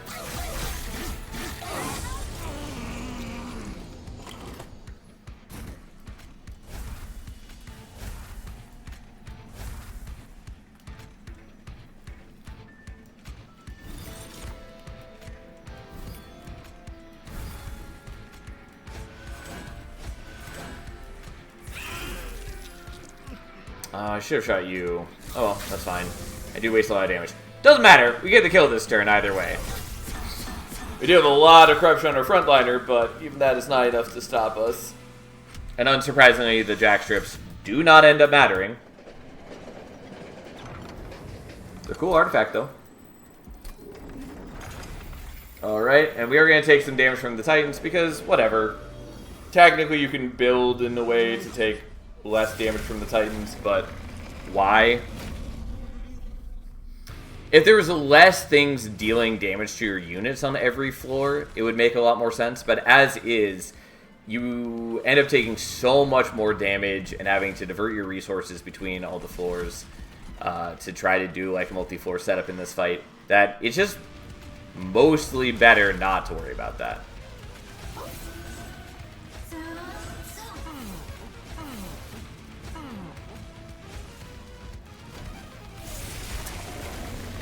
Okay, Well, kind of want to leave the Kindle for later so I can heal. You know what? Let's do that. The problem is I don't know if I'm ever going to draw back into it.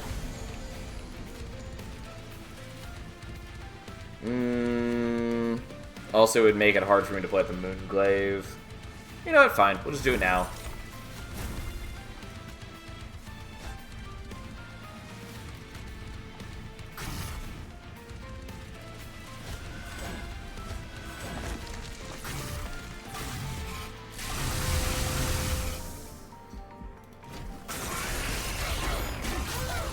Oh no, we take some damage. I mean, it would have been nice to heal back up, but, like, realistically, I don't know when I would next draw the Kindle since I don't actually cycle through my deck all that fast. Oh, and I can't play out the Celestial Storm. Did kind of neglect to consider that when I duped it, which is a bit of a waste, but that's fine.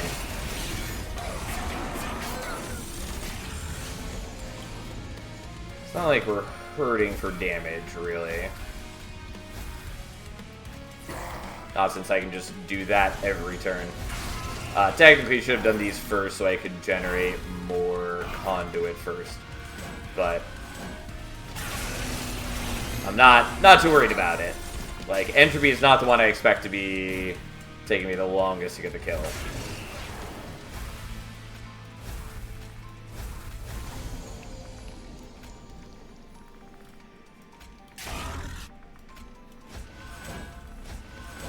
Oops, I meant to do that on Savagery. Doesn't matter, we're still doing it up. Especially because my backliners have, 500 damage each. Nearly 600.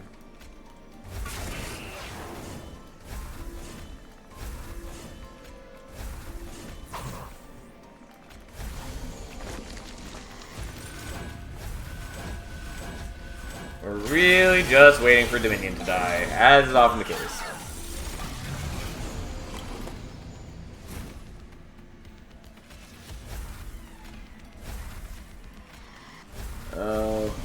Okay.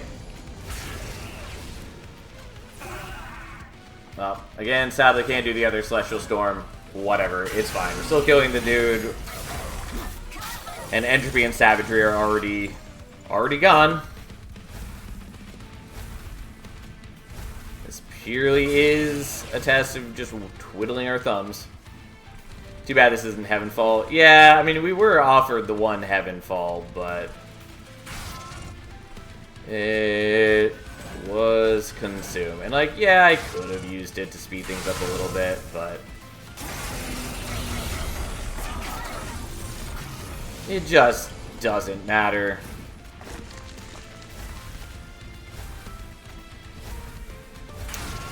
It's a bit of a shame I wasn't offered the, oh, did I not play at the, I mean, it doesn't matter. Anyways, I kind of wanted the get additional Ember when it becomes full moon each turn. So that would have been nice. Not necessary, but thoughts on that Shadow Sheath Relic. Stealth on Slay. Generally good, bit situational. It is not applicable for every run, but there are plenty of runs that can use it very well. For instance, Hothead or a sweep unit both make very good use of that. Also, like Overlord, Phoenix can also do some real good work with it. But yeah, there's a run.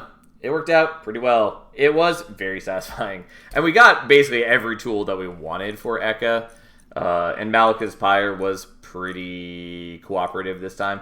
Did definitely offer us some dumb stuff, but giving us Holdover Face Blessing, giving us Intrinsic on the Celestial Storm was good. A couple others. Oh, and no restarts? Yeah. I didn't even notice.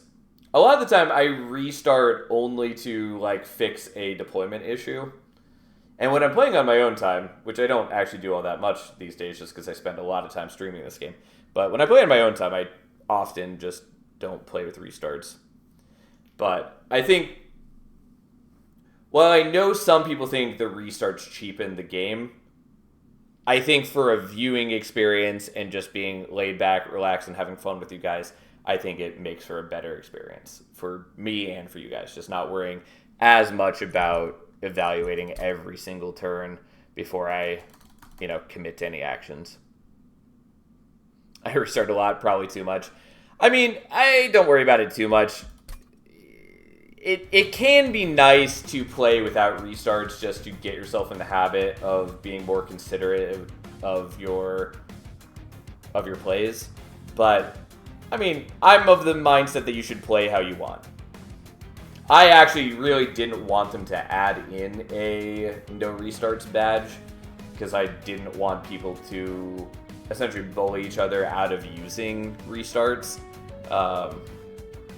I've seen a bit of that. I saw a lot of people talking about that back when the demo came out, and I was pretty worried about that. Also, back with the demo, there was a number of people who were expecting it to be a Covenant rank to disable the restarts, and I think that would have been a dumb decision, but whatever. There are people like Tom who never restart. Yeah, again, I have considered doing that for stream, but I think just for the environment that I want the stream to be, I think it works better to not worry about no restarts. I don't restart myself, but I don't lose my mind if someone else does. Yeah, the elite gamers calling it cheating. Yes. Yeah. And there's a time where I'll probably do, a win streak, no restarts challenge on stream. But, I definitely play worse on stream because I have to pay attention to, talking and chatting with you guys and all that. And I don't want to have to take away from that to focus more on my play, more than I have to. I like chatting with you guys and carrying on a conversation. But all that aside, that's where we're stopping for the night because it's late. That run wasn't too long, but it certainly wasn't short. Yeah, anyways, there we go. We finished the Hat Trick Challenge. It was fun. I had a great time with it. I would love to see other people attempt it at some point, though I don't think it's going to catch on anytime soon.